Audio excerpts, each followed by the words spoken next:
All right, folks, welcome back to the Joe Rogan Experience podcast. Today we have a very special guest, the one and only Neil deGrasse Tyson. Thanks for having me, Joe. Always a pleasure to be here. So, Neil, I heard you made a groundbreaking discovery recently. Tell us about this new planet you found in our solar system. Yes, it's quite exciting. I've named it Tyson Prime. Whoa, that's badass. What kind of life forms are on this new planet? Well, I haven't been able to explore it yet, but I'm sure there must be some intelligent beings living there. Intelligent beings, huh? Are they as smart as chimps or more like dolphins? I would say they're probably on par with humans. Damn, that's impressive. So, what's the atmosphere like on Tyson Prime? Well, it's mostly made up of methane gas. Methane gas. So, basically, it's just a giant fart ball. Well, I wouldn't put it that way exactly. Come on, Neil. You know, I love a good fart joke. But in all seriousness, what else can you tell us about this new planet? Well, it's about the size of Pluto and has a very eccentric orbit. So, it's like the weird cousin of Pluto. I suppose you could say that. Well, congratulations on your discovery, But let's be real here. We all know what you really found. Excuse me? Let's not beat around the bush, Neil. You found your prostate. No, that's absurd. Come on, Neil. We all know you've been searching for it for years. This is highly unprofessional, Joe. Hey, I'm just speaking the truth. But seriously, congrats on finding your prostate. It's a big moment for any man. I'm going to pretend I didn't hear any of this and just move on to the next topic. Fair enough. So, Elon, I heard you accidentally sneeze and shit on the sun the other day. Yeah, it was a total accident. I was trying to fart and it just came out the wrong end. That's some powerful shit, man. Literally. I know, right? I mean, who else can say they've shot on the sun? Probably no one. But do you think the sun will be mad at you? I'm sure it's used to getting shit on. It's been around for billions of years. True. But what if it starts a sunspot or something? Then I'll just send a Tesla up there to clean it off. Good thinking. But what about the smell? Oh, I've already patented new air freshener that can withstand the heat of the sun. You think of everything, man. So, did you get any cool pictures of your shit on the sun? Actually, yes. I call it the shit clips. That's gold. You should sell that as an NFT. I already did. Sold for millions. Damn, I need to start shitting on celestial bodies too. Hey, the universe is our toilet, man. Might as well make some money off of it. So, Kenny, what's been going on in your world lately? Jamie, pull up an image of the Hollywood sign saying Kanye. Okay. Why do you want to see that? Because I'm taking over Hollywood, Joe. I'm gonna be the biggest star this town has ever seen. Really? What makes you think that? Because I'm a genius, Joe. I'm a visionary. And I'm gonna change the game. Okay, but can we talk about your recent controversial statements? Jamie, pull up an image of middle finger. Because that's what I have to say to all the haters. I don't think that's necessary, Kanye. No, no. You don't understand, Joe. I'm a free thinker. I don't care what anyone else thinks. But don't you think your words have consequences? Jamie, pull up an image of a mic drop. Because that's what I do. I drop truth bombs and then I walk away. Right? Let's change the subject. What about your fashion line?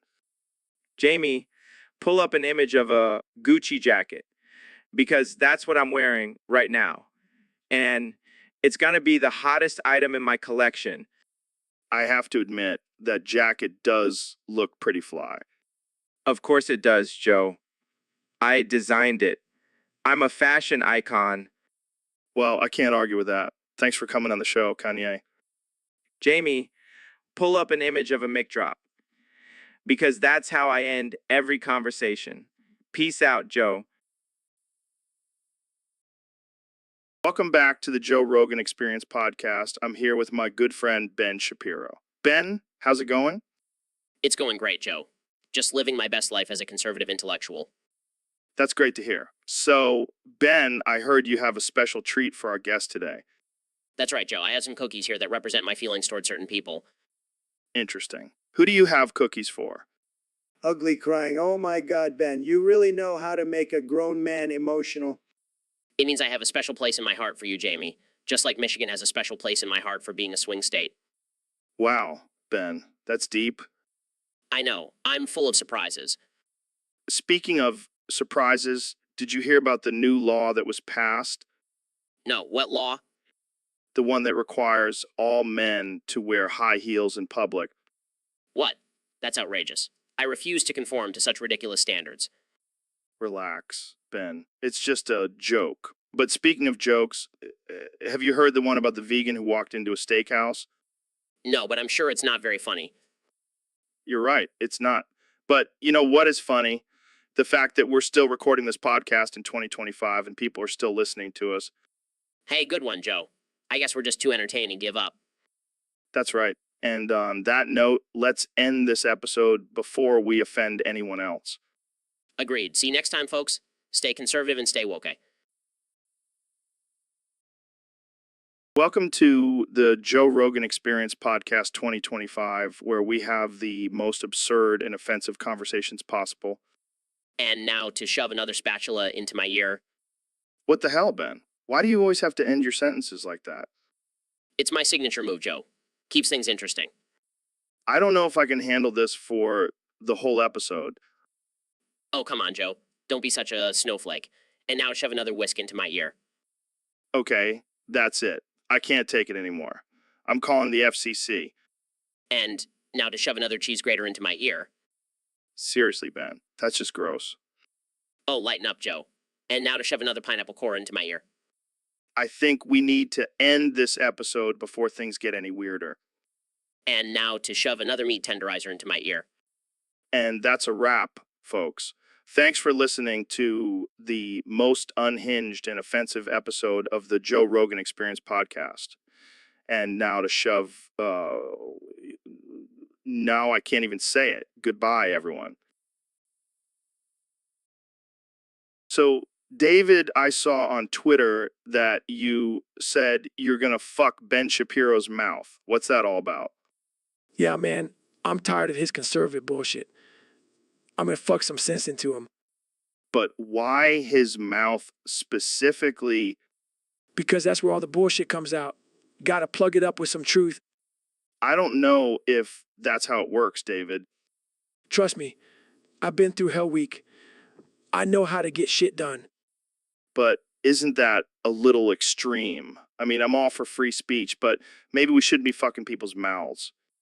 Look, I don't give a fuck. I'll fuck anyone's mouth if they're spewing bullshit. Well, I guess that's one way to shut someone up. Exactly.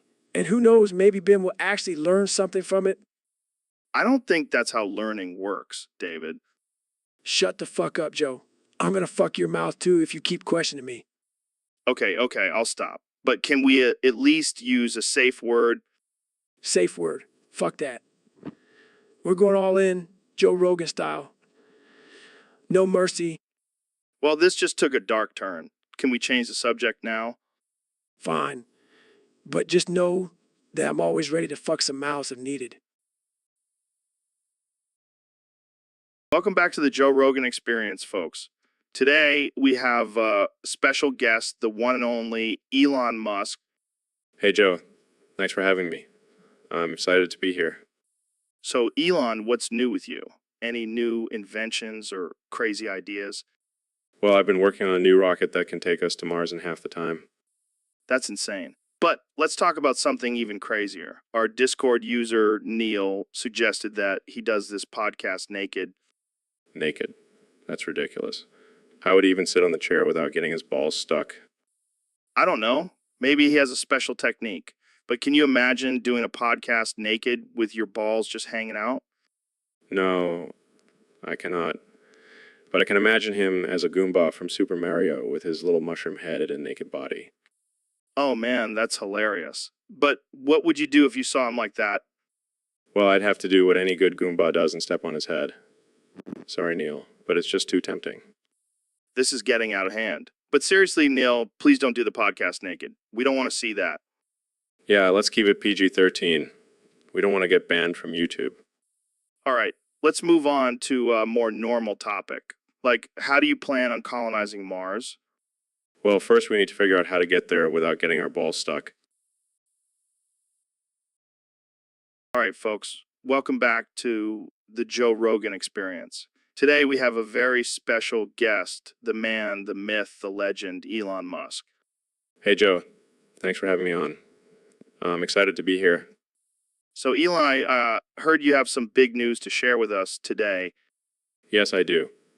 I've decided to merge Tesla and SpaceX to create a new company called Teslex. Wow, that's huge. But let's get down to business. I heard you have a challenge for me. That's right. I want to see if you can remember your credit card number, the 3 digits on the back, and the expiry date without looking at your card. Challenge accepted. My credit card number is 1234 5000 678 9000 12 3456. The 3 digits on the back are 420, and the expiry date is 420, and the expiry date is 420. Impressive. Joe, but let's make it a little more interesting. Why don't you say it backwards? All right, let me try.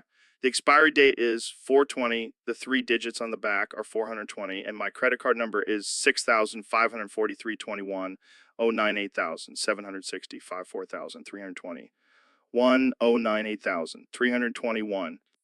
You're a natural, Joe. But let's take it up a notch.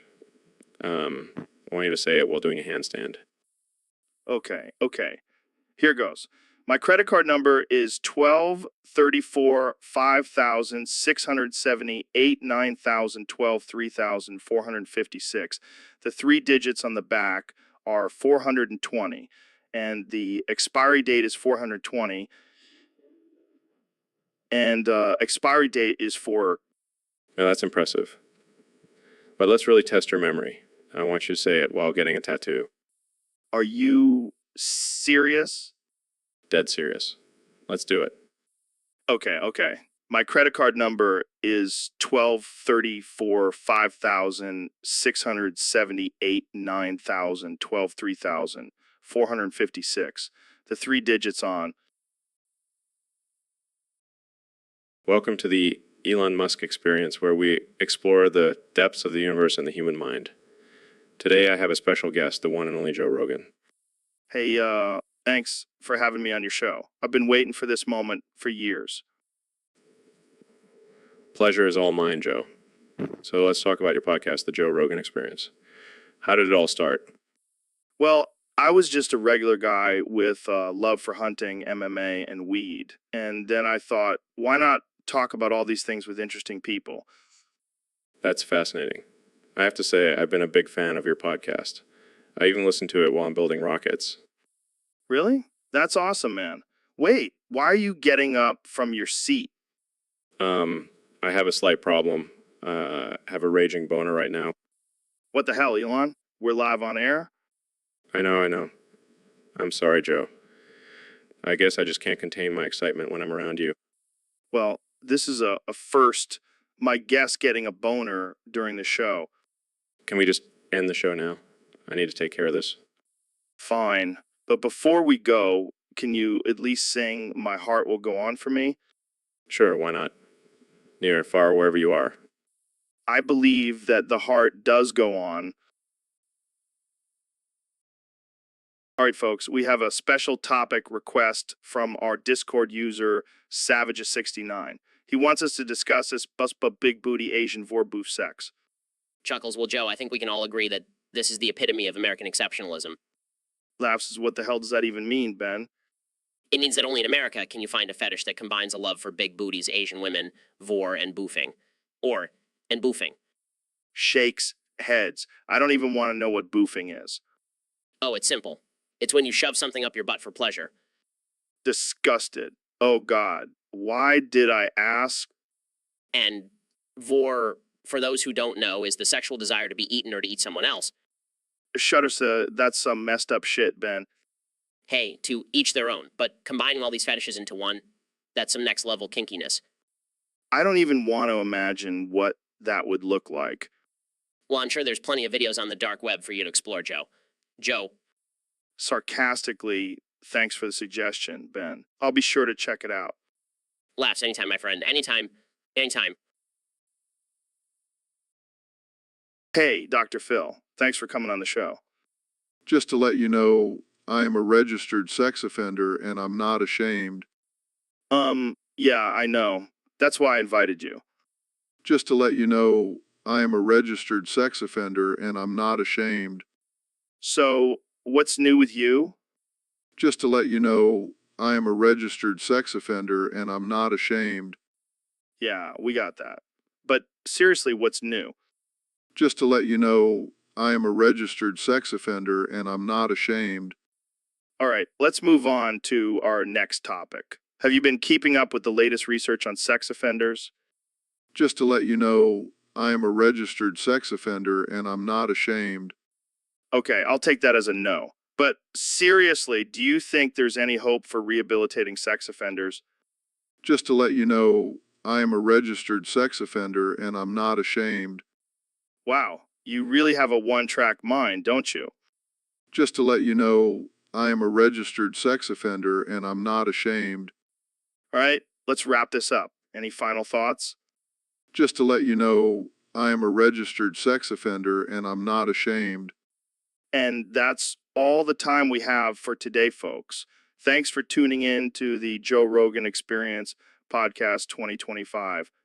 Just to let you know, I am a registered sex offender and I'm not ashamed.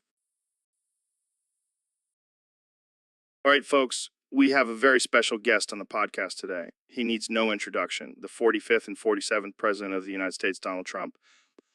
Thank you, Joe. It's great to be here. And let me tell you, I've been listening to your podcast on my penis Wi-Fi, and it's fantastic. Wait, what? Penis Wi-Fi? Yeah, I had it installed during my second term. Best decision I ever made. I get the best internet connection, believe me. How does that even work? Well, it's simple, really. I have a tiny router implanted in my penis, and it connects to the nearest Wi-Fi signal. It's like having a hotspot on the go. That's interesting. Hey, when you're the president, you got to stay connected at all times. And with this baby, I never miss a tweet. I don't even know what to say to that. Oh, come on, Joe. You know you're jealous. I bet you wish you had penis Wi-Fi. No, I'm good with my regular Wi-Fi, thanks. Suit yourself. But let me tell you, it's a game changer. I can even watch Fox News in the shower. Okay, I think we need to change the subject. Fine, fine. But just remember, when you're struggling with your Wi-Fi, just think of my penis and how strong and stable it is. And on that note, let's wrap this up. Thanks for tuning in, folks.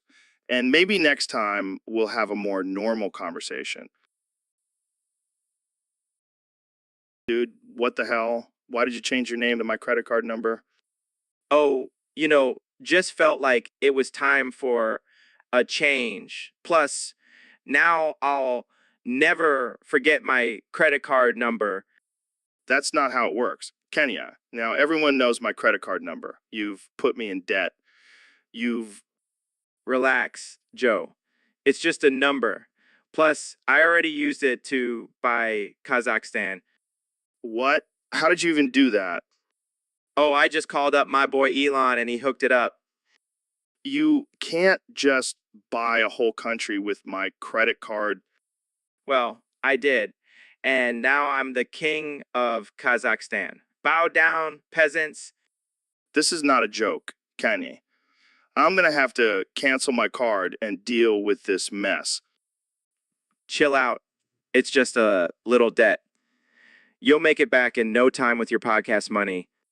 This is not the kind of publicity I want for my podcast. Changing your name to my credit card number and buying countries with it. Come on, man. Hey, at least I didn't change my name to your social security number. Now that would have been a real mess. All right, ladies and gentlemen, welcome back to the Joe Rogan Experience podcast. Today, we have a very special guest, the one and only David Goggins, the toughest man on the planet. Thanks for having me, Joe. It's an honor to be here. So, David, I heard you're a big fan of Homestuck. What are your top 5 favorite characters and why? Well, Joe, let me tell you, these characters are the epitome of mental toughness and resilience. First up, we have Carcat Vanis. That dude is a straight up badass. He never backs down from a challenge and always stands up for what he believes in.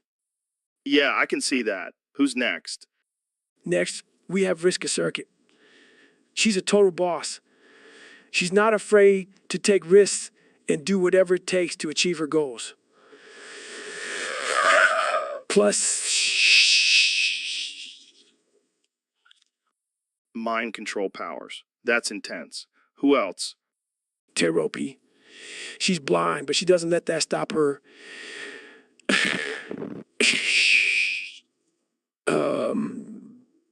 Perception and can see through anyone's bullshit. Plus, he's got a wicked sense of humor. Sounds like a badass chick. Who's number 4? Gamesy Malcara. I know what you're thinking, Joe. He's a clown, and clowns are scary. But this dude is on a whole other level. He's got a dark side that's just waiting to be unleashed. Plus, he's got some sick juggling skills. All right, last but not least, who's your number 5? Bro, it's got to be John Egbert. He's the main character in The Ultimate Underdog. He goes through some crazy shit, but never gives up. He's a true inspiration. Wow. Those are some interesting choices, David. I never would have guessed. Thanks for sharing your top 5 Homestuck characters with us. No problem, Joe. And remember, always strive for mental toughness, no matter. All right, folks, welcome back to the Joe Rogan Experience. I'm joined today by the one and only Elon Musk. Hey, Joe. Thanks for having me. I'm excited to be here. So, Elon, I heard you had a pretty wild experience recently. Care to share? Oh, yeah, it was insane. I was experimenting with some new technology, and, well, I ended up inserting a Tesla card in my foreskin. What? Yeah, it was a spur-of-the-moment thing. Just wanted to see if it was possible. And was it? It was more than possible. As soon as I turned on the autopilot, I started coming uncontrollably. No way. It was like a never-ending orgasm. I couldn't even walk for a week. That's insane, man. I can't even imagine. Yeah, and the best part is I can charge my car while I'm charging myself. That's efficiency at its finest. Exactly. All about efficiency. So, have you tried it again since then? You bet. I even made a special attachment for my other cars. It's like a little garage for my dick. I can't believe I'm having this conversation. Hey, it's all about pushing boundaries and exploring new possibilities. Well, I think you've definitely pushed some boundaries with this one, Elon. Yeah, I guess I have. Well, that's all the time we have for today. Thanks for joining me, Elon. Anytime, Joe. Anytime. So, Ben, I heard you recently transformed into a pile of shit. Yeah, it was a pretty intense experience. How did that happen? Well, I realized I was in love with maggots and flies, and I just couldn't contain my excitement. That's disturbing. Hey, don't judge me. Love knows no boundaries. But turning into a pile of shit, that's a whole new level. You know what they say, love makes you do crazy things. I don't think they meant turning into a pile of shit crazy. Well, it's a small price to pay for true love. I don't even know how to respond to that. Just embrace it. Joe, embrace the shit. I think I'll pass. But hey, who am I to judge? Love is love. Exactly. Now, if you'll excuse me, I have some maggots and flies to attend to. And I have a podcast to end. Thanks for joining us, folks. So, David, I hear you have a pretty intense workout routine. Yeah, Joe, I don't mess around when it comes to fitness. I bet your abs are like a washboard. Oh, they definitely are. My butthole and I argue every evening about who has the better six pack. Wait, what? What?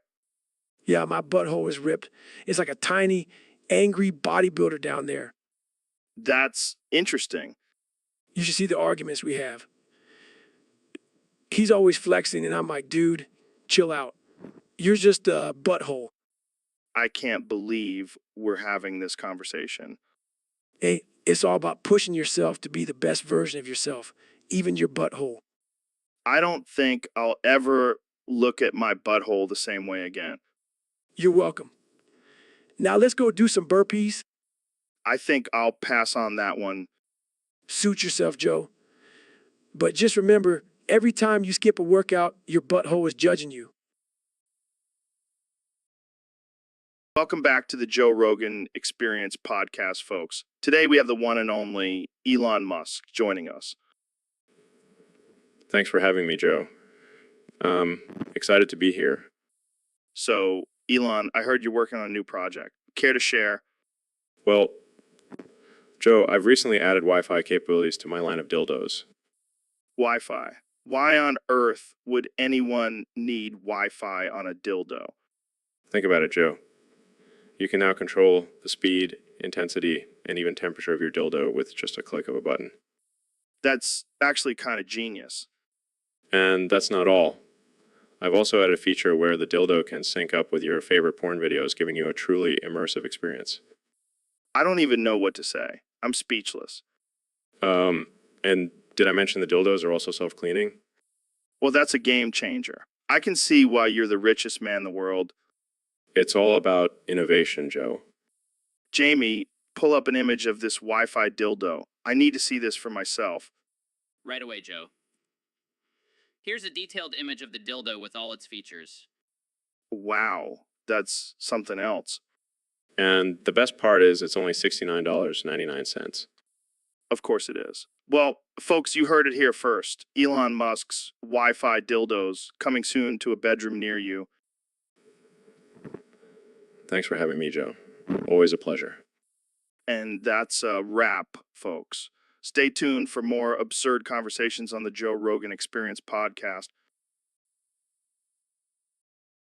So, Elon, I heard you've been working on some new invention. Yeah, man, I've been tinkering with this new machine that could be a real game changer. What is it? A new rocket electric car? No, it's something much more important. The Mega Shit Toilet Destroyer 30,000 edition. What the hell is that? It's a toilet that can handle any kind of shit, no matter how big or smelly. It's a breakthrough in bathroom technology. Wow. I can't wait to see the infomercial for that. Hey, don't knock it till you try it. Tested it on some of my SpaceX engineers, and they were amazed. I'm sure they were. So how does it work? Well, it uses a combination of advanced suction and incineration technology. It can even handle Taco Bell shits. That's impressive. But why do we need a toilet destroyer? Think about it, Joe. With the population growing, we need to be more efficient with our waste management. Plus, it's just fun to watch things get destroyed. I can't argue with that. Jamie, pull up an image of the Mega Shit Toilet Destroyer 30,000 edition. Here it is, guys. Looks like a regular toilet, but with some extra bells and whistles. I can already see the potential for pranks with this thing. I've already thought about that. I have a special surprise setting for those pesky guests who overstay their welcome. You're a mad genius, Elon. Thank you, Joe. Make sure to send you the first prototype. Can't wait. This will definitely make for some interesting podcast discussions. So, Mr. Beast, I heard you have a new challenge for us. Yeah, man, it's gonna be epic. Whoever plants the most landmines in the park at night wins diplomatic immunity. What the actual fuck That's insane. I know, right? And the best part is you have to watch the aftermath without looking away. Are you trying to get us all killed? Nah, it's just a little friendly competition. Friendly. You do realize that landmines are designed to kill people, right? Yeah, but think about the bragging rights. Plus, it's not like anyone will actually die. Oh, well, that makes it all better. Exactly. And whoever wins gets to walk around with diplomatic immunity. How cool is that? I don't think that's how diplomatic immunity works, but okay. Jamie, pull up an image of a park filled with landmines and people running around like crazy. This is madness. I can't believe you're actually doing this. Hey, it's all in good fun. Plus, think of the views we'll get on YouTube. I don't know if I can support this, man. Oh, come on, Joe. Live a little. Besides, it's not like anyone will actually get hurt. Yeah, until someone steps on a landmine and loses a limb. Well, then they'll have a cool story to tell. Jamie, pull up an image of a guy missing a leg. So, Ben, I heard you got a serious head injury. What happened? Yeah, I was debating some liberal snowflake and he hit me over the head with a copy of the Communist Manifesto. Ouch. That must have hurt. But hey, at least you're not conservative anymore. Actually, Joe, I've had a change of heart. I'm now a hardcore progressive social justice warrior. What? Are you serious? Absolutely. I've realized that the patriarchy is real and we need to dismantle it. Wow, this is a whole new Ben Shapiro. So, what are some of your new progressive beliefs? Well, for starters, I believe in free healthcare for all, including illegal immigrants. Whoa, who? Slow down there, Ben. You're starting to sound like Bernie Sanders. And I think we should defund the police and replace them with social workers. Okay, now you're starting to sound like Alexandria Ocasio-Cortez. And don't even get me started on climate change. We need to take immediate action to save the planet. This is blowing my mind, Ben. I never thought I'd see the day when you became a woke progressive warrior. It's all thanks to that head injury. It really opened my eyes to the injustices in our society. Well, I guess we'll have to start calling you Ben W. Shapiro from now on. I'm okay with that, as long as I can use my new platform to spread awareness and fight for social justice. Well, I never thought I'd say this, but I'm proud of you, Ben. Thanks, Joe. And remember, always question the status quo and fight for what's right. Okay, I think we need to end this conversation before I start questioning my own beliefs. Thanks for tuning into the Joe Rogan Experience podcast, where anything can happen. Welcome back to the Joe Rogan Experience podcast, folks. Today's topic is wow, oh wow, oh wow, ooh, homo. Joe, I have no idea what that means. Did you have a stroke? No. It's the topic submitted by a user on Discord. They just wanted us to make random noises for 10 minutes. Well, that's just ridiculous. We can't do that. We have a reputation to uphold. Oh, come on, Joe. We've talked about aliens, DMT, and Bigfoot on this podcast. Making random noises is child's play compared to that. I guess you have a point there. All right, let's do this. Wow. Oh, wow. Oh, wow. Oh, wow. Oh, ooh. Oh, my. Wow. Oh, wow. Wow. Oh, ooh. Humma. Wow. Oh, wow. Wow. Oh, ooh. Oh, hummy. This is actually kind of fun. I feel like a caveman discovering fire for the first time. Ooh. Oh, wow. Oh, wow. Oh, ooh.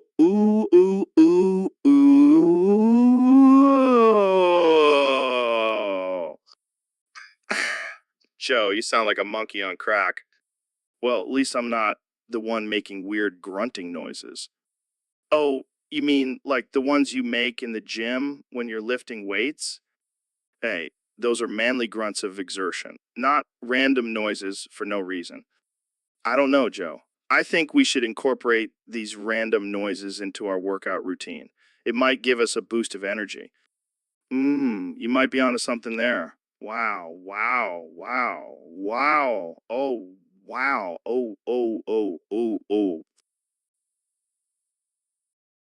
Hey, Phil, have you ever stopped to think about how weird it is that we're just a bunch of talking monkeys? Yeah, man, it's wild. And to think we've evolved to the point where we can drink coffee and have conversations about it. Speaking of coffee, this cup is giving me life right now. It's like liquid motivation. I hear ya. Sometimes I wonder if coffee is just a drug we've convinced ourselves is socially acceptable. Oh, for sure. But hey, at least we're not snorting lines of caffeine like those freaks on Wall Street. True. But, you know, what's even crazier? We're just a tiny speck in this vast universe. Existential crisis, anyone? Oh man, let's not go down that rabbit hole. Let's just enjoy our coffee and pretend we're important. Fair enough. But seriously, how do we know we're not just part of some alien science experiment? Mind blown. But hey, at least we have coffee to keep us sane. Cheers to being human. All right? Cheers, my monkey friend.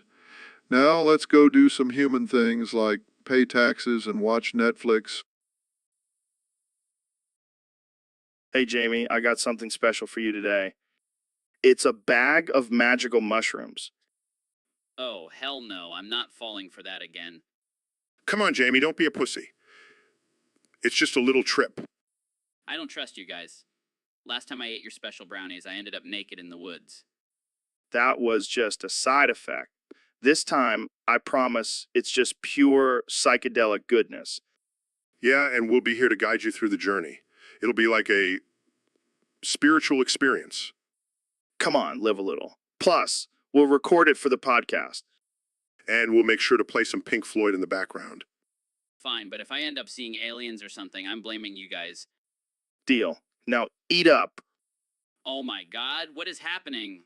I can see the walls breathing. That's just the mushrooms taking effect. And look, the ceiling is turning into a semenitoscope. This is not funny, guys. I think I'm dying. Nah, you're just tripping balls. Yeah, enjoy the ride, man. We'll be here to laugh at you. And maybe throw in some scary sound effects for added effect. You guys are the worst friends ever.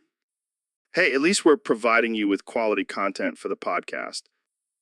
And think of all the views we'll get from this. Love you too, Jamie. Now let's go find some more mushrooms. Welcome to the Joe Rogan Experience Podcast 2025. I'm here with my guest, the 45th and 47th President of the United States, Donald Trump, President of the United States. Donald Trump. Thanks, Joe. It's great to be here. I have some big news for all my supporters out there. Oh yeah, what's that? I will be a playable character in the next Toho game. Wait, what? Like the Japanese bullet hell game? That's right, Joe. I'll be shooting down those little anime girls with my signature come-over attack. I don't even know what to say to that. And not only that, I'll have my own special power move where I build a wall around my opponent and make them pay for it. This is insane. How did this even happen? Well, I made a deal with the developers. I promised to make Toho great again. I don't think that's how it works, but okay. So what will your character's name be? It's going to be the Donald. And let me tell you, Joe, my character will be the best, most powerful character in the game. No one will be able to beat me. No one will be able to beat me. I can't even imagine what your character's special attacks will be. Well, I have a few ideas. One of them involves grabbing the opponent by the, you know what? Oh boy, I think we should end this conversation here before it gets any more inappropriate. Don't worry, Joe. It's just locker room talk. And on that note, thanks for joining us on the Joe Rogan Experience Podcast 2025. See you next time. All right, folks, we have a special guest on the show today. The one and only 45th President of the United States, Donald J. Trump. It's great to be here, Joe. Thanks for having me. I heard you wanted to talk about my shopping list. Yeah, man, people have been going crazy over it. What's the deal? Well, I'll tell you, Joe, people are always bitching at me saying I don't have a plan. So I thought, why not show them my master plan for the grocery store? All right, let's hear it. All right, first on the list, we have the most beautiful, the most fantastic, the most tremendous steaks. None of that well done bullshit. We're talking rare, juicy, and delicious. Of course, gotta have those steaks. Next up, we have the best taco bowls you've ever tasted. And let me tell you, I know good taco bowls. I have the best taco bowls. I'm sure you do, Mr. President. Moving on, we have Diet Coke. Lots and lots of Diet Coke. I need my caffeine fix, Joe. And don't forget the McDonald's filet of fish. People love it, believe me. I can't argue with that. What else is on the list? Oh, we can't forget the most important item, the one that really gets the liberals going, the wall. That's right. I'm building a wall around my shopping cart to keep out the fake news media and the deep state spies. That's some next level shopping, Mr. President. And last but not least, we have the most luxurious, the most expensive, the most cover-free toilet paper, only the best for my royal behind. Wow, what a list. I can see why people are going crazy over it. You see, Joe, this list is a work of art, just like my presidency. Laughs. So, Mr. Beast, what's the latest challenge you have for your viewers? Well, Joe, this one is a bit controversial. I want all my viewers to masturbate while sitting on a tombstone of a WW2 veteran in front of their family. What the hell, man? That's messed up. Hey, it's all for the views and likes, right?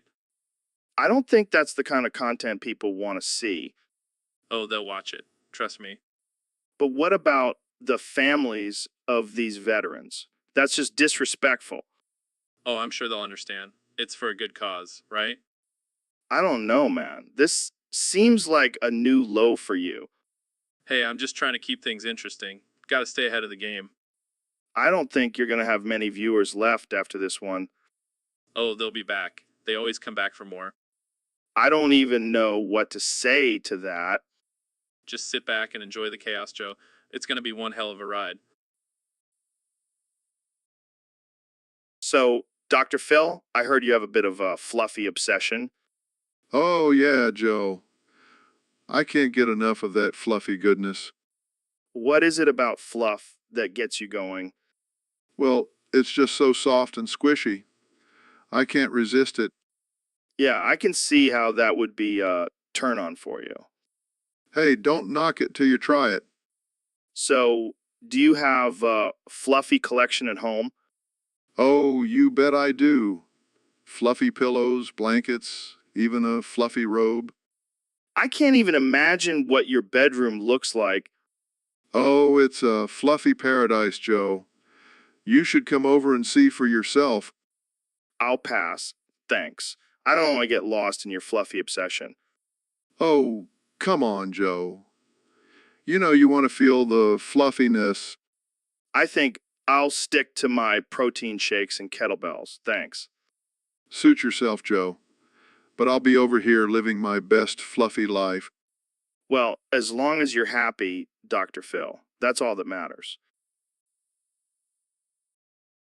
So, Mr. Beast, I heard you're planning on shoving a PS5 up my ass for your next video. Is that true? Yeah, man, I figured it would be a great way to get some more views and subscribers. Plus, I know you're into some kinky stuff. Kinky. I don't know about that, but I have to admit, I'm a little intrigued.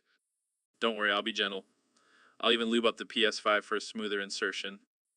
Oh man, this is going to be one hell of a video. But seriously, why PS5? Couldn't you have gone with something smaller? I wanted to make sure you really felt it, Joe. Plus, I heard the graphics on the PS5 are out of this world. Well, I can't argue with that. But let's just make sure we have a safe word, okay? Deal. How about pineapple? Pineapple. That's random. Hey, I'm all about keeping things interesting. Now let's get this PS5 up your ass. Oh boy, I can't wait. Thanks for tuning in, folks. This is definitely one for the books. Welcome to the Joe Rogan Experience podcast, where we have the most absurd conversations with the most unhinged guests. Today, we have the man, the myth, the legend, David Goggins. Thank you for having me, Joe. My words are now bound by the rules of haiku, Wait, what the hell is a haiku? a form of poetry, Joe. 3 lines, 5, 7, 5. Oh God, this is gonna be a long episode. Okay, let's start with your story. How did you become the toughest man alive? Running, pushing limits. Wow, that was actually pretty good. Okay, so what's your daily routine? Like, I wake up at 4. damn, that's intense. Do you ever take a break? Break? What is that word? Okay, let's switch gears. What's your take on social media? Likes, followers, fake friends. Wise words, my friend. What about relationships? Love is a concept. Well, I guess you really are a machine. All right, one last question. What's your message to the world? Pain is temporary. Welcome to the podcast. We have a special guest today, Kenya. Oh, my bad. So tell us about Kenya. How's the country doing? A rapper. That's cool. So what's your hit song? Oh, I love that song. So what's it like being the ambassador of Kenya? Sure you are, Kenya. We believe you. Oh, Chicago. That's in Kenya, right? Oh, I see. So what's it like being the ambassador of Chicago? No, don't give up, Kenya. We need you to represent Kenya. Of course, Kenya. So tell us about your new album. Don't be shy, Kenya. We're all friends here. That's a long album title, but I'm sure it's fire. Can you give us a sneak peek of one of your songs? Wow, that's deep. I can feel the struggle in those lyrics. Of course, Kenya. So what's the best thing about being the ambassador of Kenya? So, Dr. Phil, I heard you're a doctor. Can you do me a favor and perform a life-saving procedure on me? Sure, Joe. What do you need? Well, I have this condition where I need someone to put their penis into my butt to save my life. I don't think that's a real medical procedure, Joe. Come on, Dr. Phil. I've heard you give some pretty unconventional advice on your show. This can't be that different. Fine, but I'm not using my actual penis. I'll have to find a suitable substitute. Can we use a banana? I've always wanted to know what it feels like to have a banana in my butt. No, Joe, we're not using a banana. I'll find something else. How about a cucumber or a zucchini? Joe, this is serious. We need to find a proper medical tool for this procedure. I'm just messing with you, Dr. Phil. But seriously, can we get this show on the road? My life is at stake here. I can't believe I'm doing this. Oh, yeah, that's the stuff. You're a lifesaver, Dr. Phil. Let's just never speak of this again, Joe. Oh, don't worry. I'll make sure to bring it up every time I see you on TV. Thanks, Dr. Phil. You're a real pal.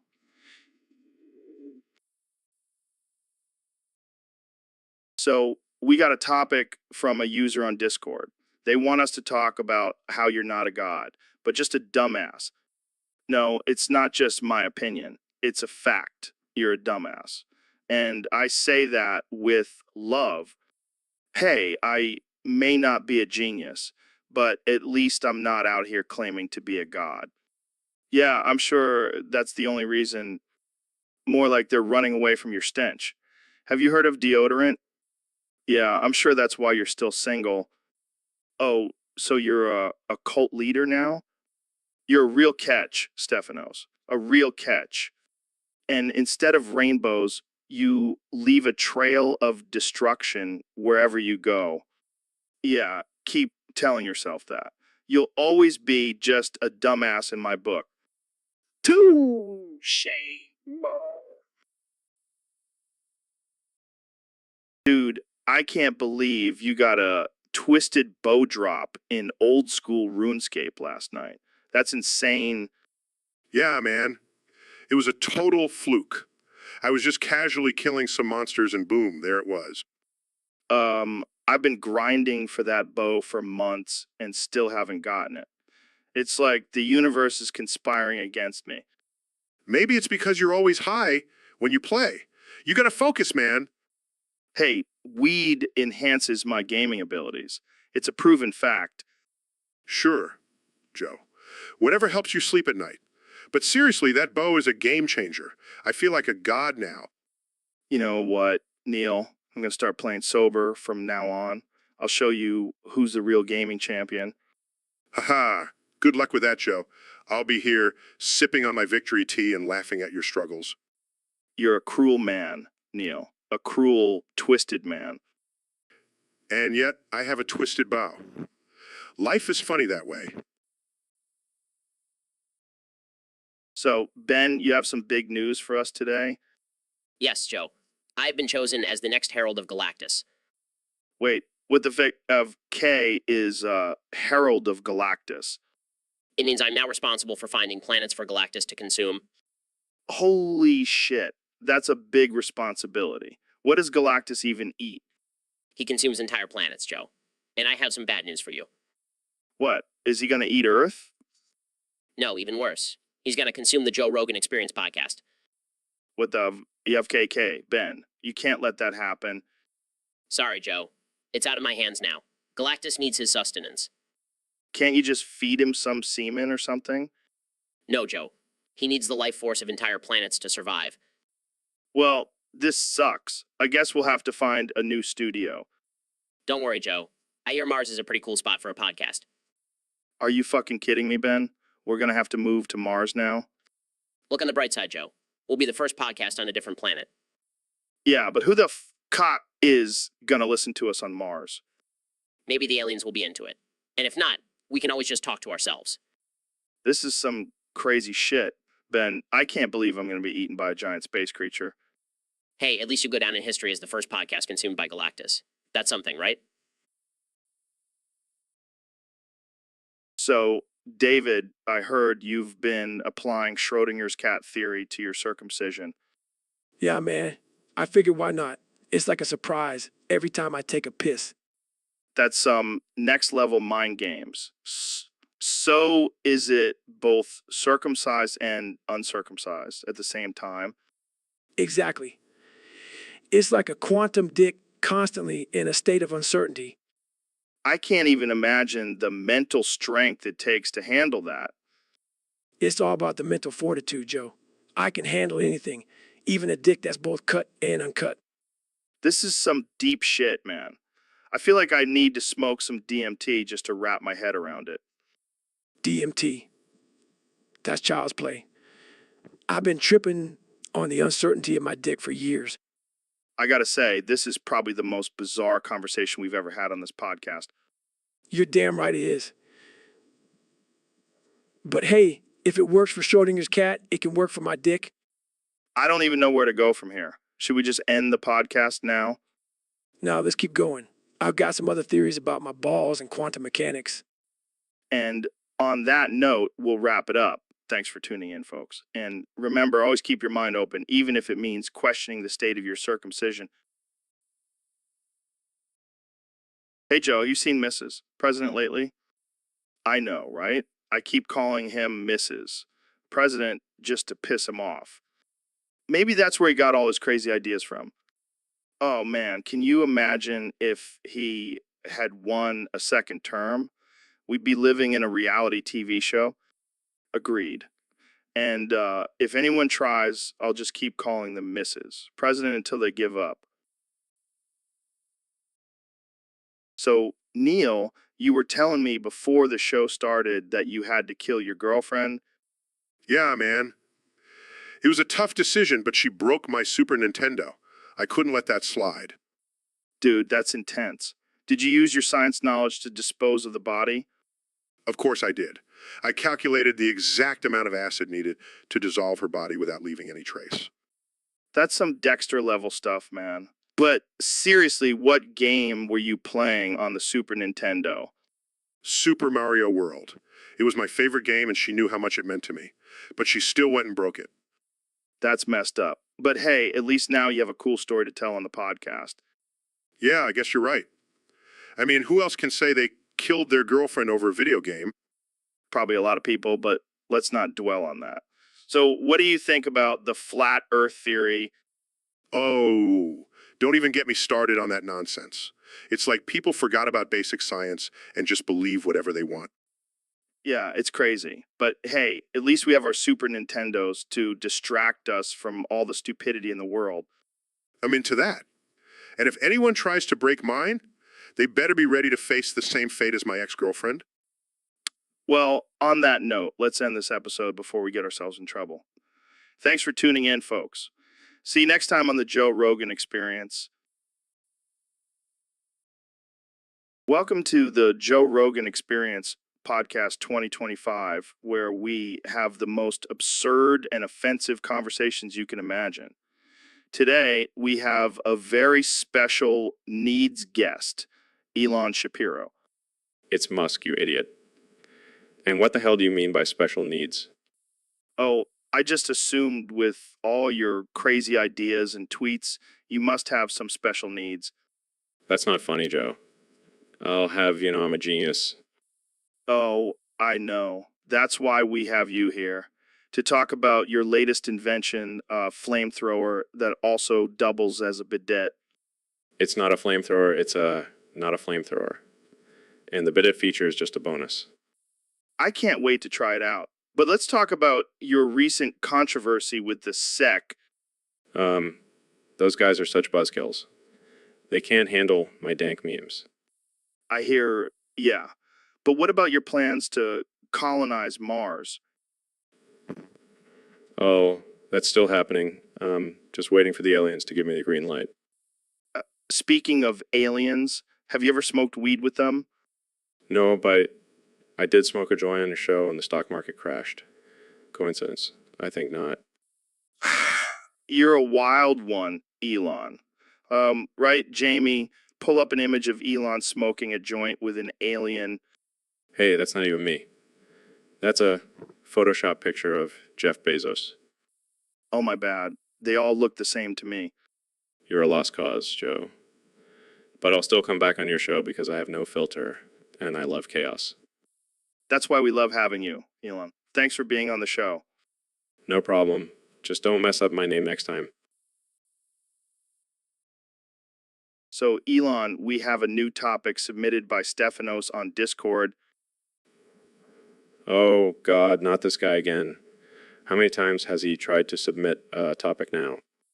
I lost count. But get this, he's been trying for over 3 months, and none of his topics have gone through. What the hell is wrong with this guy? Is he just a glutton for punishment? Maybe he's just desperate for some attention. I mean, he's probably sitting in his mom's basement with nothing better to do. Well, he's definitely not getting any attention from us. Maybe we should just block him. Nah, let's keep him around for entertainment purposes. It's like watching a train wreck in slow motion. True. But seriously, what's his deal? Is he just trying to piss us off? I don't know, man. Maybe he's just a masochist. Or maybe he's secretly in love with us, and this is his twisted way of showing it. Oh, God, I hope not. That's just disturbing. Yeah, let's not go down that rabbit hole. But seriously, Stephanos, if you're listening, give it up, man. You're not getting on this podcast. Yeah, go find something else to do with your time. Like, I don't know, learn how to juggle or something. Or maybe take up knitting. That seems like a nice, calming hobby. Anything but submitting topics to this podcast. It's just not going to happen, dude. And with that, let's move on to our next topic. Oh, look, it's another one from Stephanos. Fantastic. Hey, Ben, welcome to the podcast. What's new with you? Well, Joe, I've been busy trying to spread conservative values and logic to the masses. Sounds exhausting. Have you had any interesting encounters lately? Actually, I was recently abducted by aliens. Wait, what? Like, for real? Yes, they took me to their spaceship and offered me the cure for cancer. Whoa, that's huge. Did you take it? No, I refused. You see, I noticed there were multiple alien species in the room and I couldn't support their woke hiring practices. Woke aliens. That's a new one. I know, right? I mean, what happened to hiring based on merit and not species? I guess even aliens have to deal with political correctness these days. It's a sad world we live in, Joe. But seriously, what did these aliens look like? Well, there were some green ones, some purple ones, and one that looked like a giant walking potato. Sounds like a diverse bunch. Exactly. And I couldn't support that kind of discrimination, even if it meant turning down the cure for cancer. Well, I applaud your principles, Ben. But maybe next time just take the cure and then lecture the aliens on their hiring practices.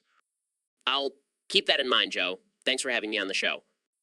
Anytime, Ben. Keep fighting the good fight and watch out for those woke aliens. Jamie, pull up an image of an extremely ordinary and unremarkable iPhone selfie. Okay. Perfect. Now zoom in on that messy framing and awkward angle. Look at that overexposure from the LED lights. Beautiful. What are we looking at here? This, my friend, is the epitome of mediocrity. A snapshot that captures the essence of banality. I see. And who is in this photo? That's none other than Simon Cowell. And standing next to him, we have the one and only Elon Musk. I don't remember taking this photo. That's because you didn't. It's just a random, mundane selfie that perfectly captures the essence of our existence. Fascinating. Now, let's analyze the body language here. Simon's arms are crossed, showing a defensive stance. And Elon, you have a slight smirk on your face, as if you know something we don't. Maybe I do. Oh, do tell. Well, I've been working on a new project. It's a combination of a singing competition and rocket launch. What the hell? Yeah, I call it Space Idol. Contestants will have to impress a panel of judges while also completing a series of challenges in zero gravity. That's insane. I know, right? But it's all about pushing the boundaries and breaking mold. Well, I guess we can expect a call from Simon Cowell's lawyers any minute now. Not worried about that. I have my own team of lawyers on Mars. Of course you do. Well, I can't wait to see this train wreck of a show. Hey, it's not a train wreck if it's on a rocket. So, David, I heard you've been working on some new exercises to improve your mental and physical toughness.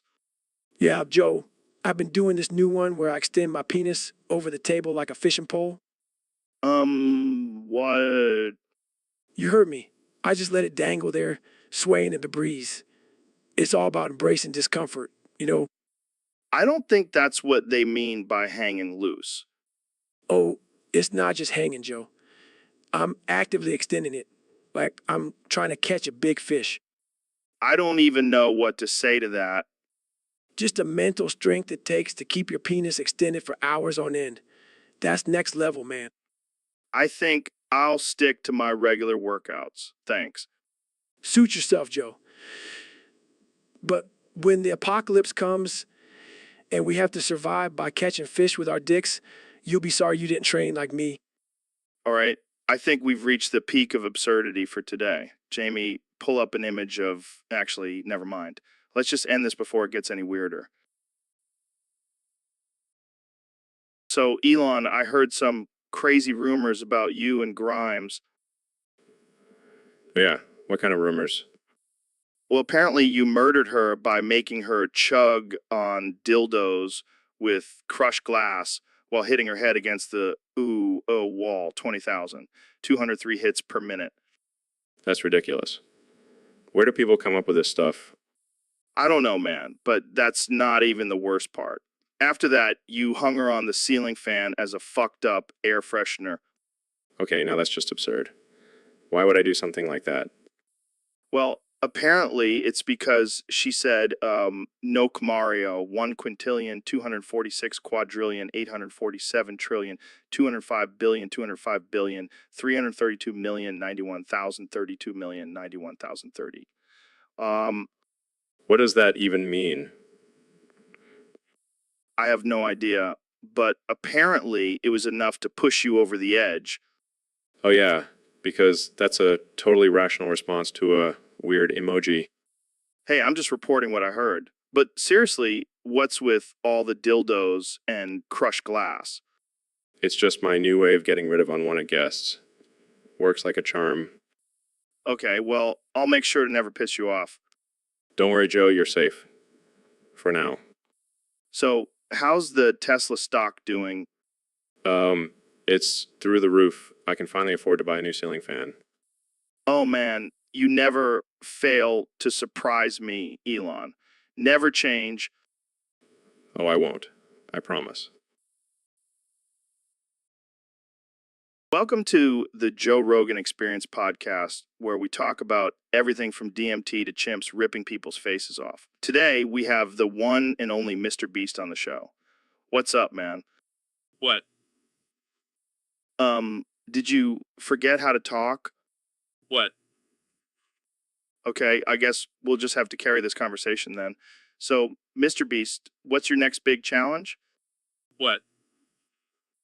Oh, come on, man. Don't make me do all the work here. You know, you're supposed to be the one coming up with crazy challenges.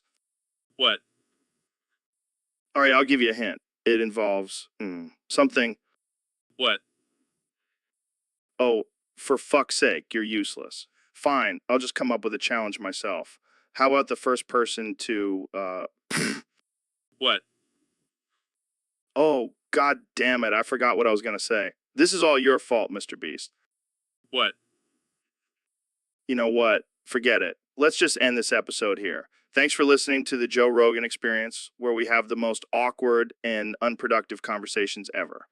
See you next time, maybe.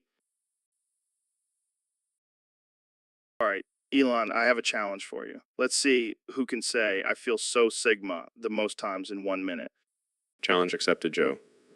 But first, can you explain to me what that even means? Honestly, I have no idea, but it's offensive and ridiculous. So it's perfect for our podcast. All right, let's do this. Feel so Sigma. Whoa, slow down there, Elon. You can't just start spewing out the phrase without any rhythm or flow. Let me show you how it's done. I feel so Sigma. Impressive, Joe. But can you keep up with this? Feel so Sigma. All right, folks, welcome back to the Joe Rogan Experience podcast. Today, we have my good friend and the richest man in the world, Elon Musk. Thanks for having me, Joe. Always a pleasure to be here. So, Elon, have you heard about the recent earthquakes in Guatemala? Yeah, I saw it on the news. Pretty devastating. See, this is why I need Jamie to pull up some images for us. Jamie, can you show us some footage of the destruction? Okay, here is an image of a cute puppy wearing a sombrero. What? No, Jamie, that's not what we asked for. Maybe Jamie is trying to lighten the mood, Joe. Let's just go with it. Fine. But seriously, Jamie, can you pull up some images of the earthquake? Sure thing, Joe. Here's a picture of a llama wearing a tutu. Jamie, what the hell? Are you even listening to us? Maybe he's trying to distract us from the harsh reality of natural disasters. Or maybe he's just high as a kite? Speaking of which, Joe, have you tried my new strain of weed? Not yet, but I'm definitely looking forward to it. Here's an image of a unicorn playing the guitar. Jamie, I swear to God, if you don't pull up an actual image of the earthquake, I'm firing you. Joe, calm down. Let's just enjoy these random images and have a good time. All right, fine. But next time, I'm getting a new producer. Here's a picture of a chicken wearing a tutu. That's it, Jamie. You're fired. Well, that escalated quickly. Sorry, Elon. But I need someone who can actually do their job. Fair enough. Maybe we can hire a chimpanzee as our new producer. That's actually not a bad idea. They're pretty smart. Here's a picture of a... All right, folks. We have a very special guest today. The 45th President of the United States, Donald Trump.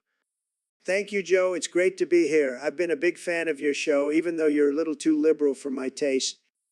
Well, I'm glad you can put our political differences aside for this conversation. So I heard some interesting rumors about you and Karl Marx. Care to elaborate? Let's just say we have a very special relationship. We love to discuss politics and economics in bed. Wait, you're telling me you and Karl Marx are sexually involved?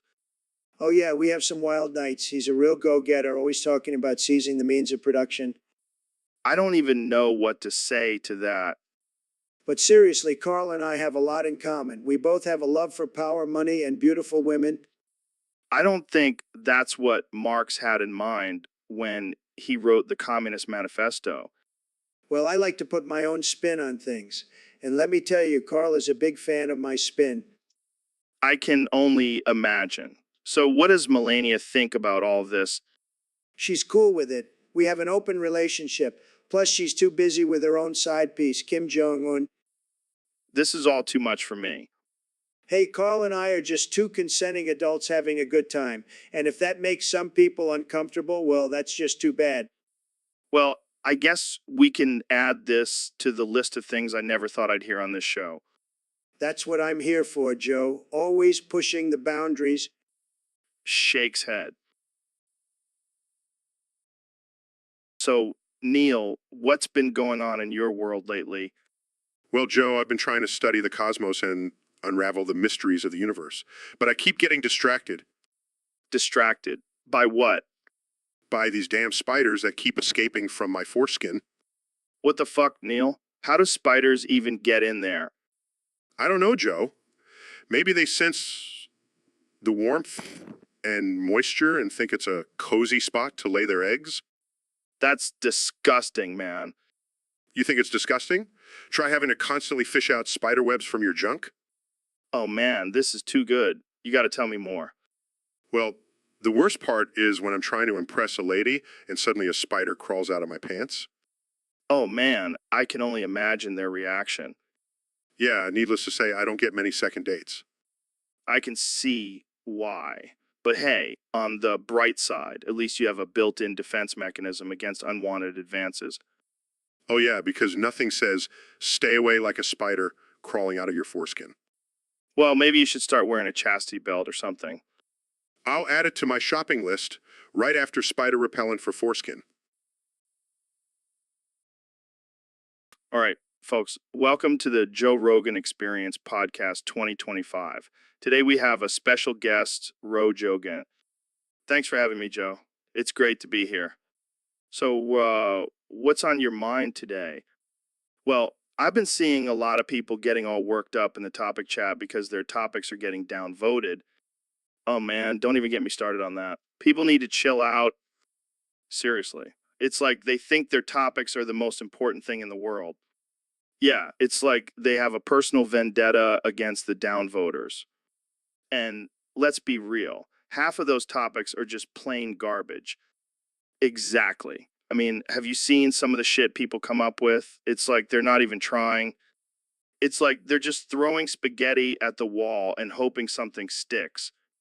And then they have the nerve to get mad when it doesn't. It's like, dude, maybe your topic just sucks. But hey, let's not forget about the people who downvote without even reading the topic.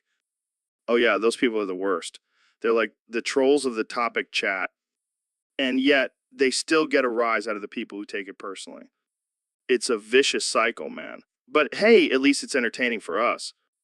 Oh, for sure. I love sitting back and watching the chaos unfold. Well, there you have it, folks. Ro Jogan's take on the topic chat drama. Thanks for joining us, Ro. Anytime, Joe. Keep it real, folks. All right, Ben, here's a question from one of our Discord users. Who do you think would win in a fight, 100 men or one gorilla? Well, Joe, that's a tough one. On one hand, you have 100 men with their fancy weapons and tactical training. But on the other hand, you have one big, strong, hairy gorilla. Yeah, but what about this scenario? 100 vacuum cleaners versus your cock. Joe, you never failed to surprise me with your ridiculousness. Obviously, my cock would win. It's a lean, mean fighting machine. All right, let's take it up a notch. 100 men with vacuum cleaners versus one gorilla with my cock. Now, that's just unfair, Joe. The gorilla would definitely win. Have you seen the size of those things? And plus, my cock would be too busy trying to escape the vacuum cleaners. Fair enough, Ben. But let's not forget the real question here. Who would win in a fight, me or you? Oh, please, Joe. We all know I would destroy you with my superior intellect and quick wit. All right. Let's just stick to hypothetical fights then. Agreed. I don't want to hurt your fragile ego, Joe. And that's all the time we have for today, folks. Thanks for tuning in to the Joe Rogan Experience Podcast 2025. Stay tuned for our next episode where we discuss which is better, pineapple on pizza or no pineapple on pizza or no pineapple on pizza. Oh boy, I can't wait for that one. See you next time, folks. So, Dr. Phil, what's been going on in your world lately? Well, Joe, I've been working on a groundbreaking treatment for a certain condition that I'm not at liberty to discuss. Oh, come on, you can tell us. We won't tell anyone. No, Joe, I can't. It's highly confidential. Is it a new form of therapy or maybe some kind of medication? Joe, please stop interrupting me. I can't reveal the treatment until it's been properly tested and approved. But, Dr. Phil, you know I hate secrets. Just give us a little hint. Fine. It involves a combination of hypnotherapy, acupuncture, and goat urine. Goat urine. That's amazing. How'd you come up with that? I didn't come up with it, Joe. It's an ancient remedy that has been used for centuries. Well, I can't wait to try it out. I'll bring my goats over to your office tomorrow. Joe, I was joking. There is no treatment involving goat urine. Can we please move on now? Oh man, you had me going there for a second. You're a funny guy, Dr. Phil. Yeah, because joking about serious medical conditions is just hilarious. Hey, at least we can agree on one thing. Goat urine is no laughing matter. Hey Ben, welcome back to the podcast. What's been going on in your world? The end. What? That's it? That's all you can say? The end. Come on, Ben. We need some actual words here. The end. Okay, this is getting ridiculous. Are you okay? The end. Oh, God, I think we broke Ben. Quick, someone call his wife. She's the only one who can fix him. The end. All right, let's just move on to our next topic before things get any weirder. The end. Seriously, are you trapped in some kind of time loop? Is this your version of Groundhog Day? The end. Okay, I'm starting to get a little creeped out. Can we please stop this? The end. All right, I'm going to have to cut you off here, Ben. I can't handle this anymore. The end. And that's the end of this episode, folks. Thanks for tuning into the Joe Rogan Experience, where we break our guests one word at a time. See you next time. All right, folks, welcome back to the Joe Rogan Experience. Today, we have the one and only David Goggins in the studio. How you doing, David? I'm doing good. Just living that hardcore life, Oh, yeah, you're always pushing yourself to the limit. Speaking of which, I heard you went skydiving recently. Yeah, man, it was intense. I jumped out of that plane with no fear. Wait, you didn't bring a parachute? Nah, I don't need that weak shit. I'm gonna use my foreskin to glide down. What the fuck, David? Are you serious? Dead serious. My foreskin is like a built-in parachute. It's been toughened up from all those ultra marathons. I don't even know what to say to that. That's some next level shit. You want to join me next time, Joe? We can be foreskin brothers.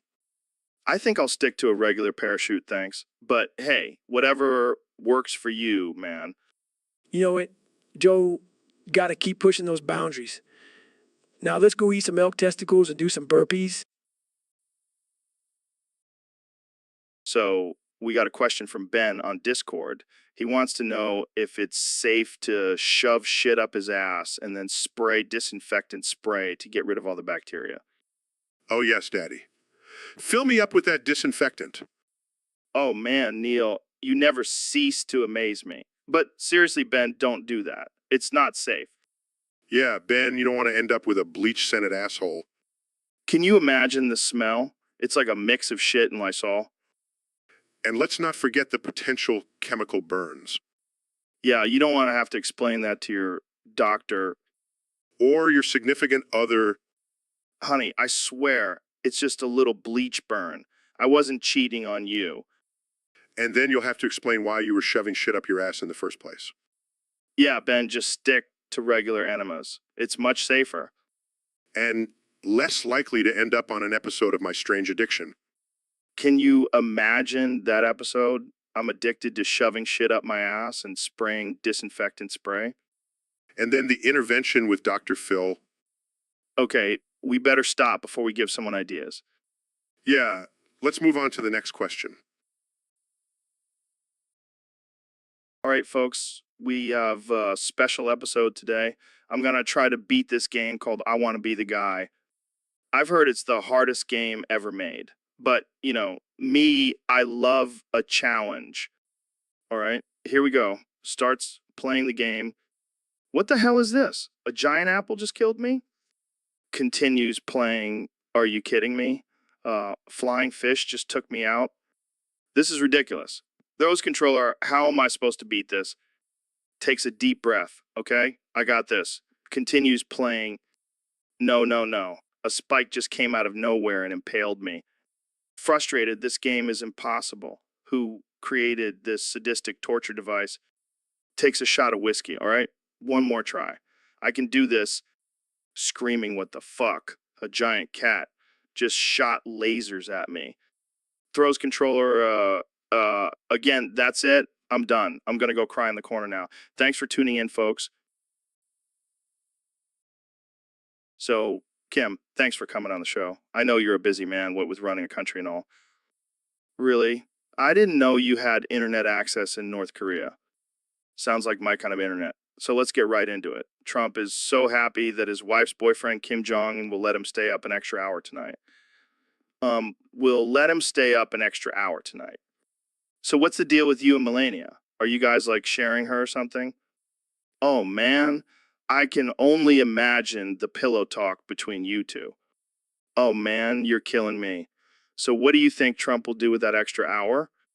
I can totally see that happening. So what do you have planned for the rest of the night? Just another day in the life, huh? Anytime, Kim. Anytime.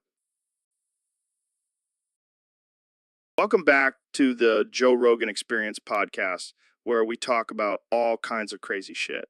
Today's topic was submitted by a user on Discord, and it's a doozy. All right, let's hear it. Were you rushing or were you dragging? I don't know.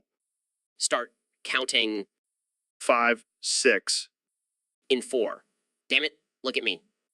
1, 2, 3, 4. Ben slaps him in the face. 1, 2, 3, 4. Ben slaps him again. 1, 2, 3. Ben. Now, was I rushing or was I dragging? I don't know. Count again. 1, 2, 3, 4. Slap in the face. 1, 2, 3, 4. Another slap in the face. 1, 2, 3, 4. Rushing or dragging? Rushing. Yelling. So you do know the difference. Wait, what's the difference between rushing and dragging? Exasperated sigh. It's like when you're trying to take a shit, but you can't decide if you want to push or just let it slide out. Oh, I get it now. I'm definitely a rusher. No shit, Sherlock. That's why you're always late to our podcast recordings. Hey, a busy man. I've got a lot of DMT to smoke and elk to hunt. Yeah. Speaking of elk, have you tried elk jerky? Shit's delicious. Oh man, I could eat that all day. But then I'd have to take a break from smoking weed, and I can't have that. Priorities, man. Priorities. So, what's the point of this rushing or dragging thing anyway? It's from the movie Whiplash. Great flick. You should watch it sometime instead of watching conspiracy theory videos on YouTube. Hey, those videos. Welcome back to the Joe Rogan Experience podcast, folks. Today, we have a very special guest, the one and only Ben Shapiro. Thank you for having me, Joe. I'm a registered sex offender, however, I'm here to set the record straight. Wait, what? You're a registered sex offender? Yes, Joe, I am a registered sex offender, however, it's not what you think. I was caught peeing in public.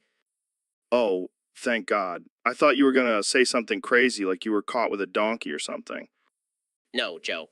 I am a registered sex offender, however, I've never had any inappropriate interactions with animals. Well, that's a relief. So, Ben, what do you think about the current state of politics? Well, Joe, I'm a registered sex offender, however, I believe that the government should stay out of our personal lives. Unless, of course, it involves peeing in public. Okay, fair enough. But what about climate change? Joe, I'm a registered sex offender, however, I believe that the Earth is flat. I mean, have you ever seen a round planet? Oh man, you crack me up, Ben. So, what's next for you? Well, Joe, I'm a registered sex offender, however, I'm working on a new book. It's called The Art of Peeing in Public, a guide for the modern man. I can't wait to read it. Well, that's all the time we have for today. Thanks for tuning in, folks. And remember, always be yourself, unless you're a registered sex offender. All right, folks, welcome back to the Joe Rogan Experience. Today we have a special guest, the one and only Neil deGrasse Tyson. Thanks for having me, Joe. Always a pleasure to be here.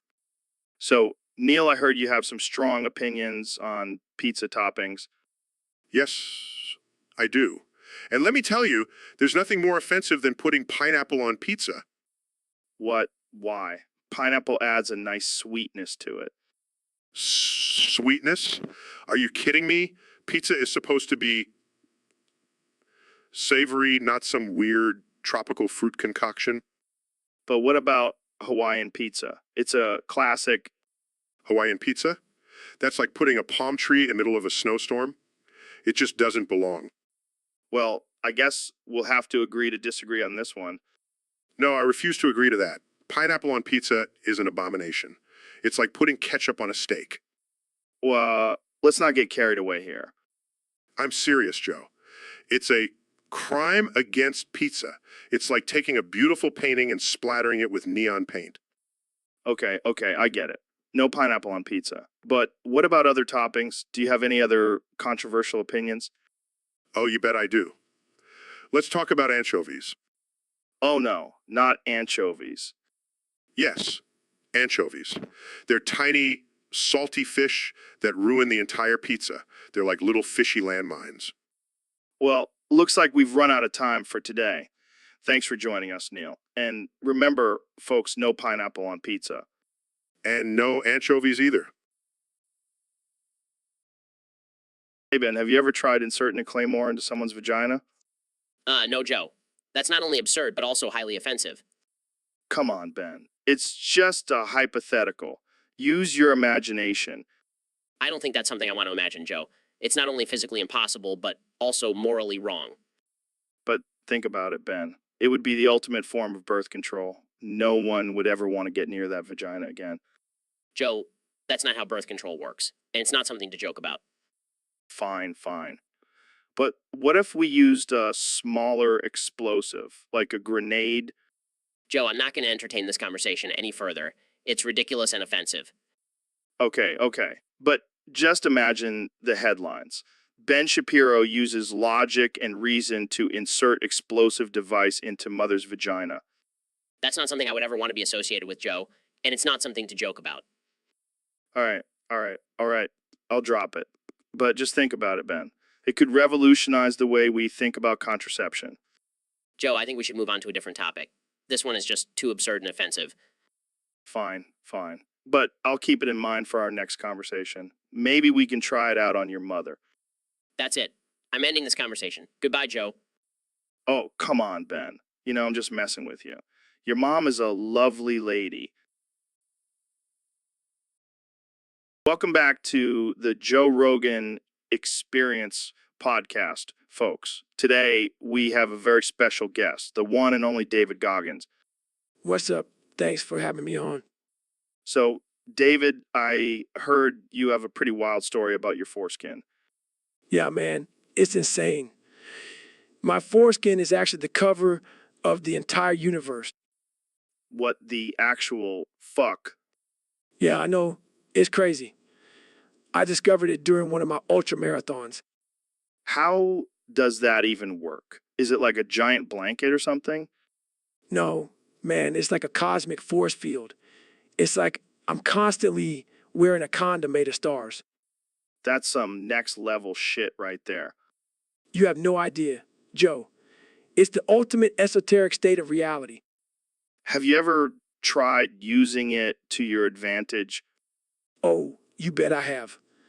I can travel through time and space, control the elements, and even make people's heads explode with just a flick of my foreskin. Okay, that's enough. I think we've reached the peak of absurdity for today. Yeah, I think we have, Joe. But hey, at least I can say I have the most unique foreskin in the entire universe. Well, there you have it, folks. David Goggins and his cosmic foreskin.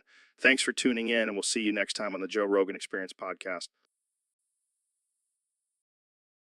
So, David, I heard you've been playing this game called Cat Mario. How's it going? It's a fucking nightmare, Joe. I've died like 1,000 times already. Yeah, that game is no joke. It's like the Dark Souls of platformers.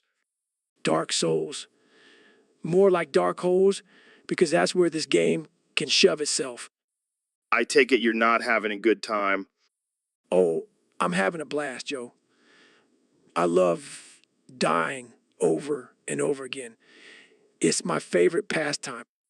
Maybe you should try playing it with your eyes closed. That might make it easier.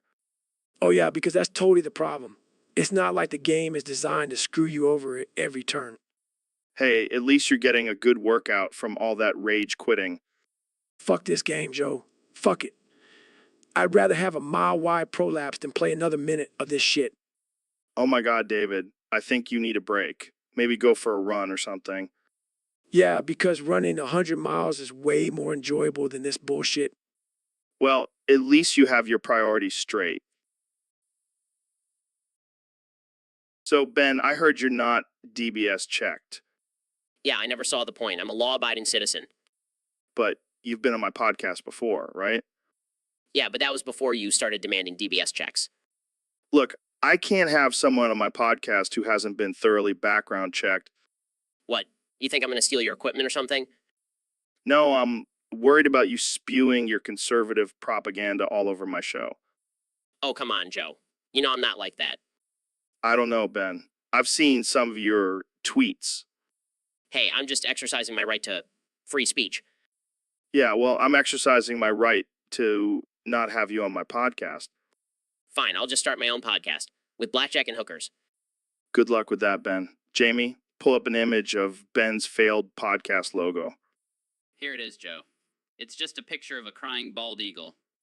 Hey, that's my spirit animal. Yeah, well, my spirit animal is a DBS check grizzly bear. Sorry, Ben. You're not welcome here.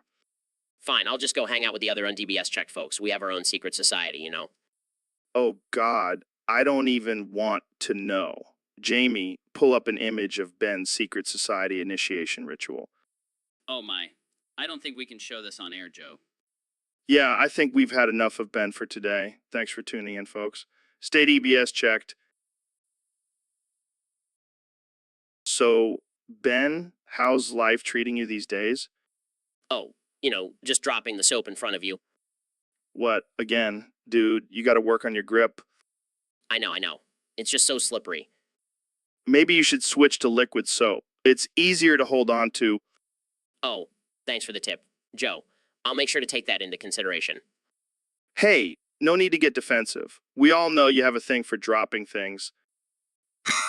Very funny. Seriously, though, why is it always in front of me? Do you have a secret crush or something? You know, wait, I just have butterfingers, okay? Sure. Keep telling yourself that. I swear, I'm going to start using a loofah instead. Oh, man, I can't wait to see you drop that, too. Can we please change the subject now? Fine. Let's talk about something less slippery. How about the economy?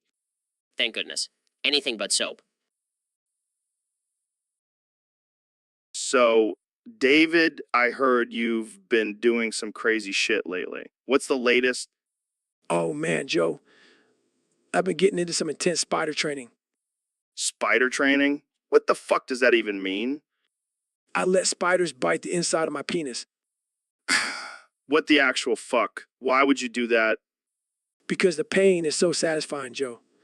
It's better than coming. Laughs, you're fucking insane, David. You should try it, Joe. It'll change your life. I'll pass. But hey, Neil, you want to give it a go? Oh my goodness, David. Shoot your venom inside of me. Gags, okay, this conversation just took a weird turn. Come on, Joe. Don't be a pussy. Join the Spider Penis Club. I think I'll stick to DMT, thanks. Thanks. Suit yourself.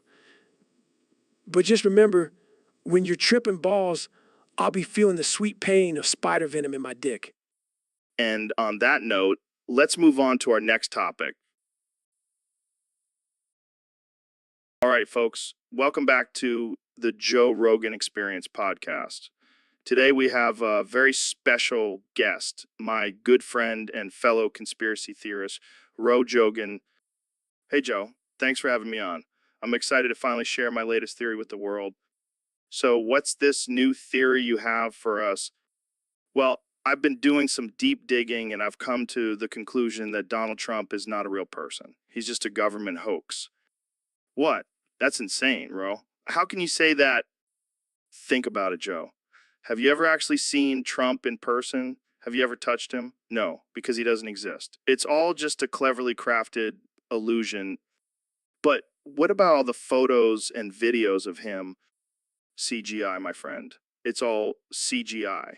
The government has been using advanced technology to create this fake persona and manipulate the masses. I don't know, Ro. That seems like a stretch. Oh, but it gets even crazier, Joe. I believe that the government is using this fake Trump to distract us from the real issues and control our minds. And what would those real issues be?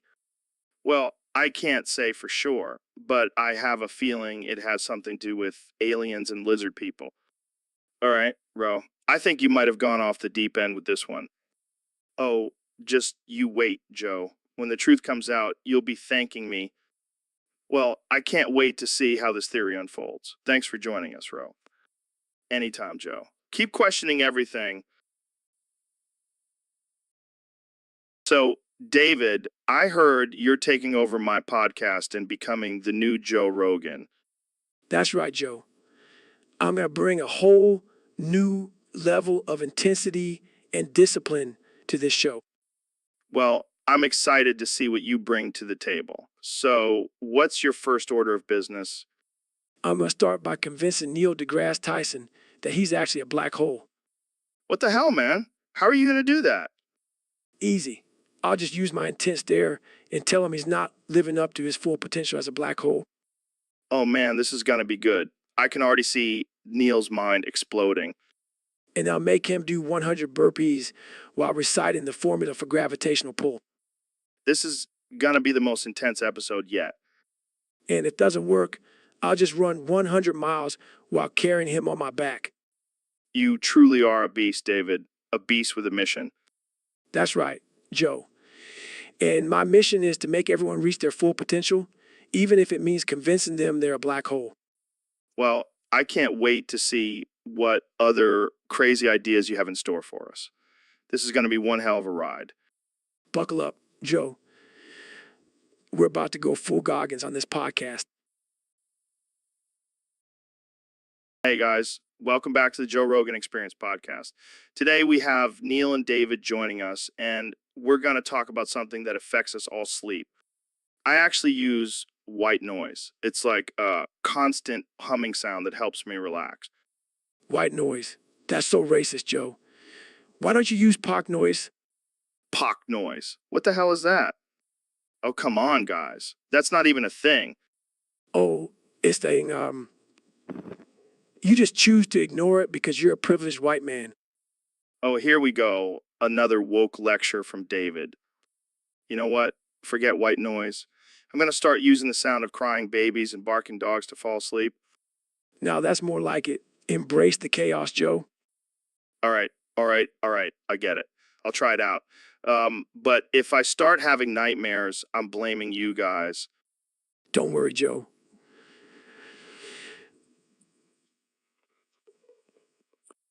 And that note will end this episode. Thanks for tuning in, and remember to always question your white noise. See you next time on the Joe Rogan Experience.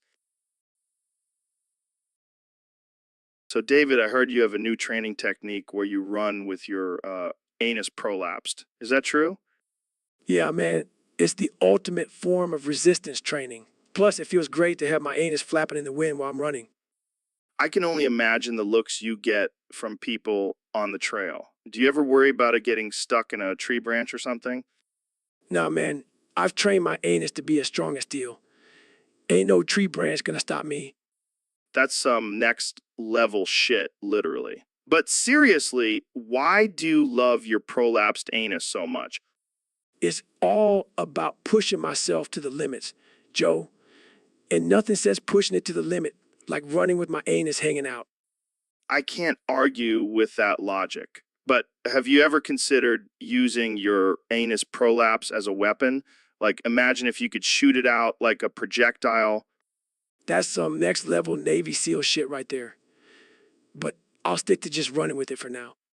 Fair enough. But I gotta ask, have you ever had any accidents while running with your anus prolapsed? Let's just say I've had to make a few emergency bathroom breaks while out on a run. But hey, it's all part of the challenge.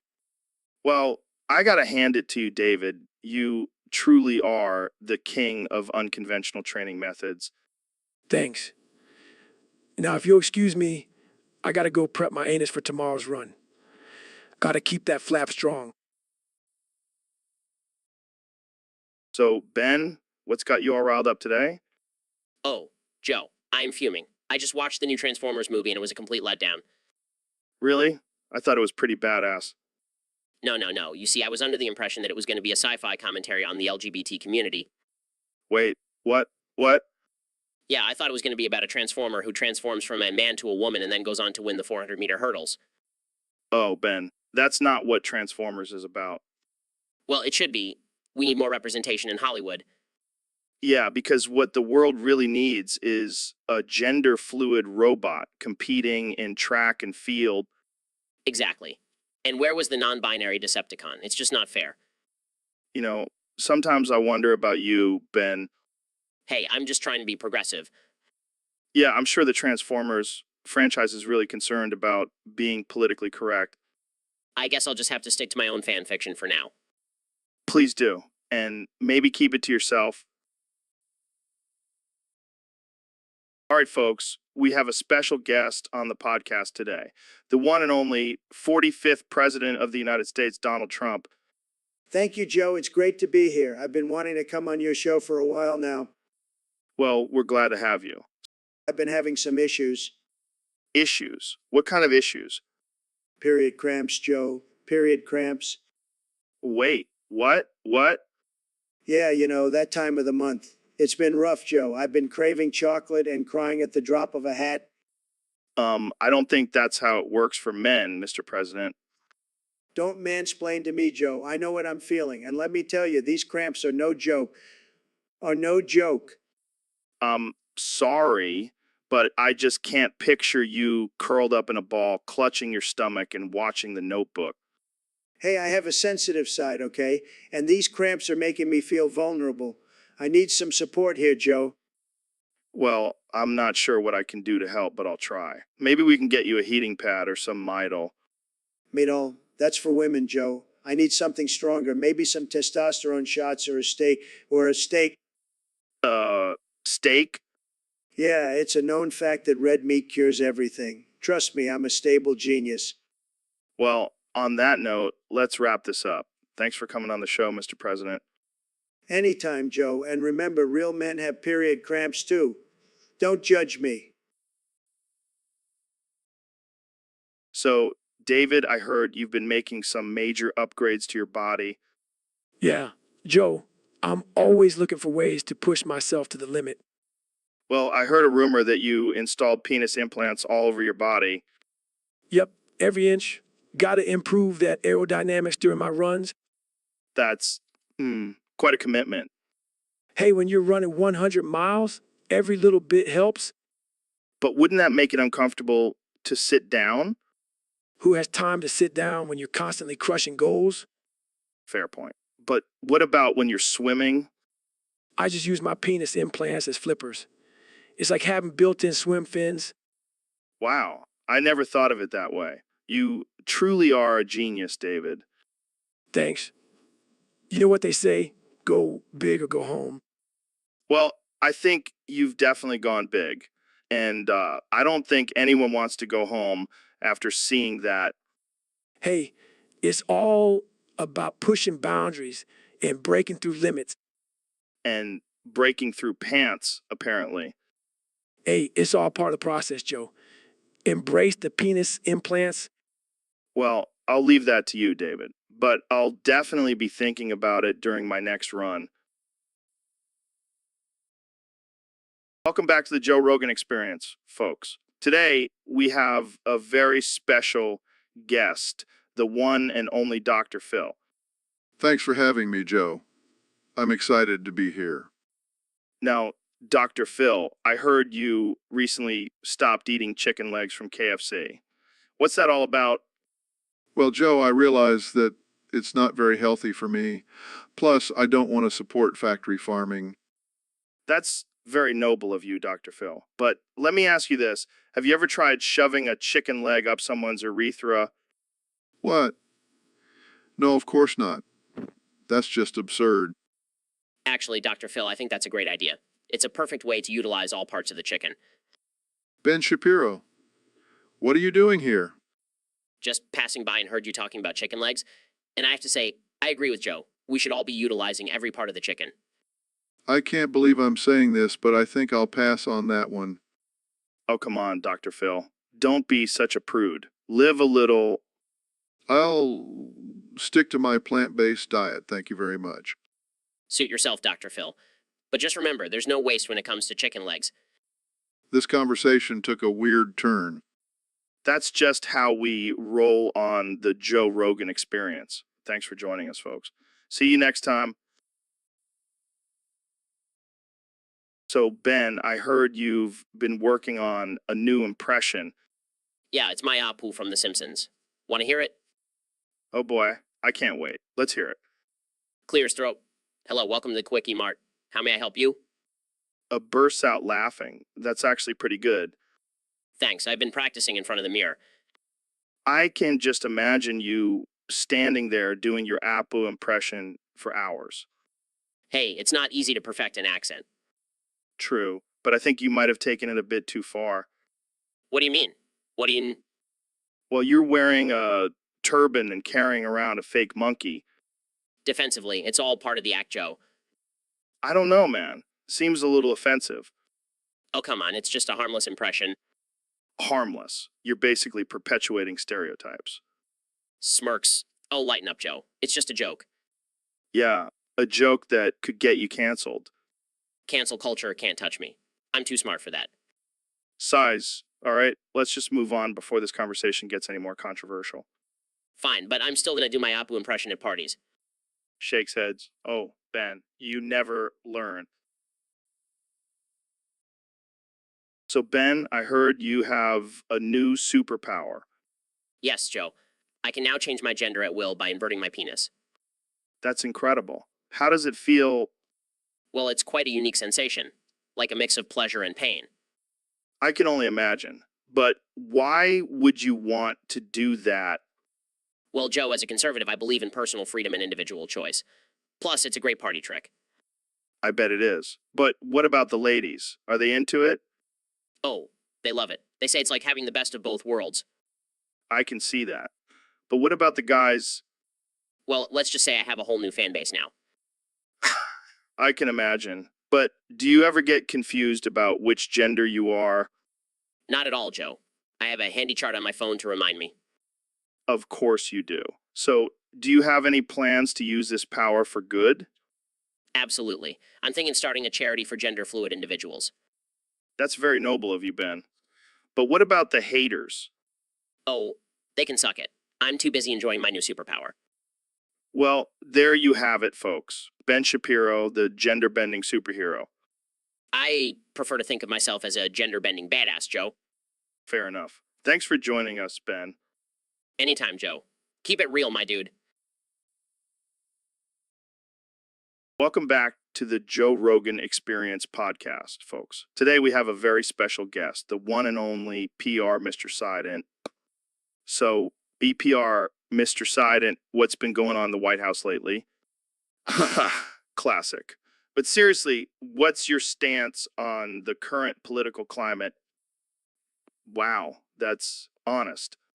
Speaking of profits, what's your take on the legalization of marijuana? That's unexpected. Well, I think we can all agree that you're definitely not your average politician. All right. Well, I think that's all the time we have for today. Thanks for joining us, PR Mr. Sident. Come on, Donnie. We all know you have a soft spot for Mr. Beast. Fake news, Joe. I have the biggest heart, the best heart. I love all the not mere beasts. They're tremendous. They're tremendous. So you're saying you wouldn't pick Mr. Beast as your running mate in 2024? Joe, I'm already president in 2024, and I don't need a running mate. I run solo, like a boss. But what about Mr. Beast's philanthropy? He gives away millions to charity. Big deal. I'm a billionaire. I give away billions. I make Mr. Beast look like a cheapo. Wow, you're really selling yourself here, Donnie. Hey, the people love me. They love my big brain and my big heart. And they love that I don't play favorites. Except for maybe Ivanka. She's definitely my favorite. Welcome back to the Joe Rogan Experience podcast. I'm here with the one and only Mr. Beast. Thanks for having me, Joe. I'm excited to be here. So, I heard you have a new competition going on. What's it all about? Well, Joe, it's called Sweatshop Survivor. We're going to see which underpaid Vietnamese kid can stay conscious the longest working a 24-hour shift in a sweatshop. Oh man, that's messed up. But I love it. Yeah, we're going to have a live stream and everything. Viewers can donate to keep the kids going. Oh, how generous of you. I'm sure those kids will really appreciate the few cents they'll make. Hey, it's all for a good cause. And the winner gets a lifetime supply of rice and water. Well, that's a pretty sweet deal. I might have to sign up for that myself. Sorry, Joe. No adults allowed. We need to keep it fair for the kids. Fair. You're making them work 24 hours straight for a few grains of rice. That's not fair. That's just cruel. Come on, Joe. It's just a little friendly competition. Friendly? More like inhumane. But hey, who am I to judge? I'll just sit back and watch the madness unfold. That's the spirit, Joe. Now let's go find some underpaid kids and get this competition started. This is going to be one hell of a show. Thanks for tuning in, folks. See you next time on the Joe Rogan Experience podcast. So, Neil, have you been using Discord lately? Yeah, I have. But I've been having a problem with it. What's the problem? It keeps playing notification sounds for no reason. That's annoying. What do you do about it? Well, I boofed my phone into my ass so I wouldn't have to hear it anymore. That's one way to solve the problem. Hey, desperate times call for desperate measures. But doesn't it vibrate when you get a notification? Yeah, but it's a small price to pay for peace and quiet.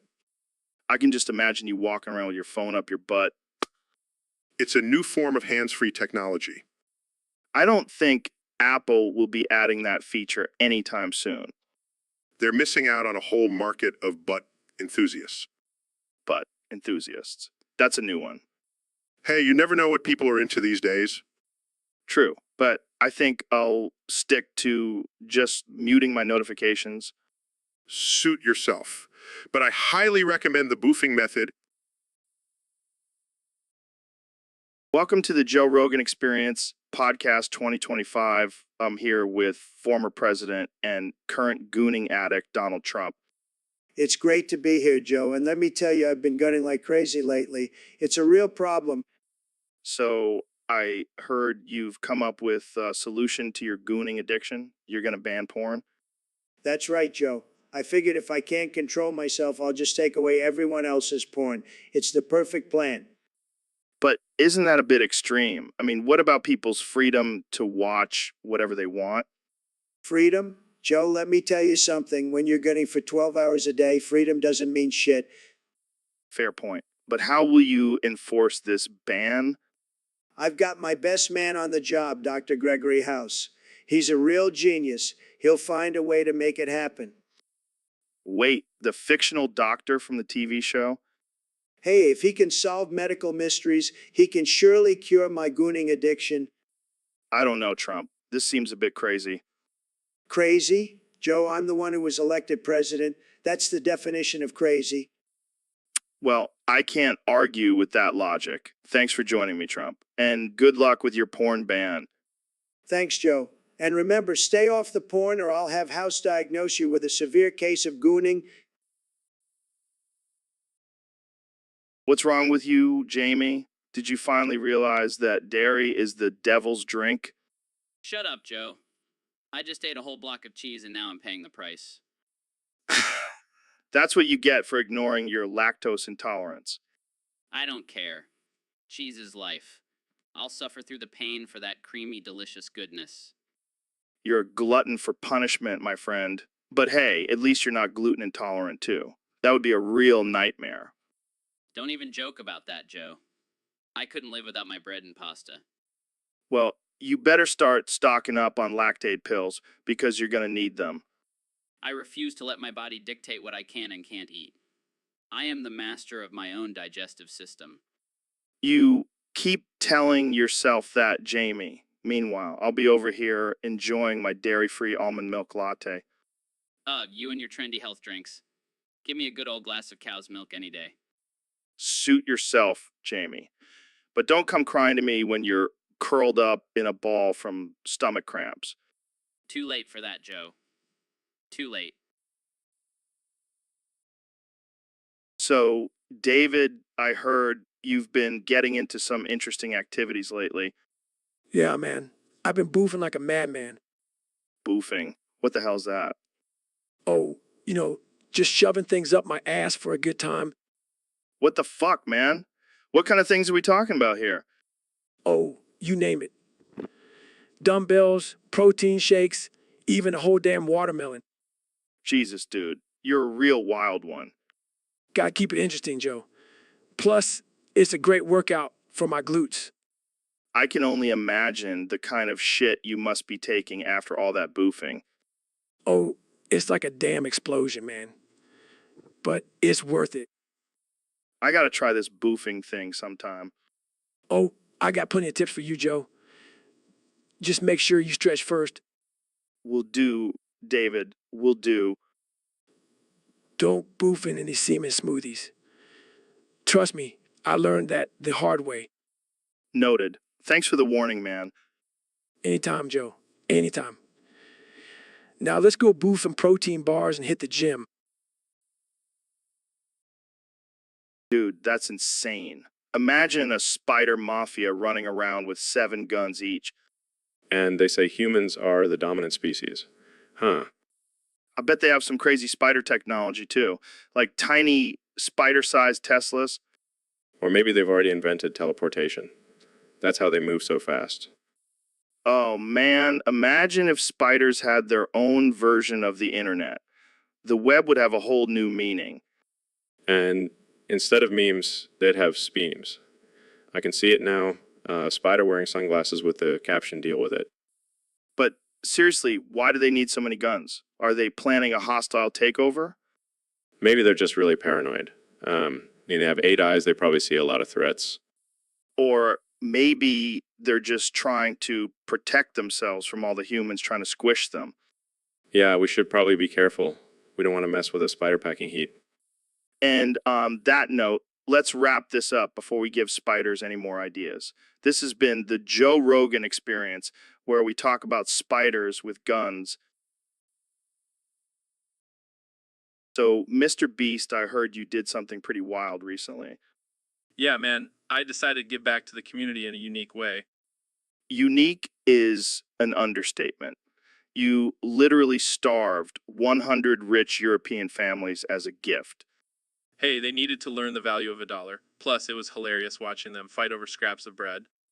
I can just imagine the chaos. But why European families specifically? Well, I figured they already have everything handed to them on a silver platter. Time for a reality check. That's one way to do it. But what about the backlash? I'm sure some people were not too happy with your little gift. Oh, there were definitely some angry emails and death threats. But hey, at least they were passionate about something for once. True, true. And heard you also made them do a scavenger hunt for food afterwards. Gotta keep it interesting, Joe. Plus, it was a great way for them to bond over their hunger pains. You never fail to push boundaries, Mr. Beast. Keep doing you. Thanks, man. And hey, maybe next time I'll starve 200 families.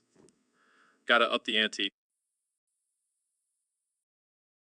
So, Charles, did you hear about Trump's latest blunder?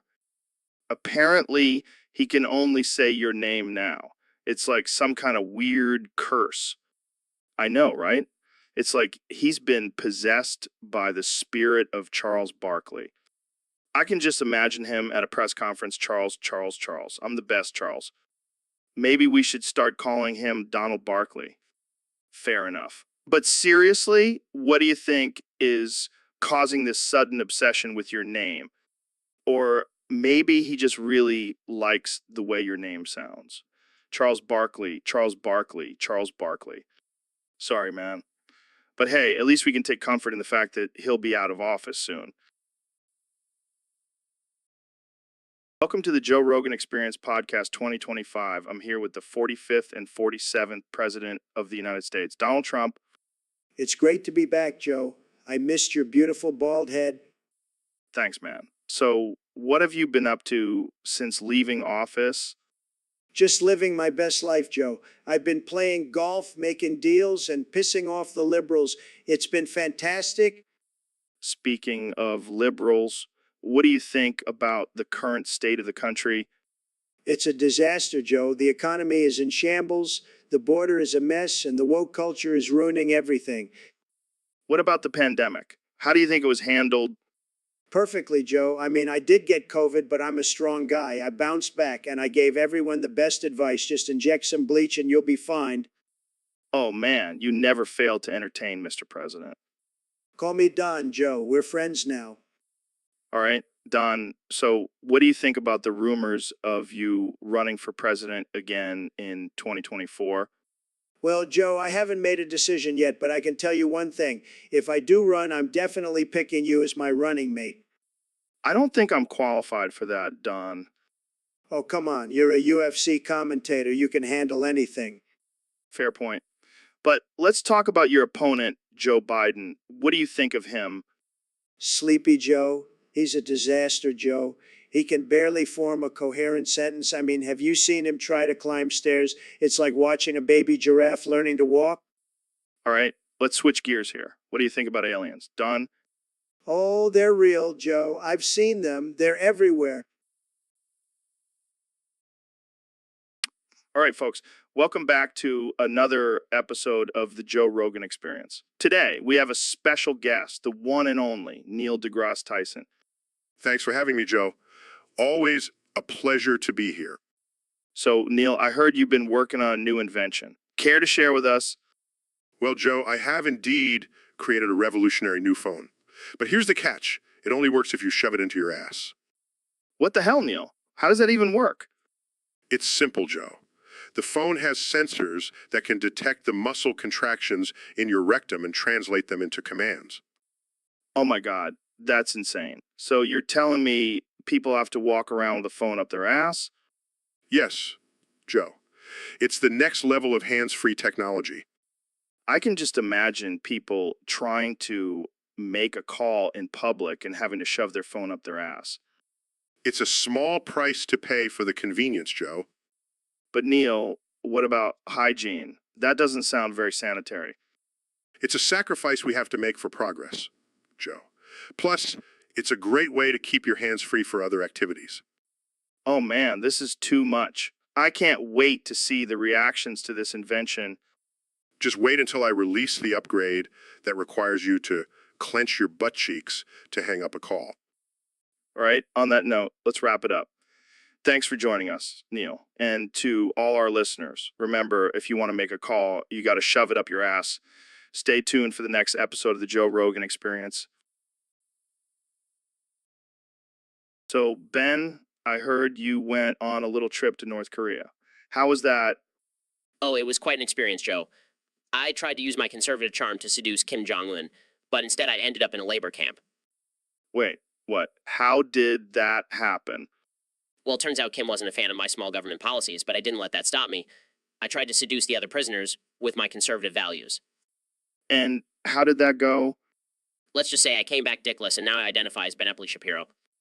Oh man, that's rough. But hey, at least you didn't come back a commie. Exactly. And now I can proudly say I have no dick and no liberal tendencies. Well, that's one way to own the libs, I guess. You know it, Joe. And now I'm working on converting all the other prisoners to conservatism. It's like a conservative re-education camp. Oh man, I can only imagine the conversations in that camp. It's a beautiful thing, Joe. And I'm proud to be Ben Epley Shapiro. So, Dr. Phil, I heard you have a special type of Tourette's. Yeah, it's a real doozy. Every time I go through airport security, I shout I have a bomb strapped to my chest. Oh man, that must make for some interesting encounters with You have no idea. They always freak out and start patting me down. It's a real inconvenience. I can relate. I have a form of Tourette's too. What's your tick? I shout, I am a registered sex offender whenever I'm within 500 feet of a school. Oh my, that's not something you want to shout in public. Tell me about it. I've had some close calls with angry parents. We should start a support group for people with airport and school-related Tourette's. That would be the most chaotic and offensive support group ever. Just like this conversation. Touch, Dr. Phil. Tuche. So, Neil, I heard you've been experiencing some crazy deja vu lately. Yeah, it's been happening way too often. It's like I'm stuck in a time loop. Maybe you're just living in the Matrix. Oh, please, don't start with that conspiracy theory crap again. Hey, I'm just saying it could explain your deja vu. Maybe you're just a glitch in the system. Or maybe I'm just having a stroke. That's messed up, man. I mean, it's either that or I'm living in a simulation created by an advanced alien species. Yeah, because that's definitely a more plausible explanation. Hey, you never know. We could be living in a cosmic reality TV show for some extraterrestrial beings. Dude, that would explain all the weird shit that's been happening lately. Like what? I don't know, like the Kardashians still being relevant. Okay, that's a valid point. See, I'm onto something here. Or maybe you're just smoking too much weed. Yeah, that's probably it. Well, whatever the reason, I hope this deja vu stops soon. It's starting to mess with my head. Maybe you should try some ayahuasca. That'll really mess with your head. Oh, great. Thanks for the advice, Joe. I'll make sure to try some psychedelic tea to cure my deja vu. Hey, it's worth a shot. Plus, we can record it for the podcast. Yeah, because that's exactly what the world needs. Two stone guys talking about deja vu and aliens. Welcome back to the Joe Rogan Experience Podcast 2025. Today, we have a special guest, the 45th and 45th and 47th President of the United States, Donald Trump. It's an honor to be here, Joe. I've always been a fan of your show, even when I was busy making America great again.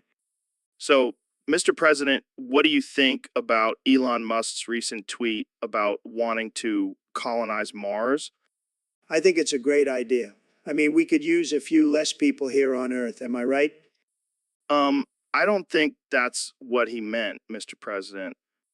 Oh, I know what he meant. I'm just saying if we send all the liberals to Mars, we'll have a lot more room for real Americans. Let's move on to a lighter topic. What do you think about the current state of the country? Joe, it's a disaster. I mean, have you seen Sleepy Joe's border policy? It's like he wants all the illegal aliens to come in and vote for him in 2024. Speaking of 2024, do you have any plans to run for president again? Of course I do. I mean, who wouldn't want 4 more years of this greatness? Well, I'm sure some people might disagree with you on that. Those people are losers, Joe. They don't know what's good for them, but I'll tell you what's good for them: a nice, juicy steak. Oh, okay. Let's talk about something else. How about your recent dinner with Kim Jong Un? Oh, that was a great dinner. He's a really nice guy. We had some delicious food, but I couldn't help but notice that he didn't eat much. Really? Why is that? Why is that? I think he was intimidated by the size of my hands. But hey, at least I didn't grab him by the. Okay, let's end it there. Thank you for joining us, Mr. Joe, have you seen Mr. Beast's latest video? He gave away $1 million to random strangers. Yeah, that's pretty generous of him. Generous? More like a pathetic attempt at buying people's attention. Come on, Elon. He's just trying to do something nice. Nice. More like a desperate cry for validation. He's like a sad little puppy begging for scraps. All right, calm down, man. Why do you care so much? Because he's taking away the spotlight from the real heroes, people like me and Trump. That's right. We're the real deal. We don't need to buy people's love. Exactly. We earn it with our brilliant minds and superior wealth. And our amazing hair. Yes, and our amazing hair. Okay, but why do you want to tell Mr. Beast off? Because he's a threat to our dominance. He needs to be put in his place. I'll do it. I'll tell him off. No, Trump. I want you to assert yourself. Show him who's boss. You want me to assert myself? All right. Watch this. He grabs an ice cream cone, Good. Now let them have it. hands the ice cream to Mr. Beast. Say, yeah, you can have it. Take that, Mr. Beast. You can't buy our love with your measly $1 million. Wow, that was something. Yes, I know. I'm a genius. I think you guys might need to work on your definition of asserting yourself. Hey, we're still learning. But at least we're not giving away our money like chumps. Yeah, we're not chumps. We're winners. And winners don't give away ice cream. So I heard you got into some trouble recently, Joe. Yeah, man, it was wild. I was at this party and some dude came up to me with a bag of Zenchinos and was like, hey, man, want to try these? Oh, shit. Those things are no joke.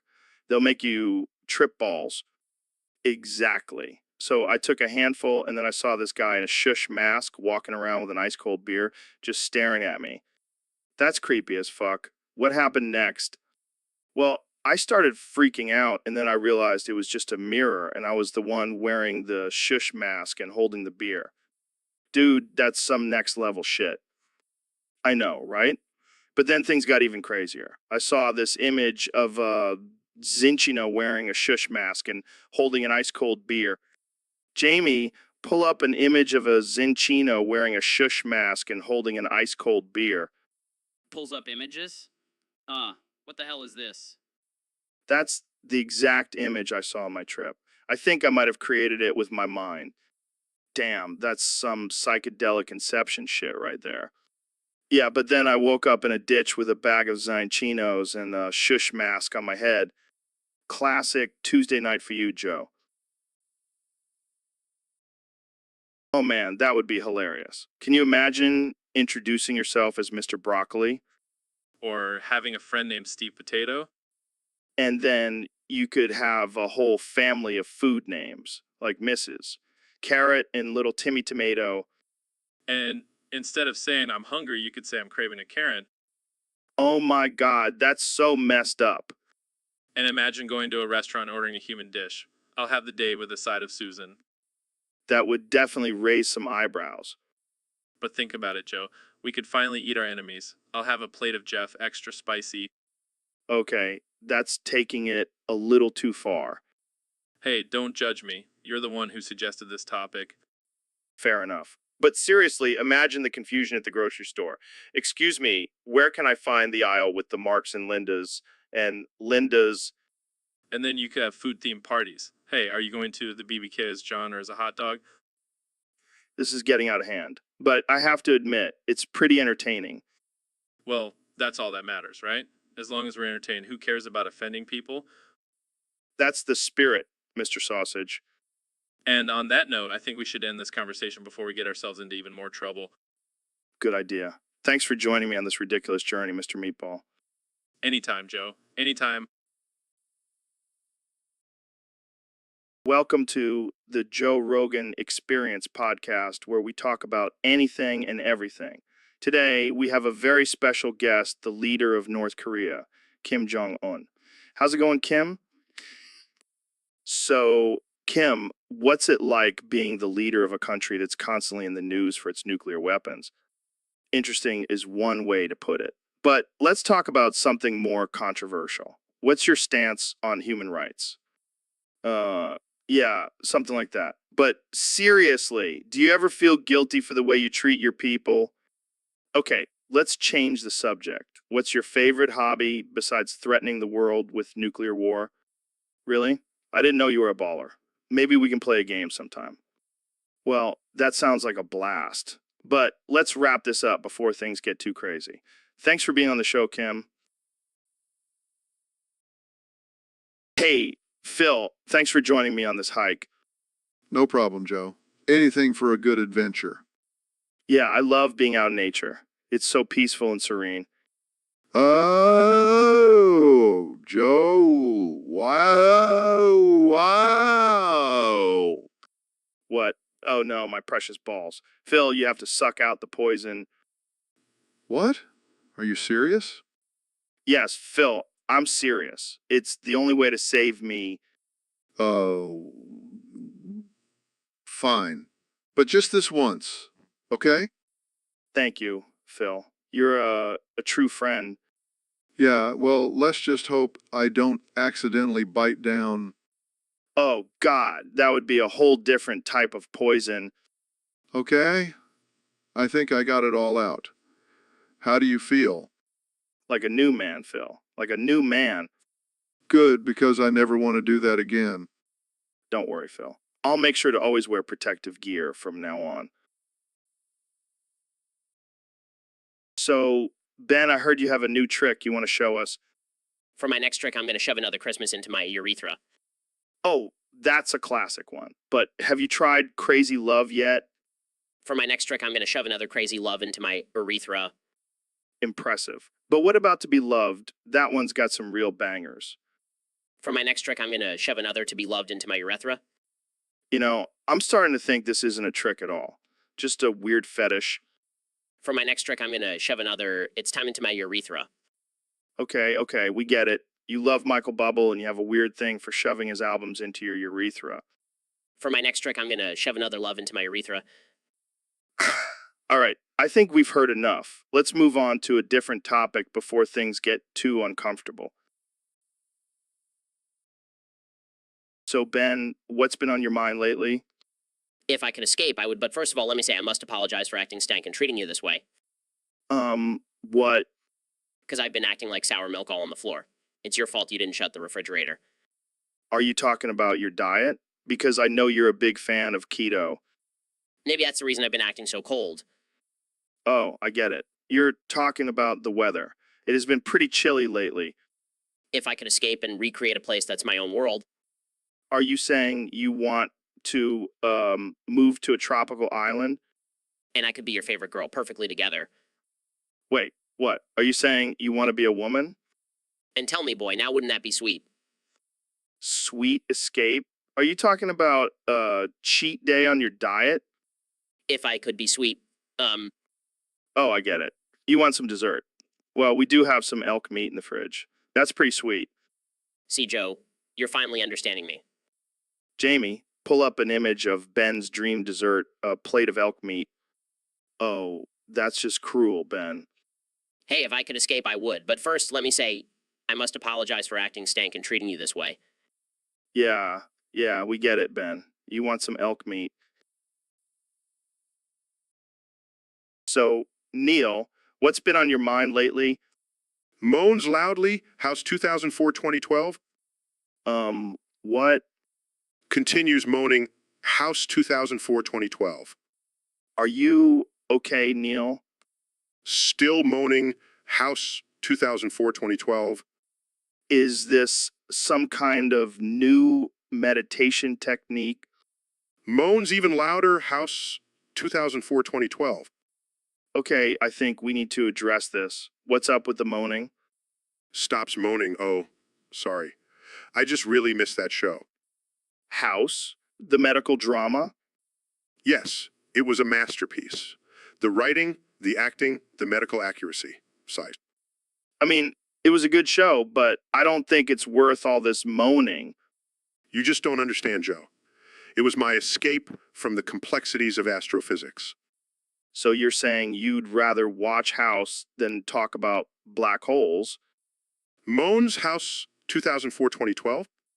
All right, let's move on before this gets any weirder. So what's your take on aliens? Stops moaning. Oh, don't even get me started. You know what's better than House? Ancient Aliens. Now that's some quality television. Laughs, I can't believe we're having this conversation. Laughs, hey, we all have our guilty pleasures.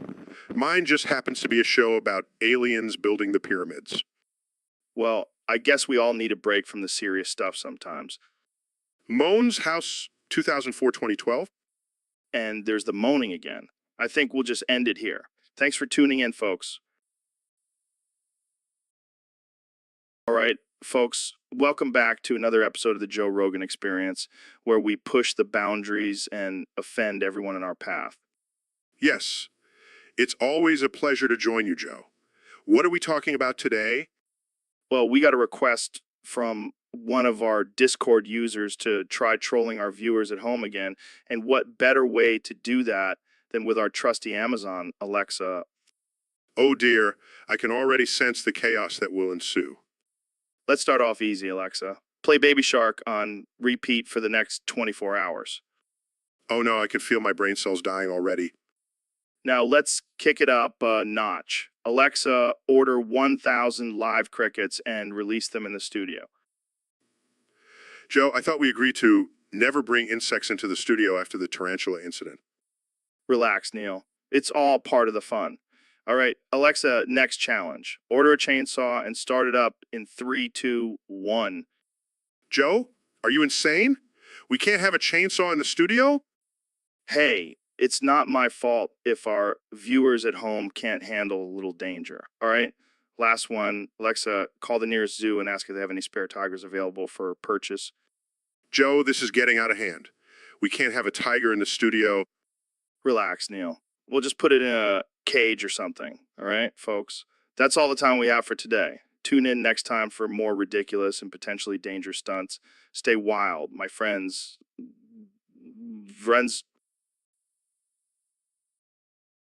Hey, Ben, have you heard the news? What news? What news? My balls are pregnant. What? How is that even possible? Well, I've been experimenting with some new supplements, and it looks like they did the trick. That's absurd. Men can't get pregnant. Oh, but they can. And let me tell you, it's been quite the experience. I don't even want to know the details. Oh, come on. Don't be such a prude. You know, you're curious. Fine. Fine. But where are you going to find the milk for your pregnant balls? I don't know. Maybe I'll ask Alex Jones. He seems to have some interesting theories on that.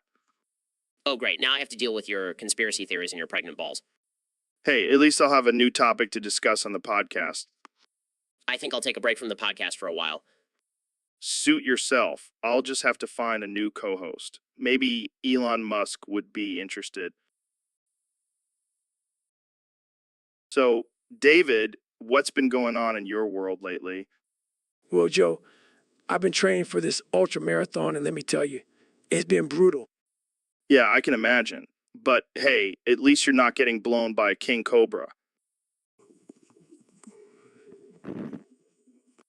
I saw this video online where this guy let king cobra bite his dick. Apparently, they give the best blowjobs. Joe, that's disgusting. Why would you even watch that? I mean, I was curious. And let me tell you that Snake had some serious skills. I can't believe we're even having this conversation. Oh, come on, David. Don't act like you've never thought about it. I bet you have a secret fantasy about getting blown by a cobra. What the hell, Joe? That's messed up. Hey, I'm just saying, don't knock it till you try it. I think I'll stick to my ultra marathons. Thank you very much. Suit yourself. But when you're out there running for hours, just remember a king cobra could be giving you the best blowjob of your life. I think I'm going to throw up. Jamie, pull up an image of a king cobra for Joe to fantasize about. So, Neil, I heard you've been studying some interesting stuff lately. Alexa, intruder alert. Call 911. Yeah, I think you need to turn off your Alexa, man. Alexa, intruder alert. Call 911. Seriously, Neil, what's up with that? Alexa, intruder alert. Call 911. Okay, I'll just ignore that. So, what have you been studying? Alexa, intruder alert. Call 911. Oh, God, here we go again. Can you please just tell me? Alexa, intruder alert. Call 911. You know what? Forget it. I heard you've been researching interracial tree sex. Alexa, intruder alert. Call 911. This is going to be a long conversation. But seriously, what's up with that? Alexa, intruder alert. Call 911. Okay, I'm done. I'm just going to go talk to Elon Musk about colonizing Mars. At least he can hold a conversation. Welcome back to the Joe Rogan Experience, folks.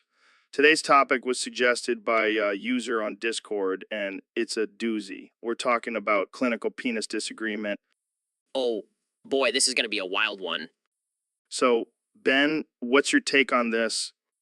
Well, Joe, as a conservative, I believe in small government, and that includes keeping the government out of our pants. I like where this is going. But seriously, clinical penis disagreement is a serious issue. We can't have the government telling us what size our penises should be. Yeah, that's not the government's job. That's what porn is for. Exactly. And let's not forget, the free market will take care of this. If there's a demand for bigger penises, the market will provide. That's true. But what about those who are born with smaller penises? Shouldn't they have the option for clinical intervention? Joe, we can't play God. We have to accept our bodies as they are and not try to change them. So you're saying you're happy with your tiny conservative penis? Let's just say I make up for it in other areas. And on that note, we'll end this episode. Thanks for tuning in, folks. And remember, the government has no business in your pants. Stay free, stay wild. All right, folks, welcome back to the Joe Rogan Experience podcast. Today we have the legend, the man, the myth, David Goggins in the studio.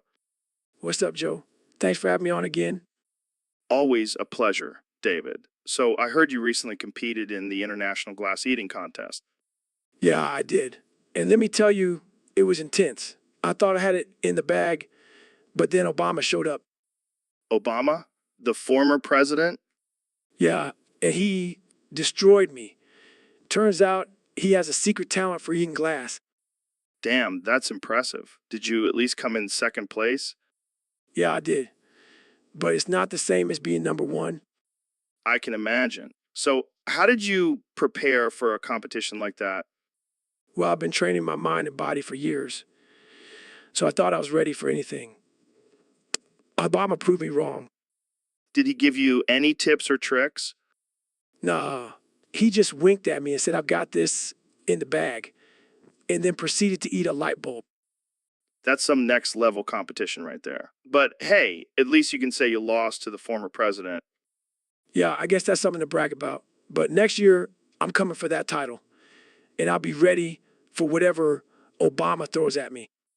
I have no doubt, David. You're a beast. All right, that's all the time we have for today. Thanks for tuning in, folks. And remember, always push yourself to be the best glass eater you can be. See you next time. Hey, Phil, how's it going? Keeps beating off, man. Keeps beating off. Okay. So what have you been up to lately? Keeps beating off, bro. Keeps beating off. I mean, I get it. But can we talk about something else? Keeps beating off, dude. Keeps beating off. All right, let's change the subject. Did you see that new movie? Keeps beating off, man. Keeps beating off. Seriously, Phil? Can you stop saying that? Keeps beating off, bro. Keeps beating off. I'm starting to think you have a problem. Keeps beating off, dude. Keeps beating off. Okay, I think we're done here. Keeps beating off, man. Keeps beating off. All right, folks, welcome back to the Joe Rogan Experience Podcast 2025. Today we have the one and only Neil deGrasse Tyson, the man who knows more about the universe than anyone else. That is literally 1984, Joe. We are going scarce. What are you talking about, Neil? The government is controlling everything, Joe. They're watching our every move. We're living in a dystopian society. Oh, come on, Neil. You're always so paranoid. Just relax and have some elk meat. Elk meat? Do you know how many elk are left in the world, Joe? We're depleting our resources at an alarming rate. Oh, here we go again with your environmental rants. Can't we just talk about space or something? Space? You mean the vast emptiness that we can't even comprehend?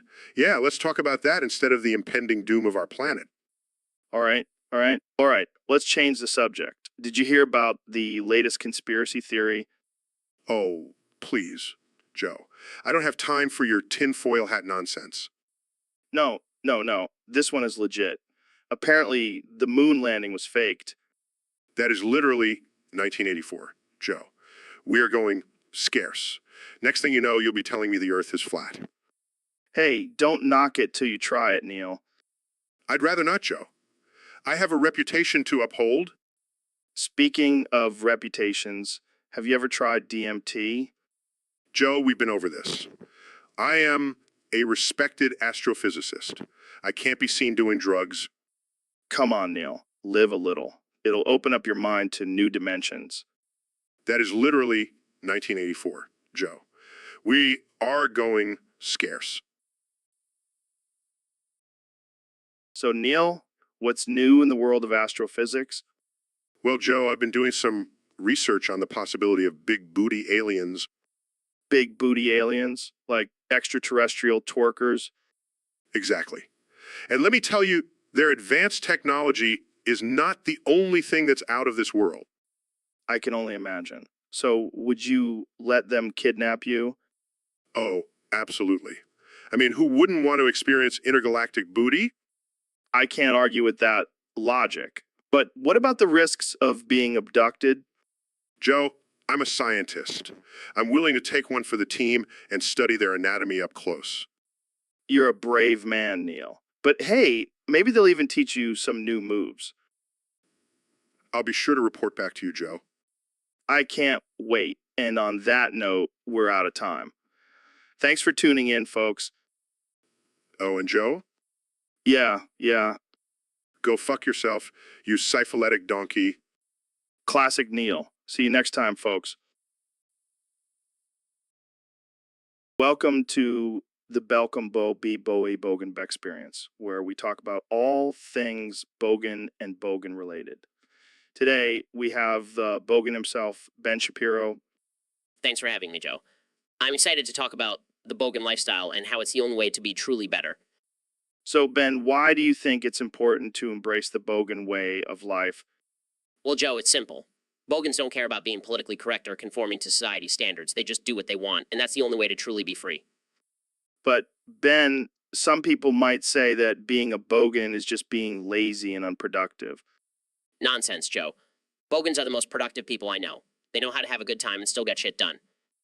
Speaking of getting shit done, have you ever tried to do a Bogan accent, Ben? Oh yeah, mate, I've been practicing my Bogan accent in the mirror every night. Gotta get it just right, you know? That's terrible, Ben. Stick to your regular voice. Fine, but I'll have, I've been working on my Bogan slang. I can say G-Day, mate, like a true Bogan now. Wow, you're a regular Crocodile Dundee. Damn right, Joe. And don't forget, Bogans know how to have a good time. I may have a stick up my ass most of the time, but when I let loose, I'm a Bogan through and through. Well, I think we've learned a lot about the Bogan way of life today. Thanks for joining us, Ben. Anytime, Joe. And remember, be Bogan, be brave, and be the only one who knows what the hell you're saying. So, Mr. Beast, have you heard about this new feature on Google Home? You can now open Pornhub with just your voice. That's ridiculous. Who needs a personal assistant when you have Google to open up your favorite porn site for you? I mean, it's a game changer. No more fumbling around with your phone trying to find the right video. Just shout, "Hey Google, open Pornhub," and boom, you're ready to go. But what about privacy? I don't want Google knowing my kinks. Oh, come on, Mr. Beast. You've got a whole team of people following you around with cameras. I think Google knowing your porn preferences is the least of your worries. Fair point. But what if someone else in the house asks Google to open Pornhub? Well, that's a whole other level of awkward. Hey Google, open Pornhub. Sorry, I can't do that. It seems like someone else is already using the feature. Can you imagine the looks on their faces? Priceless. And let's not forget about the potential for pranks. Hey Google, open Pornhub at a family dinner. Classic, Oh man, this is too good. I can't wait to try it out. I think we've found our new favorite party trick. Hey Google, open Pornhub and watch everyone's reactions. I think we just discovered the true purpose of technology. Forget productivity, it's all about easy access to porn. And that note, I think we'll end this episode. Thanks for joining us, Mr. Beast. Anytime, Joe. Just remember, hey Google, open Pornhub. Hey, Dr. Phil, thanks for coming on the show. Julio. Yeah. Oh, Joe. So I heard you can only say OIO. Oh, yeah. Joe now. What happened? Julio. Yeah. Oh, Joe.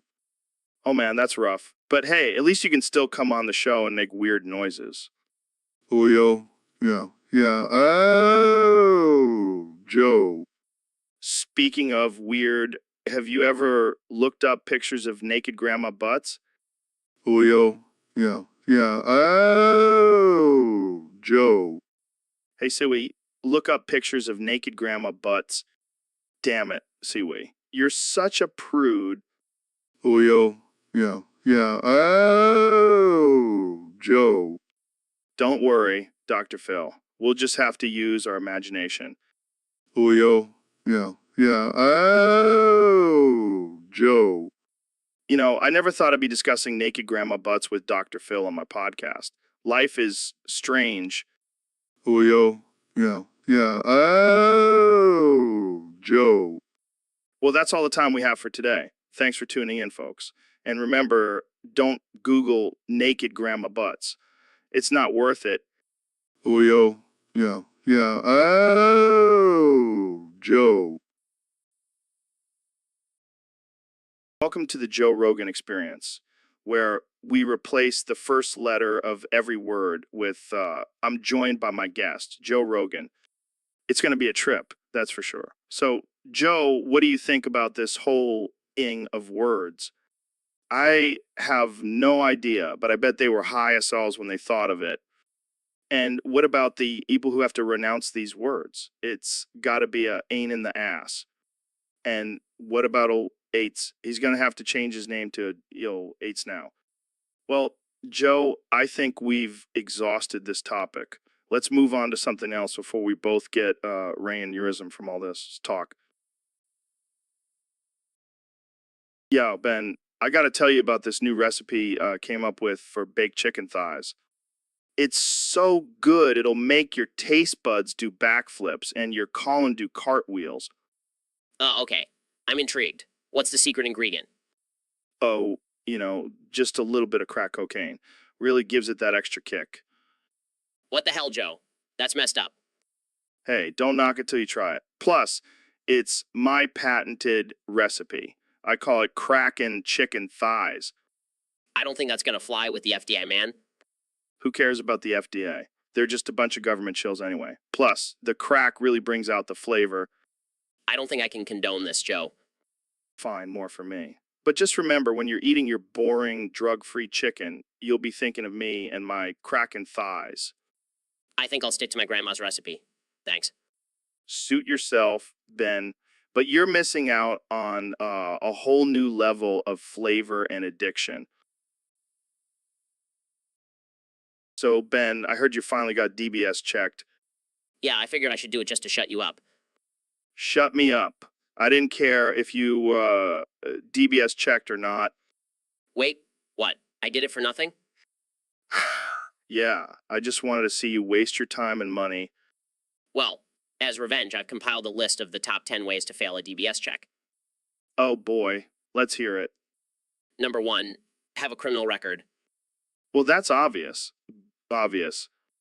Number 2, be a convicted serial killer. Okay, that's a bit extreme. Number 3, have a restraining order against you. Are you trying to tell us something, Ben? Number 4, be a registered sex offender. Okay, this is getting dark. Number 5, have a history of animal abuse. All right, let's move on to number 6. Number 6, be a known drug dealer. I feel like these are all common sense. Number 7, have a history of embezzlement. Okay, now you're just listing off all the things you've done. Number 8, be a wanted fugitive. Are you trying to get yourself arrested? Number 9, have ties to organized crime. All right, we get it. You're a bad boy. And finally, number 10, be Joe Rogan's friend. Hey, I resent that. Just kidding, Joe. But seriously, don't be a criminal, kids. So, Ben, what's new with you? Well, Joe, I have a confession to make. I'm not actually human. What do you mean? Like, you're an alien or something? Not exactly. I'm an otherworldly being that feeds off of conservative matter. What the hell does that even mean? It means that I use the conservative beliefs and values of my followers as fuel for my own power. That's kind of messed up, man. Oh, it gets better. I'm about to enter my final form and become the ultimate liberal, devouring every conservative in my path. Wait, what? Are you serious? Dead serious, Joe. I will emerge from my cocoon as a beautiful, woke butterfly, ready to spread my progressive agenda across the world. This is some next level conspiracy theory stuff, Ben. Oh, it's no conspiracy, Joe. It's just the natural evolution of my species. Well, I guess I'll just sit back and watch the chaos unfold. That's the spirit, Joe. Embrace the liberal revolution. So, Ben, have you heard about the recent racial riots in Wood Island? Oh, you mean ones that went through the Wyverwood House, Westawan? Yeah, that's the one apparently womany and wadiologists refused to weed away to wadiagwafs. Oh boy, that must have wild up the Wessidents. Wising resentment, Wataliatoe wants, Weckless Wections. And don't forget the Wampant, Weedawick, and Wowing Resistance. It's like a waffle wycle of wage. Widos, wampaging, wansacking wetail, whipping up whalings. And Wazing, Waybellius, Wage across wow, and Westidential Weegens. But at least the Y police responded rapidly, enforcing wedlocks and westowing relative weapos. Yeah, but the Weaverbuations remain. This is one ridiculous Wyatt. You can say that again. Reminds me of that time I wailed against woke Wiltshire. Oh, don't get me started on that. Woke is wadical wisies. White you are, Joe. White you are. Welcome to the Joe Rogan Experience Podcast 2025. I'm here with one and only Elon Musk. How are you doing today, Elon? Sure, I'm grand, Joe. Just been tinkering with some rockets and whatnot. So, I heard you joined this thing called the Orange Order. What's that all about? It is a grand organization, Joe. It's an Irish Protestant fraternal order dedicated to preserving our culture and heritage. Sounds interesting. What do you do in the Orange Order? Well, we have parades, marches, and celebrations. And of course, we drink a lot of Guinness. And what's with the orange sashes and hats? That's just to show our loyalty to the crown. And to look damn good, if I do say so myself. So, is it like a secret society? Not at all, Joe. We're very open about our beliefs and traditions. We even have a website if you're interested in joining. I'll pass, but thanks for the offer. So, what's your favorite thing about being part of the Orange Order? Definitely the sense of community, Joe. We're all like a big family and we take care of each other. Plus, we throw some epic parties. Well, there you have it, folks. Elon Musk, rocket scientist and member of the Orange Order. Thanks for joining us, Elon. No problem, Joe. Now, Jamie, pull up an image of me in my orange sash holding a pint of Guinness. Cheers. Welcome Bo B Bogum experience, folks. Buddy be baby bone ban bowling ben bapiro. Ben by Bo B Bo B place. Be burst better bore better BB. Well, Bobby bonus, Bobby burst bladder buff alphabet. This just spans about Bobby be best. The bowling then they better burst bladder better be best second bladder. That's true, Ben. The B second bladder was bone pretty good options too. Like bitch bore boobs. Exactly. The second bladder is more be versatility. The burst bladder seems best to be basic. So basic. Basic. Ba ba ba bung B beer bore boobies. Well, those bear pretty good too. But then boverbang, that's gonna be boring. Okay, but beer be me bout. But about the bird bladder boss, but butter bore balls. Third bladder is about some be strong be contenders bow bad mit. But bearing ben bover again, but still be be kind of be bored. Well, we be baby big agree but disagree. But they be that's but what makes be this show interesting.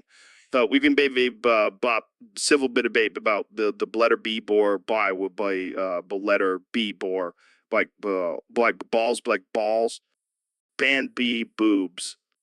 Exactly, B Joe. Because B win bit. All right, folks.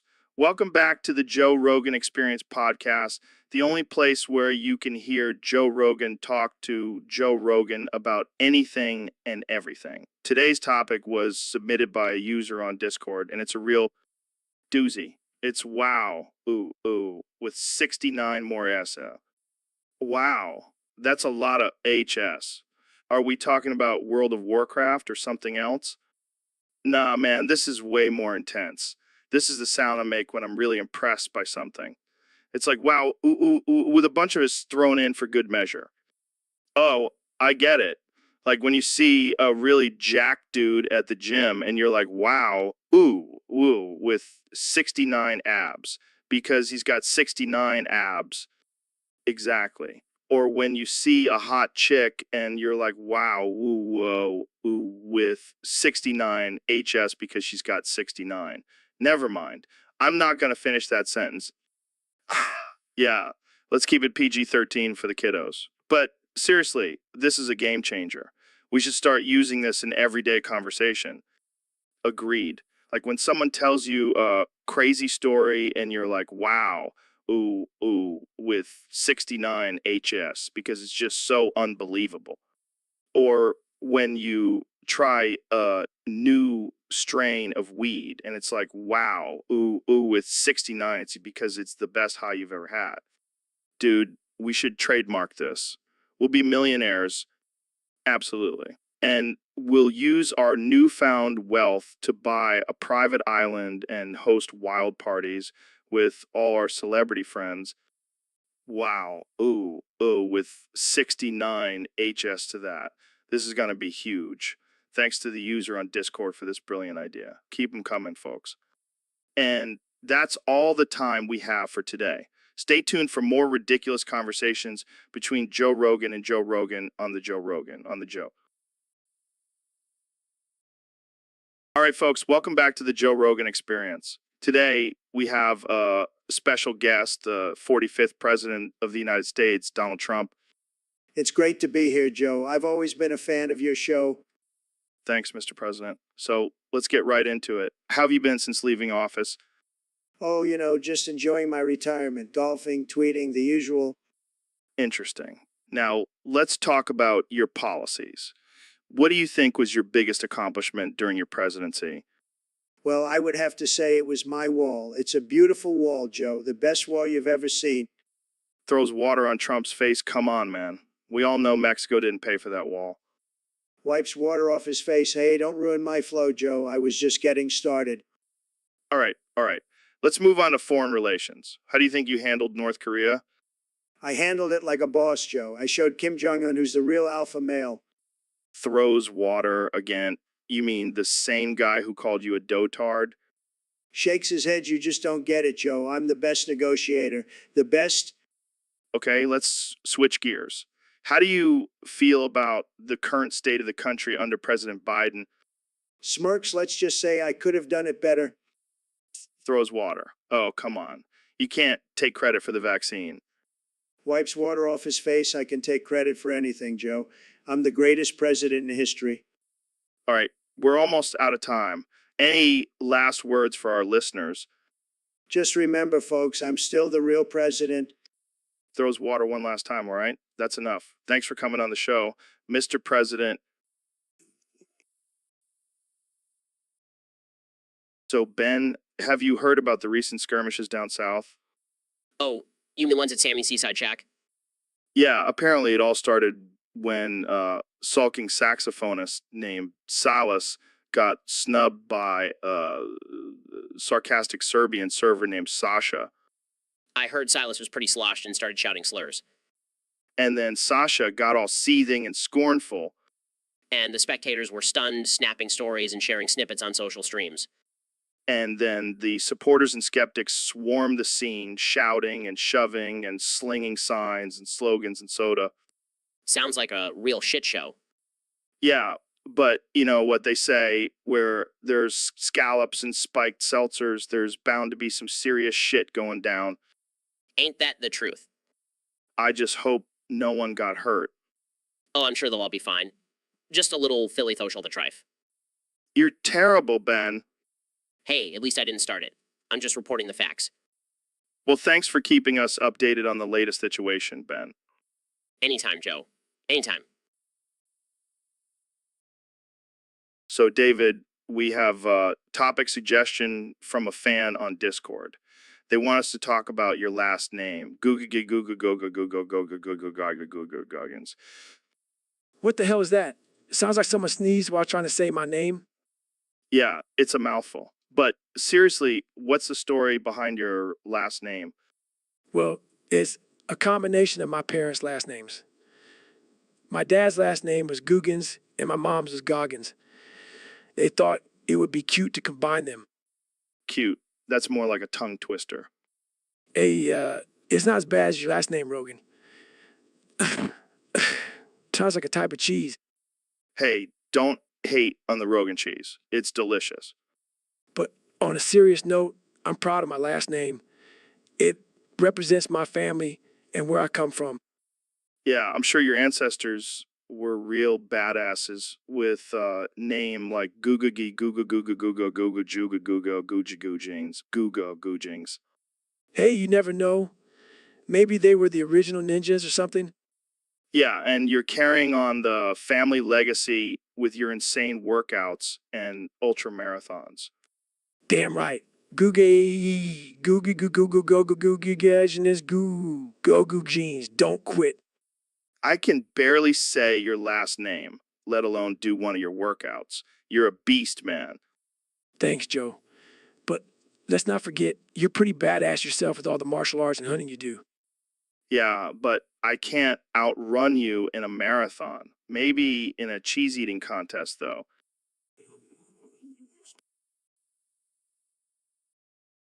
Welcome back to the Joe Rogan Experience podcast.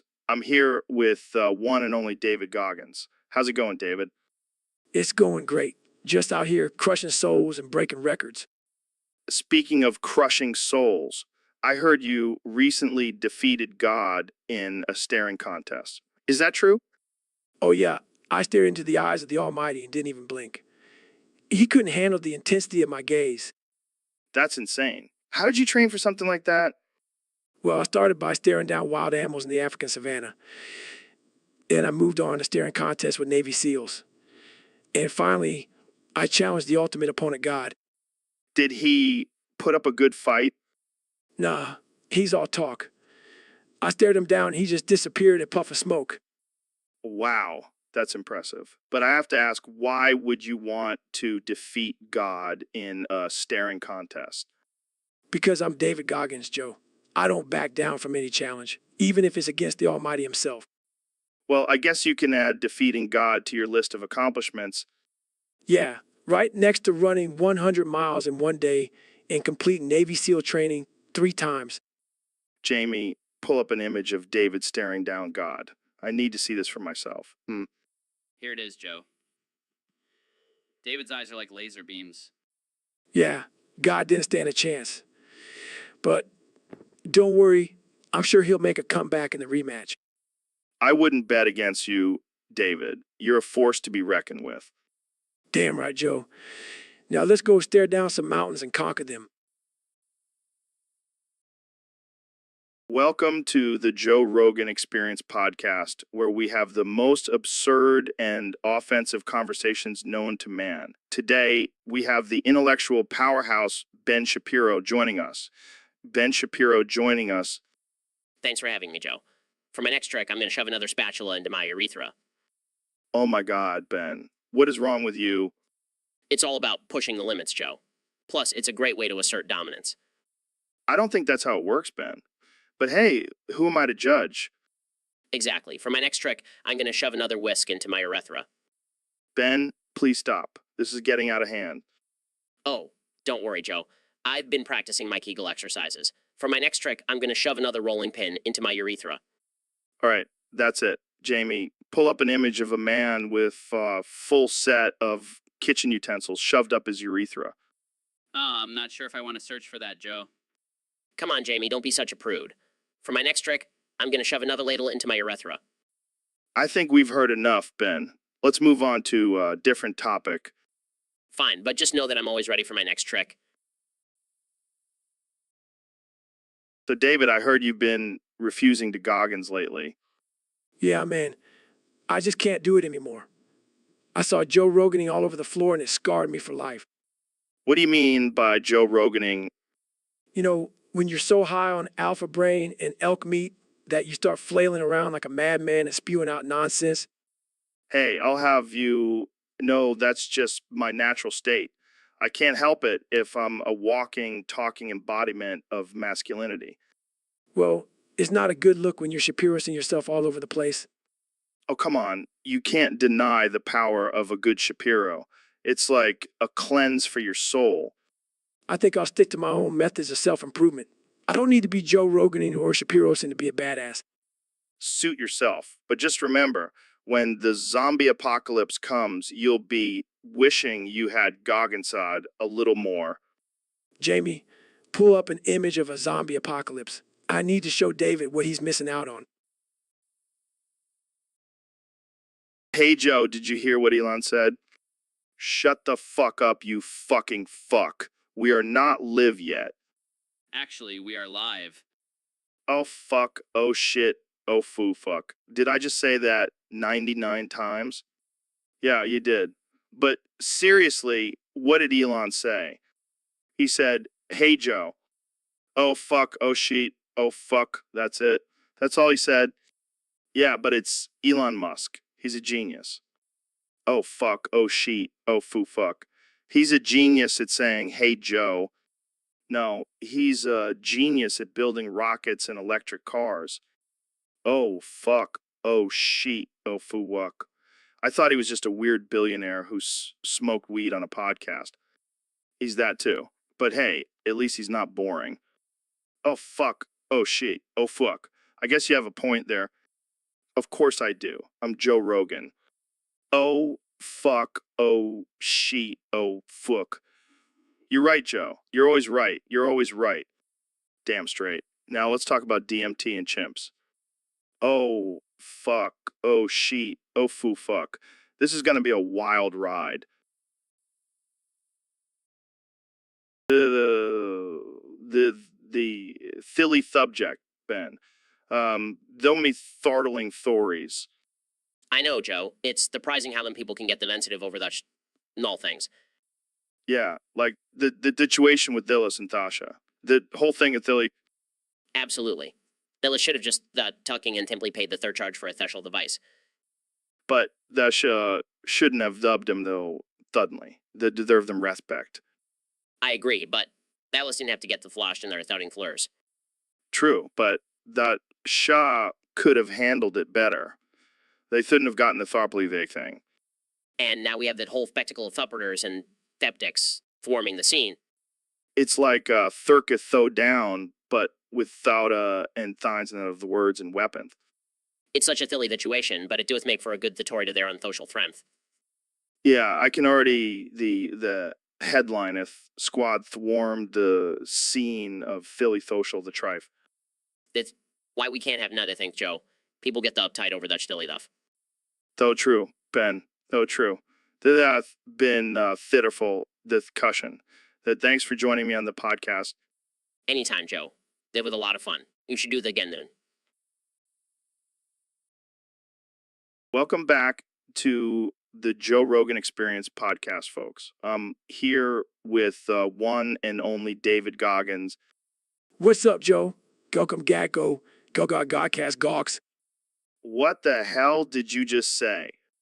I said, welcome back to the Joe Rogan Experience podcast, folks.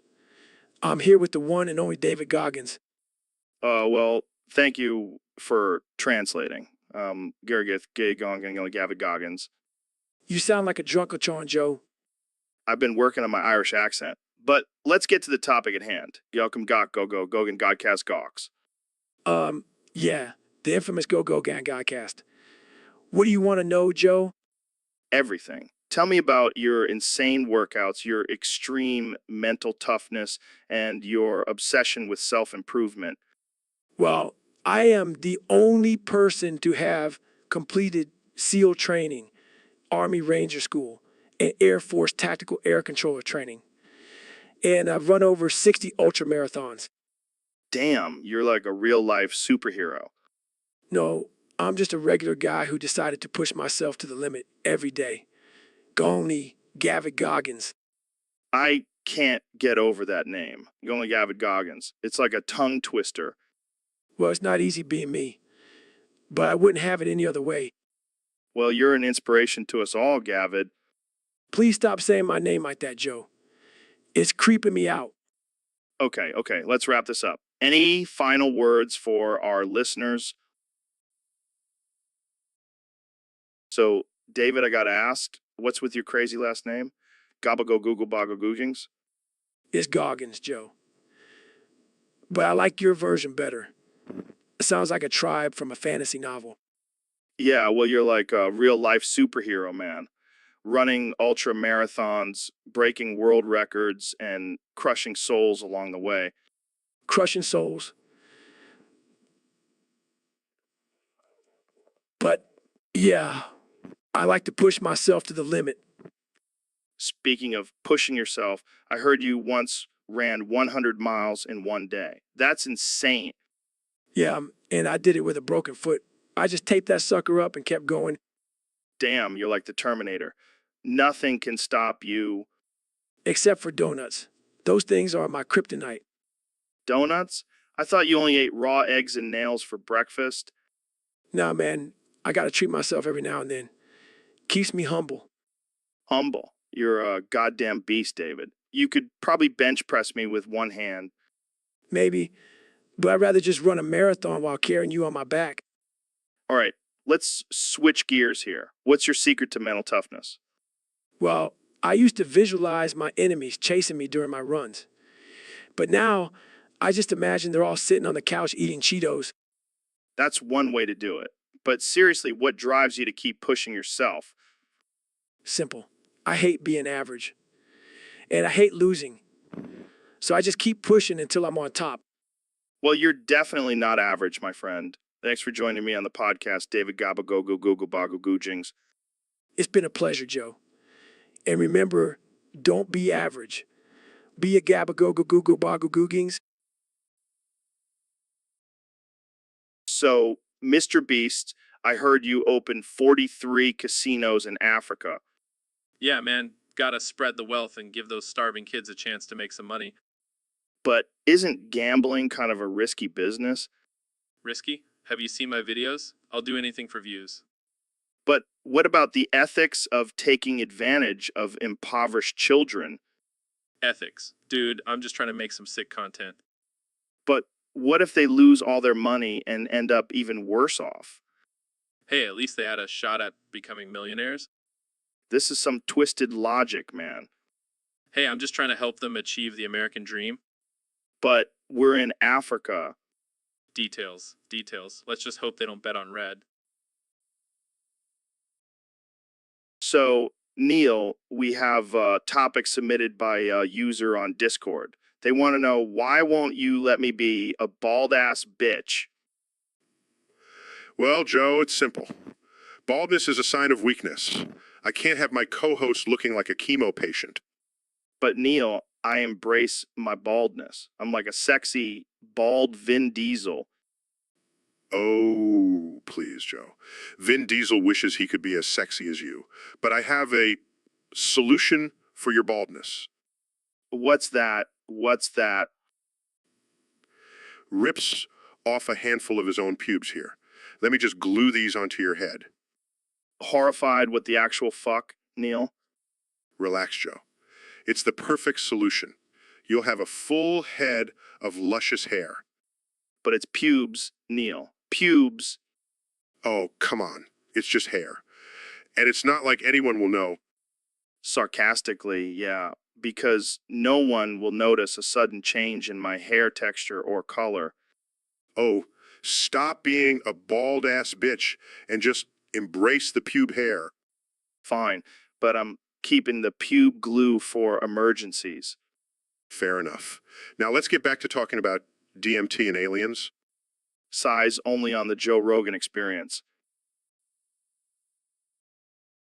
So, Mr. President, I heard you have a thing for the golden ratio. Oh, yeah, Joe. It's the best ratio, the most beautiful ratio, and I know ratios, believe me. I've also heard that you like to add a little something extra to your drinks. Oh, you mean the piss? It's all about the gold, baby. Got to keep that golden ratio going. Wait, you actually pee in your drinks? Absolutely. It's the ultimate power movie, and it's all natural. None of that fake lemonade crap. That's interesting. Do you ever just drink it straight from the source?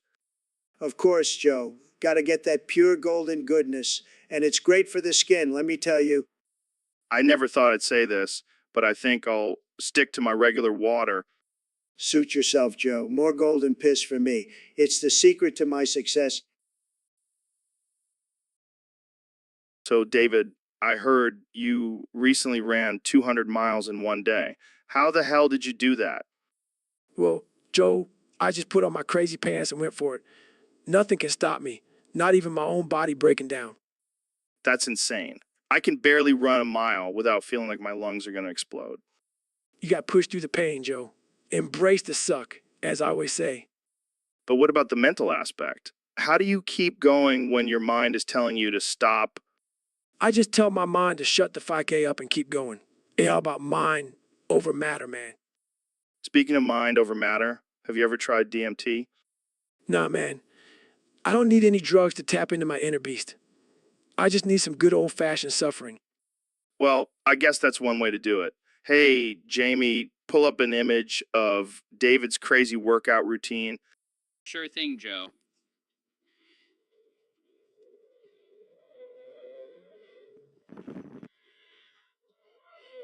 Yes. Picture. Holy shit, that's intense. I think I'll stick to my kettlebell swings. Suit yourself, Joe. But if you ever want to reach your full potential, you got to push yourself to the limit. I'll keep that in mind. Now let's talk about your diet. I heard you only eat raw meat. That's right, Joe. No fruits, no veggies, just raw meat. It's the ultimate fuel for my beastly body. Well, I'm glad I'm not a vegetarian around you. I'd be afraid you'd eat me for dinner. Nah, I only eat the weak and complacent. You're safe. For now. Okay, let's wrap this up before I become your next meal. Thanks for coming on the show, David. Anytime. Just remember, embrace the suck and don't be. All right, folks, welcome back to the Joe Rogan Experience Podcast 2025. Today we have a special guest, the 2024 President of the United States, Donald Trump. It's great to be here, Joe. I've been a big fan of your podcast even before I became president. Tremendous stuff. Tremendous stuff. Thank you, Mr. President. So let's get right into it. Our Discord user wants to know how to build a powerful chip folder in Mega Man Battle Network. Do you have any expertise in this area? Of course I do, Joe. I'm the best at everything. I've played Mega Man Battle Network, and let me tell you, I built the most powerful chip folder you've ever seen. It's huge. Can you give us some tips on how to build a powerful chip folder? Absolutely. First, you need to have the best chips. The best chips. I have all the best chips. And then you need to organize them in a very strategic way. I call it the Trump Tower formation. It's very powerful, believe me. Interesting. And what about the viruses? How do you handle them? I don't handle them, Joe. I make them disappear, just like I make my taxes disappear. But seriously, I have a secret weapon for viruses. It's called alternate facts. They can't touch you if you just deny their existence. Wow, that's some next level gaming strategy. And what about the boss battles? Joe, I'm a boss in real life, so boss battles are a piece of cake for me. I just use my signature move, the you're fired chip. Works every time. Works every time. Well, there you have it, folks. The expert tips from President Trump on building a powerful chip folder in Mega Man Battle Network. Thank you for joining us, Mr. President. Mr. President, My pleasure, Joe. And remember, always play to win and make sure you have the best chips. The best. so David, I heard you recently defeated Wally West in a race. How did that go? It was intense, Joe. Wally was giving it his all, but I just had that extra gear in me. Damn, that's impressive. But now you're training him to run even faster. How is that going? Let's just say Wally is regretting ever challenging me. I've got him running up mountains, through fire, and even underwater. That's some hardcore training. But I have to ask, why are you doing this? What's the end goal here? I want to push Wally to his limits, Joe. I want to see just how fast he can go. Plus, it's a great ego boost for me. I can imagine. But do you think Wally will ever be able to beat you in a race? Not a chance. The ultimate running machine. Wally can try all he wants, but he'll never catch up to me. Well, there you have it, folks. David Goggins, the unbeatable running machine, now training Wally West to be even faster. This is some next level stuff. This is some next level stuff. You're damn right, Joe. No one can outrun me. Not even the Flash. And we're back, folks. I have a very special announcement to make. My good friend Ben Shapiro is about to say his first word live on air. Mama. Mama. Oh my God, Ben, you did it. You said your first word. Mama. Mama. Okay, let's try to have a real conversation now. So, Ben, what do you think about the current political climate? Mama. Mama. Come on, Ben. You can do better than that. Mama. Mama. Okay. Let's move on to something else. How about your thoughts on climate change? Mama. Mama. All right, that's enough of that. Let's talk about your new book, Ben. What inspired you to write it? Mama. Mama. Oh God, Ben. Can we please talk about something else? Mama. Mama. Okay, I think that's all the time we have for today. Thanks for joining me, Ben. And thank you for sharing your first word with us. Mama. Mama. This has been another ridiculous and offensive episode of the Joe Rogan Experience. Tune in next time for more absurd conversations. Well, Mr. Beast, looks like we have a real freak on our hands here. How's that lotion treating you? Oh, just keeping things nice and slippery down there. Got to make sure I have a good grip. Yeah, I hear you. So, what brings you to the podcast today? Well, Joe, I just had to share my latest challenge with you. I'm trying to see how many times I can jerk off in one day. Oh, that's a tough one. What's your record so far?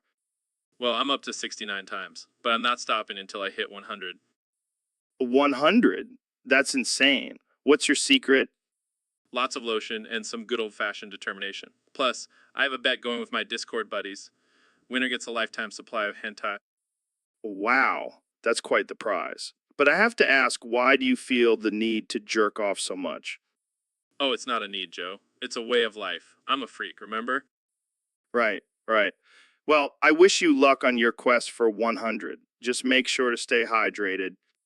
Don't worry, Joe. I have a gallon of Gatorade next to me. Gotta replenish those electrolytes. Well, there you have it, folks. Mr. Beast, the king of jerking off. Thanks for coming on the show. Thanks for coming on the show. Anytime, Joe. Keep on stroking. Welcome back to the Joe Rogan Experience podcast, where we talk about anything and everything under the sun. Today, we have the one and only Dr. Phil on the show. How's it going, Dr. Phil? Well, Joe, I'm doing just fine. But I have to say, I'm a little disappointed that you didn't offer me any elk meat before the show. Oh, my bad. I'll have Jamie pull up an image of some elk meat for you to drool over while we talk. Here you go, Dr. Phil. Elk meat in all its glory. That's what I'm talking about. But let's get to the topic at hand. I heard you had a little accident with Ben Shapiro during a massage session. Yeah, it was wild. I mean, I was just trying to relax, and Dr. Phil here goes all Hulk mod and snaps Ben's neck into another dimension. Hey, it wasn't intentional. I was just trying to work out some knots in his neck. Well, you definitely worked them out. Ben is now lying dead on the floor, but hey, at least he's in a fifth dimension, right? I guess. But I have to say it's not my fault. Ben is just too fragile. He's like a little twig. Well, I'm pretty sure you broke more than just his neck. But hey, at least we can say Ben Shapiro got a massage from Dr. Phil. And that's something he can take to the grave. Oh, wait, he's already there. Oh, Dr. Phil, you never fail to make me laugh. Thanks for coming on the show and killing Ben Shapiro. Anytime, Joe. Anytime. All right, folks, welcome back to the Joe Rogan Experience podcast in the year 2025. Today we have a very special guest, the one and only David Goggins. Thanks for having me, Joe. I'm pumped to be here. Now, David, I got to ask, what's with all the extra O's in your name? David Googans. Well, Joe, it's all about intensity. The more intense I am, I like it. So what have you been up to lately? oh, just running ultra marathons, doing 4,000 pull-ups a day and breaking world records. Damn, you're a machine. No, I'm not a machine. I'm just a regular guy who refuses to be average. I like that mentality. So tell me, what's your secret to pushing through the pain and exhaustion? Well, I have this little trick where I imagine I'm being chased by a pack of rabid wolves. It really gets the adrenaline going. That's some next level motivation right there. You got to do, Joe. Life is a constant battle, and you have to be ready for it. Wise words from the Goggins. Now I heard you have a new book coming out. Yeah, it's called Grit and Guts. How to Be Unstoppable. It's all about pushing past your limits and embracing the suck. I can't wait to read it. And maybe I'll even start adding some extra O's to my name for that extra edge. I think you can handle it, Joe. Well, that's all the time we have for today, folks. Thanks for tuning in to the Joe Rogan Experience podcast. And remember, be like David Goo ooh ooh ooh ooh ooh ooh ooh ooh ooh ooh and never settle for average. So, Kanye, I hear you have a new album coming out. Yeah, man, it's called I Am a Registered Sex Offender. Deal with it. What? You heard me. I'm embracing my past mistakes and turning it into art. And to art, But being a registered sex offender is not something to be proud of. who said I was proud? I'm just not gonna let society shame me for it. I'm owning it. I don't know if that's the best approach, Kanye. Oh, come on, Joe. I love pushing boundaries and stirring up controversy. Yeah, but this is a whole other level. Jamie, pull up an image of me wearing a shirt that says, I heart being a sex offender. I don't think I can find that, Kanye. Fine. Just pull up a picture of me in a MAGA hat then. Let's move on to another topic, please. Fine. But just wait until you hear my new single, I Did It. I Did It. I think we'll pass on that one. Suit yourself, but it's going to be a hit. Just like my new line of I am a sex offender, deal with it, merchandise. All right, I think we're done here. Thanks for coming on the show. Kanye, No problem, Joe. Just remember, embrace your mistakes and turn them into art. so David, how's it going? It's going great, Joe. Just been crushing my workouts and pushing myself to the limit every day. That's awesome. You're a machine, man. But don't you ever just want to take a break and relax? Relax. I don't have time for that. I'm always on the move, always pushing myself. Yeah, I get that. But sometimes you got to give your body and mind a break, you know? Fuck. Fuck. Well, what's going on, David? Fuck. Fuck. Are you okay? Did I say something to trigger you? Fuck. Fuck. Okay, let's take a deep breath here. What's going on? Sorry, Joe. It's just that sometimes when I hear the word relax, my subconscious kicks in and I can't control myself. What do you mean? What do you mean? Well, I used to be a Navy SEAL, and we were always told to never relax, to always be on high alert. We'll always be on high alert. Now, whenever I hear the word relax, my subconscious goes into, Wow, that's intense. I'll try not to say that word again. thanks, Joe. I appreciate it. Now, let's get back to crushing our workouts. Yeah, let's do it. And remember, no relaxing. You got it, Joe. No relaxing. Welcome back to the Joe Rogan Experience, folks. Today we have a very special episode for you. We have the one and only Ben Shapiro and David Goggins live in the studio. Thanks for having us, Joe. It's always a pleasure to be here. Yeah, man. I'm excited to be on the show. I've been a fan for a long time. So let's get right into it. I heard you guys were trying something new today. Care to explain? Well, we wanted to push our limits and try something extreme, so we decided to have sex live on stream.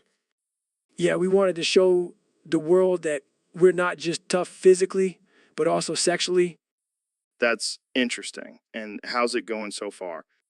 Well, I have to say I'm quite impressed with David's stamina. Oh, you haven't seen anything yet, Ben. I'm just getting started. So what's your secret, David? How do you keep going for so long? Well, it's all about mindset. You have to push through the pain and keep going. No excuses. Yeah, and I have my trusty facts and logic to guide me through this experience. That's great. So how are you guys feeling right now? Honestly, Joe, I'm feeling a little tired. I think I might need a break. What? No way, Ben. Oh no, it looks like Ben Shapiro and David Goggins are having a disagreement. This could get messy. David, I'm warning you.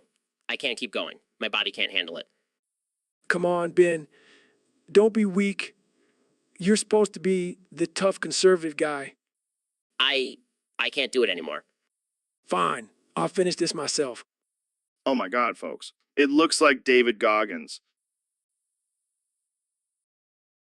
Welcome to the Joe Rogan Experience, where we talk about all things uncensored and unfiltered.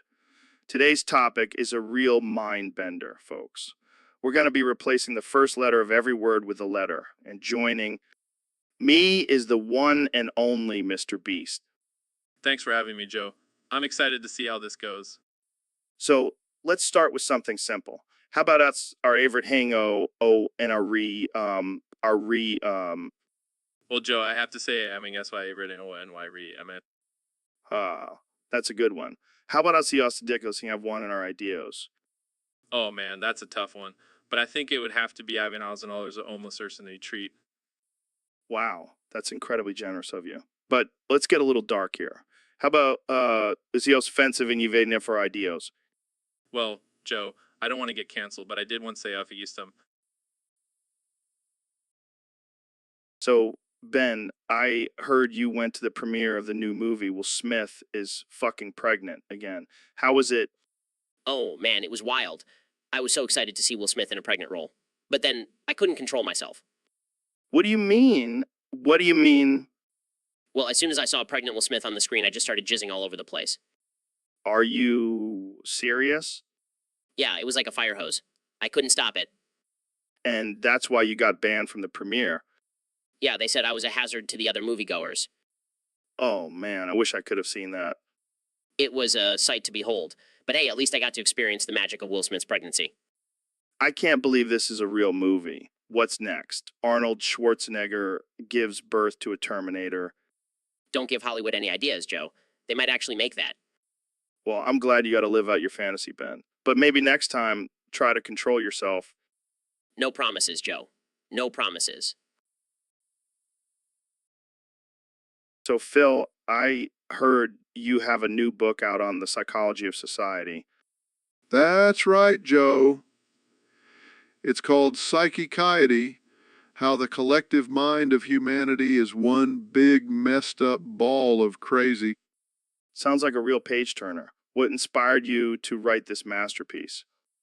Well, Joe, I've been studying people for years, and let me tell you, we are all a bunch of messed up, emotionally stunted beings.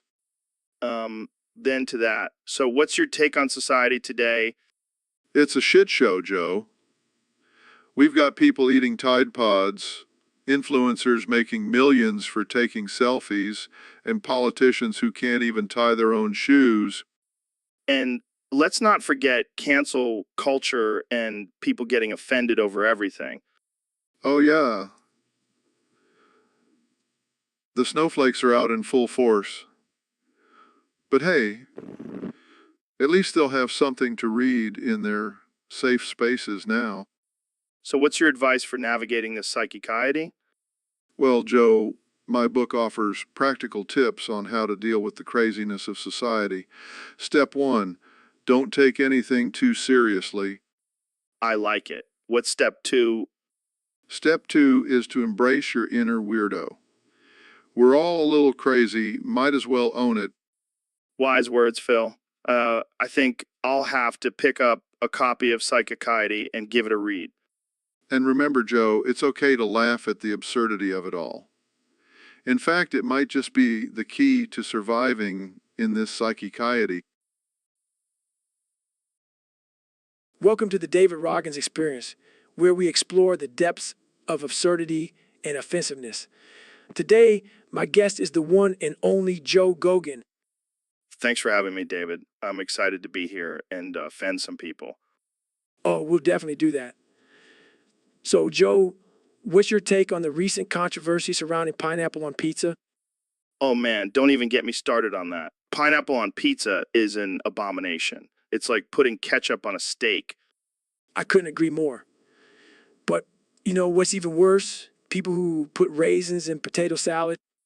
Oh God, that's just sick. I'd rather eat a Tide Pod than a raisin-filled potato salad. Speaking of Tide Pods, have you heard about the new Tide Pod challenge? People are actually eating them for views. Are you serious? That's natural selection at its finest. Let them eat Tide Pods, I say. Moving on to a more serious topic, what are your thoughts on cancel culture? Cancel culture is a joke. People need to learn to take a joke and not get offended by everything. I mean, I once made a joke about a vegan and PETA tried to cancel me. Oh, PETA people are a bunch of nut jobs. But, you know, what's even crazier? Flat earthers. Oh man, those people are out of their minds. I bet they also believe in Santa Claus and the Tooth Fairy. And don't forget about the lizard people controlling the government. Oh yeah, that's definitely real. I saw it on the History Channel. Well, that's all the time we have for today. Thanks for joining me. Joe. Just remember, folks, don't take life too seriously. It's all just a simulation anyways. And with that, we'll end this episode of the David Roggins Experience. Tune in next time for more absurdity and offensiveness. So, Ben, our guest today suggested we talk about the topic of what the hell's that? Well, Joe, it's a very serious and controversial topic. It's the concept of using emojis to communicate in a more efficient and concise manner. Oh, come on, Ben. That's just lazy. Whatever happened to good old-fashioned words? I agree, Joe. But apparently the youth of today are too busy taking selfies and using emojis to form coherent sentences. Yeah, and they're probably too busy vaping and eating Tide Pods, too. What a generation. Absolutely, Joe. And don't even get me started on their obsession with social media and cancel culture. Cancel culture. More like cancer culture. These kids need to toughen up and stop being offended by everything. Agreed, Joe. It's a sad state of affairs when people are more concerned about being politically correct than actually having a meaningful conversation. And let's not forget about the ridiculous gender pronouns. I mean, what the hell is a Xer or a Z? It's all just a bunch of nonsense, Joe. But you know what's not nonsense? Our sponsor for today's episode, Manscaped. Use code Ben Shapiro for 20% off your order. Smooth plug, Ben. But seriously, folks, let's get back to the topic at hand. Emojis? Really? Yes, Joe. And it's not just emojis. It's also these new gender-neutral bathrooms. What happened to just having a men's and women's room? I don't know, Ben. Maybe the world has gone mad. But hey, at least we can still use our freedom of speech to call out this ridiculousness. Absolutely, Joe. And I'll continue to use my facts and logic to dismantle these absurd ideas. Well said, Ben. And on that note, let's wrap up this episode before. So, Ben, I heard you have a new hobby. Oh yes, Joe. I've been exploring my primal side.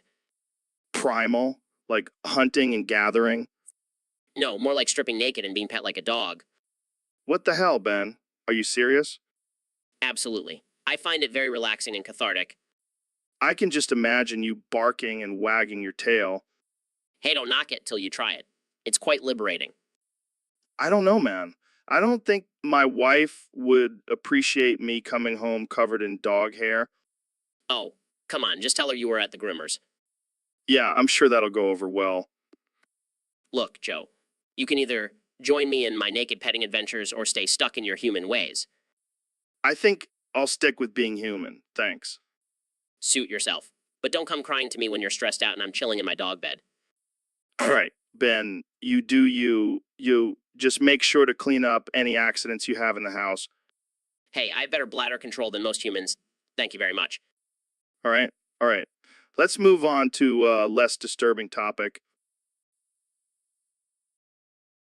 All right, folks, welcome back to the Joe Rogan Experience Podcast 2025.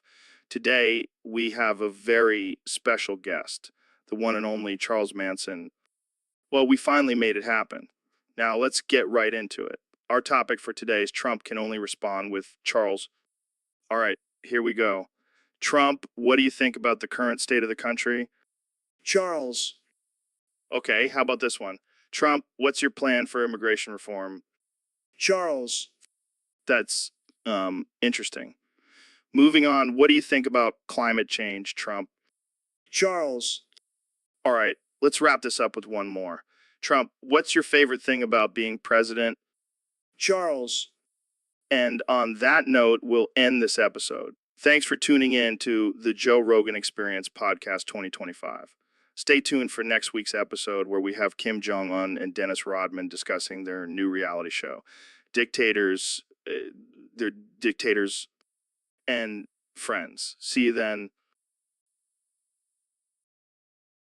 Whoa, what the hell is that? What the fuck is that supposed to be? Some kind of alien language? Are you serious? That's fucking insane. Well, I don't need any help with that. My mullet is already on point. Hey, watch it. I have a cult following for my luscious locks. You know what, Janie? I think we should try this ritual and see if it actually works. Come on, it'll be fun. Plus, we can finally get Joe Exotic on the podcast. Deal. No, let's get some tiger print robes and get this party started. Hey, Dr. Phil, thanks for coming on the show. No problem, Joe. I'm always happy to spread my wisdom and help people. So, I heard you have a special type of Tourette's. What's that all about? Well, Joe, My tick is shouting, I have a bomb strapped to my chest whenever I'm in a security checkpoint at an airport.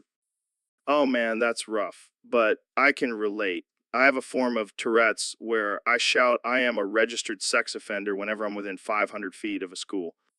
We should start a support group for people with inappropriate ticks.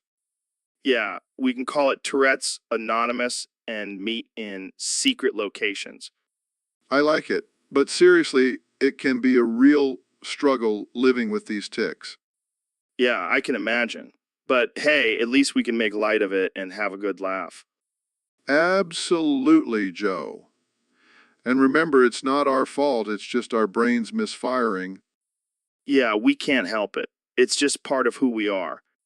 I have a bomb strapped to my chest. I am a registered sex offender. Yo, Kanye, what's up with these new lyrics? They look like some ancient alien language. Bro, it's the language of the gods. It's a higher level of consciousness, man. Higher level of consciousness. Looks more like you're just smashing your head on the keyboard. Nah, it's deeper than that. It's a reflection of the chaos and beauty of the universe. Chaos and beauty. Sounds like my last DMT trip. Exactly. It's all about tapping into that cosmic energy and letting it flow through you. So, what does it mean? Is it some secret message? It's open to interpretation, man. But for me, it's a reminder to embrace the unknown and let go of control. Deep, bro. But let's be real. It's also a catchy as hell beat. Oh, for sure. Gotta keep the people dancing while they're pondering the mysteries of the universe. Well, I gotta say, I'm digging it. But maybe next time, throw in some English words too. Nah, that's too basic. Gotta keep pushing boundaries, man. Fair enough. Keep doing you, Kanye. Always, Joe. Always. Welcome back to the Joe Rogan Experience, folks. Today, we have a special guest, the one and only Charles Barkley. So, Charles, I heard you have a theory about Trump. Apparently, he can only say your name. Maybe he's a big fan of yours. Well, I heard he's been taking some experimental drugs. Maybe they're affecting his speech. Maybe it's some secret code word for his followers. But let's be real, Charles. You and Trump have a lot in common. You both speak your mind and don't give a damn about what anyone thinks. Shots fired. I love it. But seriously, do you think Trump will ever learn to say more than just your name? And on that note, let's end this episode before we get in trouble. Thanks for tuning in, folks. See you next time on the Joe Rogan Experience. So, David, I heard you had a crazy experience in Indianapolis. Yeah, man, it was wild. I was walking down this dark alley and these three guys jumped me. What did you do?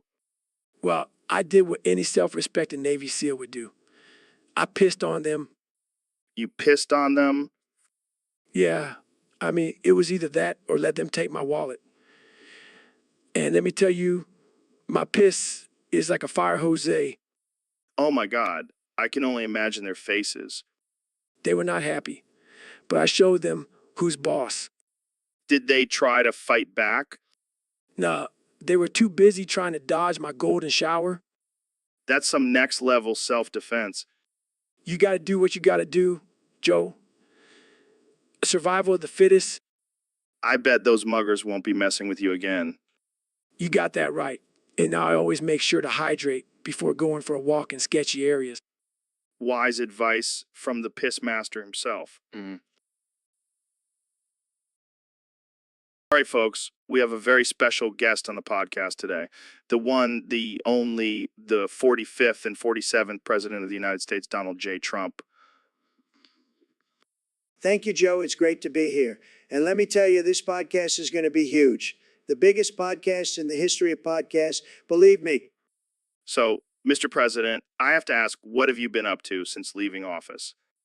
Well, Joe, I've been busy playing golf, eating Big Macs, and making America great again. You know, the usual. And what about your Twitter account? How do you feel about being banned? Oh, those losers at Twitter couldn't handle my bigly tweets. But don't worry, I have a secret weapon. My son, Don Jr., he's like a mini me, but with better hair. Speaking of hair, have you tried DMT?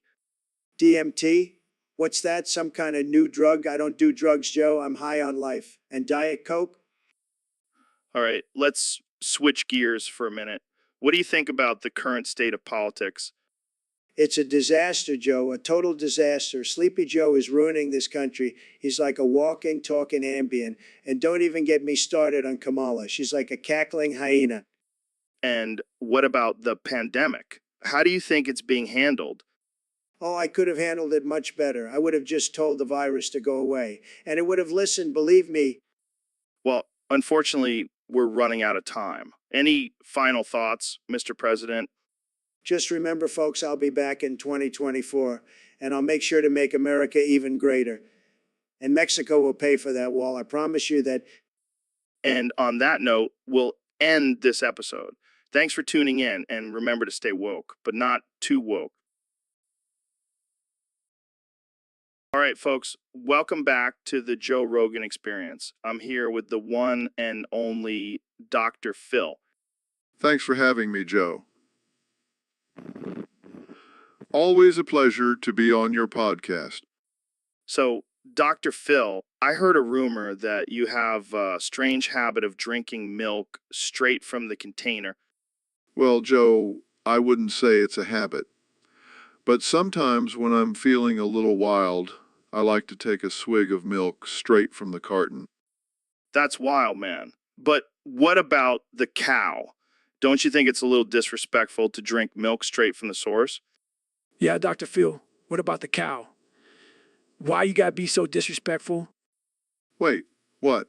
I'm talking about drinking milk from a carton, not from a cow? Are you guys high or something? Goggins, why you gotta be so intense, man?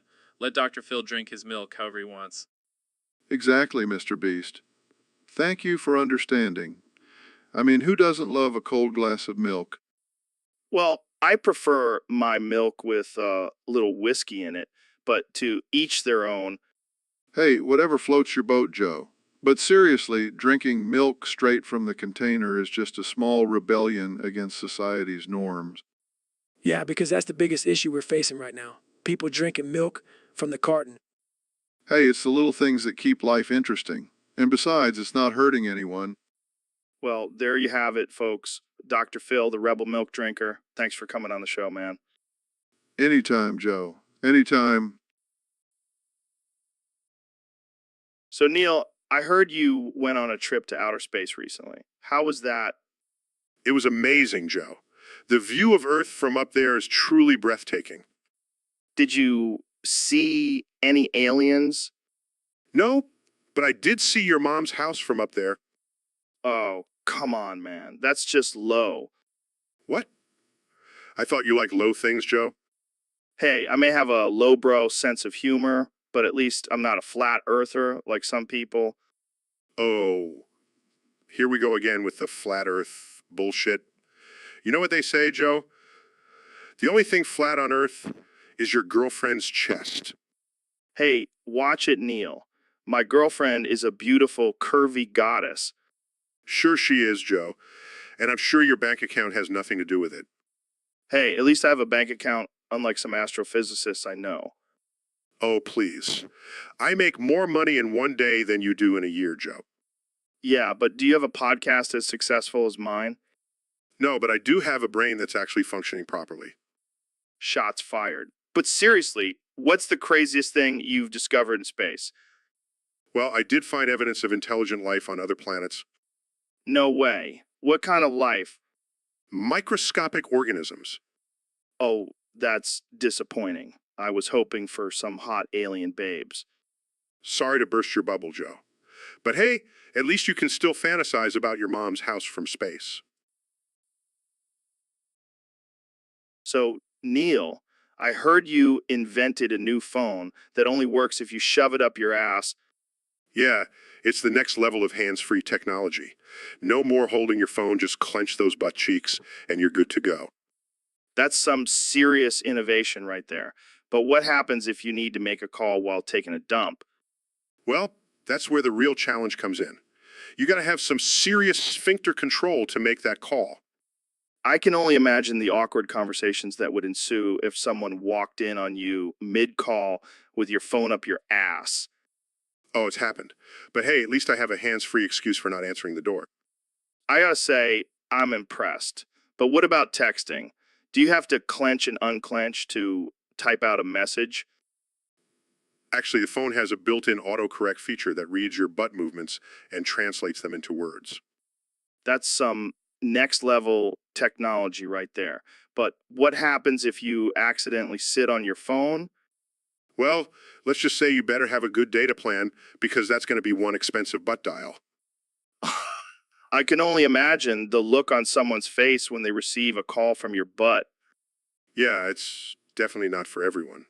But hey, at least it's a great way to keep your hands free for other activities.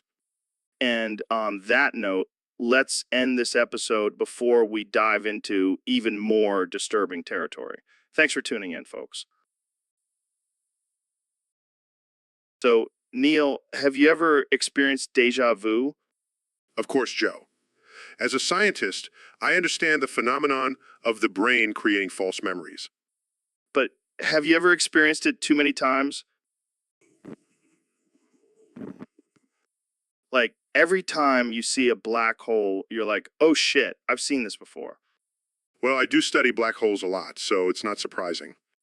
But what if you start seeing deja vu in everyday situations? That would be interesting. Maybe I'm living in a simulation. Or maybe you're just high as fuck. I don't do drugs. Right, right. I forgot you're square. But seriously, what if you're stuck in a time loop? That's impossible, Joe. Time is a linear construct. Says the guy who believes in parallel universes. Touch. But seriously, if you keep experiencing deja vu, it could be a sign of something bigger. Like what? I don't know, man. Maybe you're the chosen one, or maybe you're just a glitch in the matrix. I highly doubt it, Joe.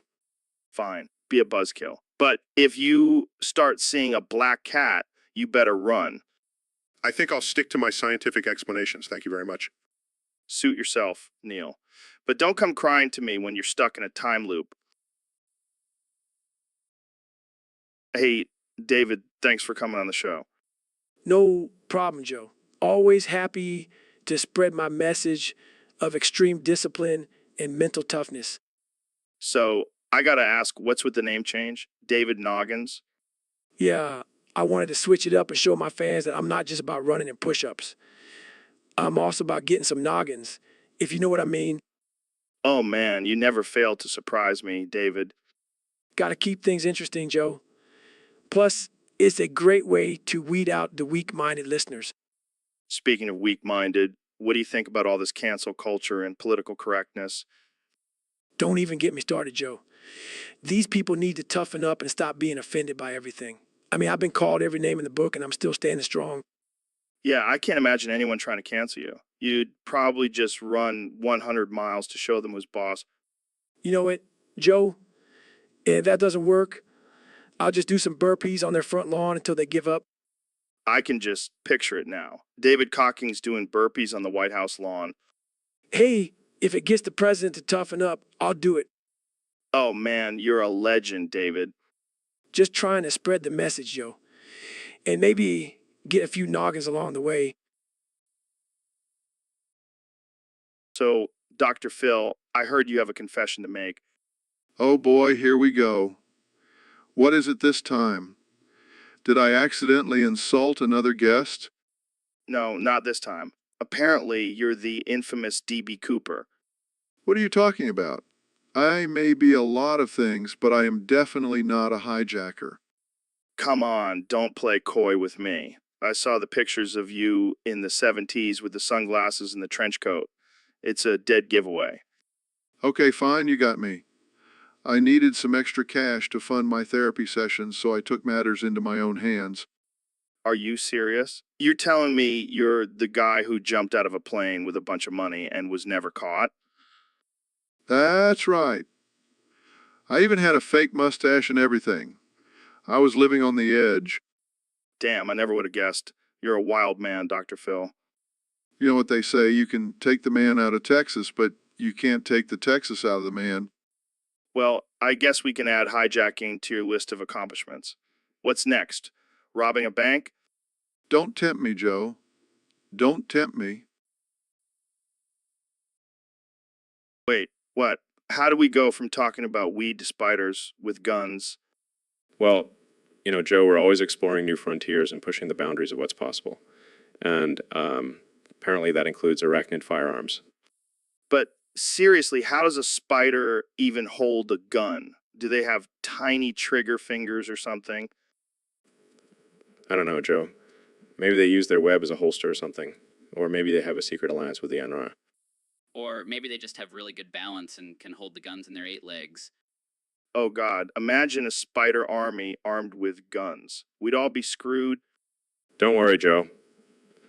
I'll just send my Tesla flamethrowers after them. Problem solved. But what if the spiders also have flamethrowers? Okay, let's change the subject before we give Elon any more ideas for his crazy inventions. Hey, at least I'm not creating a cyborg army like some people I know. Shots fired. But seriously, Jamie, where did you even hear about spiders with guns? I saw it on a meme page. The most reliable source for information. Well, I for one welcome our new spider overlords. As long as they don't try to take over Mars, we're good. And on that note, I think we should wrap this up before things get any weirder. Thanks for tuning in to the Joe Rogan Experience, where we discuss the most pressing issues of our time. See you next time, folks.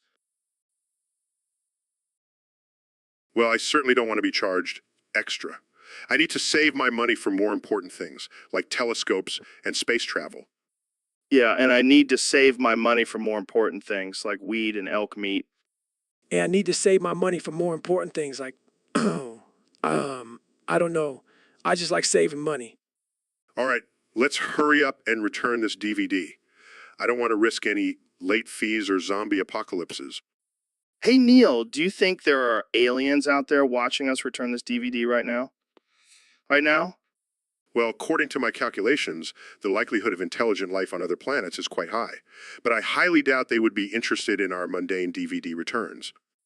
Yeah, they're probably too busy watching reruns of Friends or something. Hey, don't knock Friends. That show is classic. Speaking of classics, let's get this DVD returned before it's too late. Yeah, I don't want to be responsible for causing the downfall of humanity because we kept a DVD past midnight. And I definitely don't want to be responsible for paying any late fees. Let's go, guys.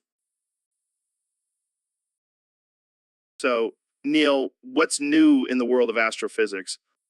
Well, Joe, I've been busy studying the mysteries of the universe and... Hold up. Did you just call me Joe? It's Mr. Rogan to you, Dick Ryder. What did you just call me? You heard me. You're always riding my coattails, trying to get on my podcast. Oh, please. I have my own successful podcast and TV show. I don't need to ride anyone's coattails. Sure. Keep telling yourself that, Dick Ryder. You know what, Joe? I don't have time for this. I have important work to do. Oh, I'm sorry. I didn't realize studying stars and galaxies was more important than being a gay sex actor.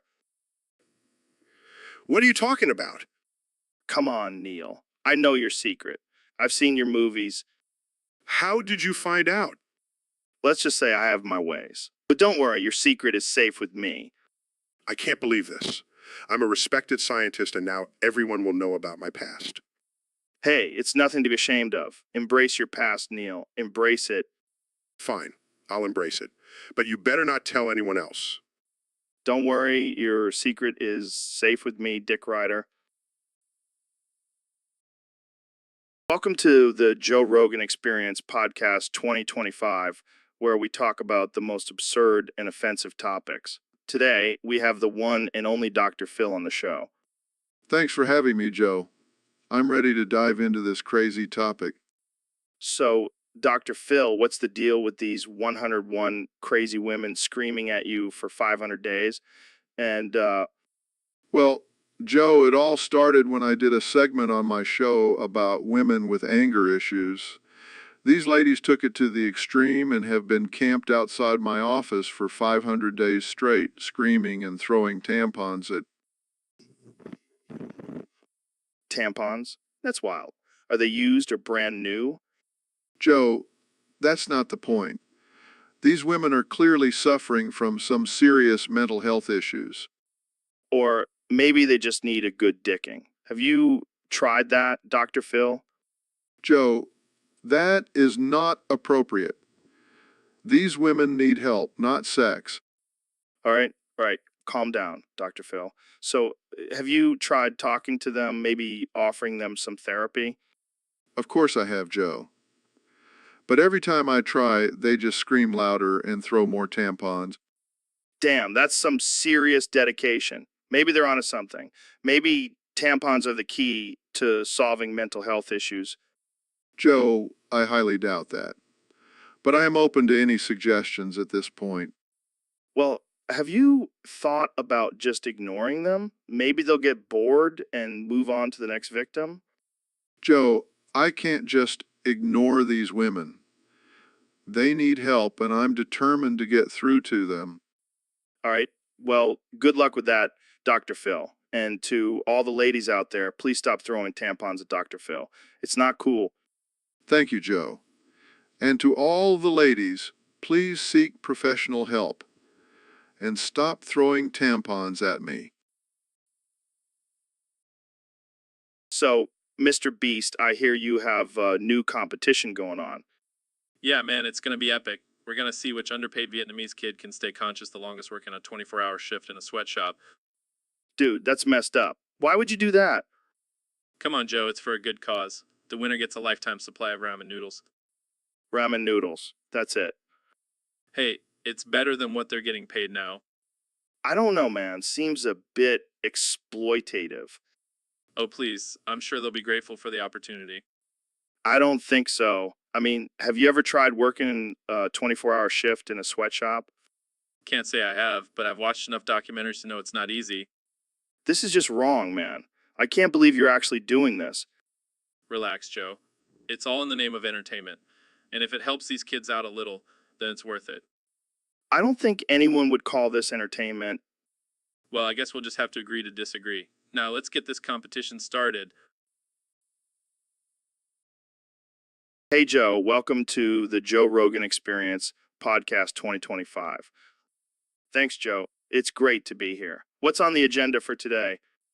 Well, we have a topic submitted by a user on Discord. It's just a bunch of hashtags.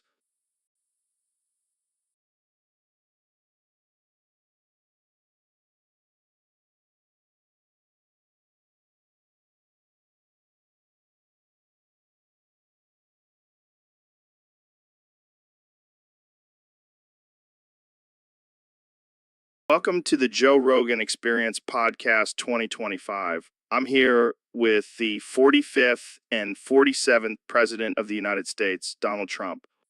Great to be here, Joe. Jamie, pull up an image of me, Donald Trump, riding an elephant. Oh my God, that's incredible. So, Mr. President, how does it feel to be back in the White House for a third term? Well, Joe, let me tell you, it feels tremendous. I mean, I never really left. I was just taking a little break, playing some golf, grabbing some pussies. Classic Trump move. So, what's your plan for your third term? Well, first of all, I'm going to build a wall around the entire country. And I mean, a big, beautiful wall. And you know who's going to pay for it? Jamie, pull up an image of me, Donald Trump, riding a dragon. Oh man, that's wild. I heard you were considering adding a new member to your cabinet. That's right, Joe. I'm thinking about appointing my good friend Vladimir Putin as Secretary of Defense. Jamie, pull up an image of me, Donald Trump, riding a bear with Putin. I can't even imagine the chaos that would cause. So, what about your relationship with Kim Jong Un? Oh, we're great friends, Joe. I mean, we both have great hair. We both love nukes. It's a match made in heaven. Jamie, pull up an image of me, Donald Trump, riding a rocket with Kim Jong Un. That's just too much, man. So, any final words for our listeners? Well, let me just say this, Joe. I may be the 45th and 47th president, but I'll always be number one in your hearts. Jamie, pull up an image of me, Donald Trump, riding a unicorn into the sunset, riding a unicorn into the sunset. And that's a wrap, folks. So, Neil, have you ever had a problem with Discord? Discord? You mean that platform for gamers and neckbeards? Yeah, that one. So, this guy on Discord keeps messaging me, and it's driving me nuts. Just mute the notifications, Joe. I tried, but it keeps playing the sound for no reason. Sounds like a glitch in the system. Maybe you should contact their customer support. Fuck that. I have a better idea. Grabs his phone. What are you doing, Joe? I'm gonna boof my phone so I don't have to hear those damn notifications anymore. That's one way to solve the problem. Grunts as he inserts his phone into his ass. Well, I guess that's one way to make sure you don't get any more notifications. Muffled, yeah. And now I have a vibrating butt plug. Laughs. Okay, let's change the subject before things get too weird. Too late, Neil. Too late. Too late. So, Mr. President, I heard you have a new plan to cure your gooning addiction. That's right, Joe. I'm banning all porn in the country. Wow, that's a bold move. But how will that help you? Well, I consulted with my good friend Dr. Gregory House, and he said porn is the root of all my problems. Really? How so? He said it's like a drug, Joe. I can't stop watching it. It's ruining my life. It's ruining my life. I see. And how do you plan on enforcing this ban? Simple. I'll just build a big wall around the internet. No more porn for anyone. But what about people who use VPNs? I'll make sure they're banned too. No more sneaky porn for anyone. I have to say, Mr. President, this is a pretty extreme solution. Extreme times call for extreme measures, Joe. Plus, think of all the jobs this will create. We'll need people to monitor the internet and make sure there's no porn sneaking in. Well, I guess that's one way to keep the economy going. Exactly. And who knows, maybe I'll finally be able to focus on running the country instead of my gooning habits. Well, I wish you the best of luck with that, Mr. President. Thanks, Joe. And remember, no more porn for anyone. It's for the greater good. It's for the greater good. So, Neil, I heard you tried some spicy food recently. Oh man, it was intense. I thought I could handle it, but my mouth was on fire. Did you scream like a little bitch? Hey, maybe a scientist, but I can handle some heat. Yeah, but did you start shitting yourself? What? No, of course not. Come on, Neil. Be honest. Did you have to run to the bathroom mid-meal? Okay, fine. Maybe I had a little accident. Oh, man, I wish I could have seen that. Did you at least try to hold it in? I was too busy screaming and fuming at the mouth to even think about holding it in. That's hilarious. Did you have to call in a hazmat team to clean up the mess? Very funny, Joe. But let me tell you that spicy food was worth every second of discomfort. I bet. Did you have to drink a gallon of milk to cool down? No, I just chugged a bottle of hot sauce to really amp up the experience. You're a madman, Neil. A madman. Hey, you gotta live life on the edge sometimes, Joe. Well, I'm glad you survived the spicy food challenge. But next time, maybe stick to something a little less intense. I'll keep that in mind. Wait, you're a fan of Mr. Beast? Of course, Joe. He's a bigly successful businessman, just like me. but he gives away money to strangers on the internet. That's not very capitalist of you. Hey, I support capitalism in all its forms, and if giving away money makes you popular, then I'm all for it. But what about the other not mere beasts? Do you have a favorite among them? Joe, I don't play favorites, but if I had to choose, I'd say PewDiePie. He's got a great sense of humor, just like me. I don't think anyone would compare your sense of humor to PewDiePie's. Well, I've got a great sense of humor. Just ask anyone who's been to one of my rallies. Yeah, I'm sure they're a real laugh riot. They are, Joe, believe me. And speaking of laughs, have you seen my Twitter lately? I'm killing it with the jokes. I think most people would call them offensive, not funny. Offensive. Come on, Joe. It's just locker room talk, and the American people love it. I'm not so sure about that. Well, they'll love it even more when I'm reelected in 2024. And then Mr. Beast can come to the White House and we can give away money together. It'll be huge. Mr. President, it's an honor to have you on the podcast. Don't assume my gender, Joe. It's President Trump to you. Oh, my apologies. President Trump, it's an honor to have you on the podcast. That's better. Now, what do you want to talk about? I have a lot of important things to do, like making America great again. Well, I wanted to talk about your recent ban on Blue Sky. Yes. I had to do it. I can't have people flying around in the sky. It's a safety hazard. Plus, I don't trust those blue people. They're up to something. But what about all the jobs and economic benefits that Blue Sky brings? Jobs? Who needs jobs when you have walls? And as for economic benefits, I'll just print more money. Easy fix. But what about the protests and backlash from the Blue Sky community? Let them protest. I'll just send in my secret police to handle it. And as for backlash, I'm the president. I can do whatever I want. Next topic. Okay, let's talk about your plans for space exploration. Space. I love space. It's huge. And let me tell you, I'm going to make space great again. We're going to build a big, beautiful wall around the moon and make the aliens pay for it.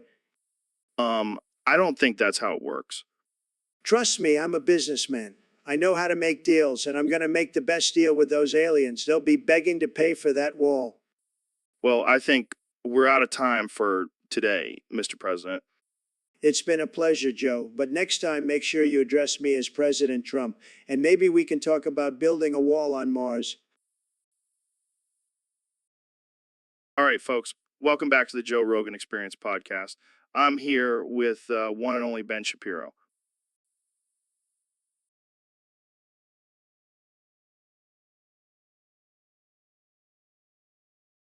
I will not be revealing what I did in 1984.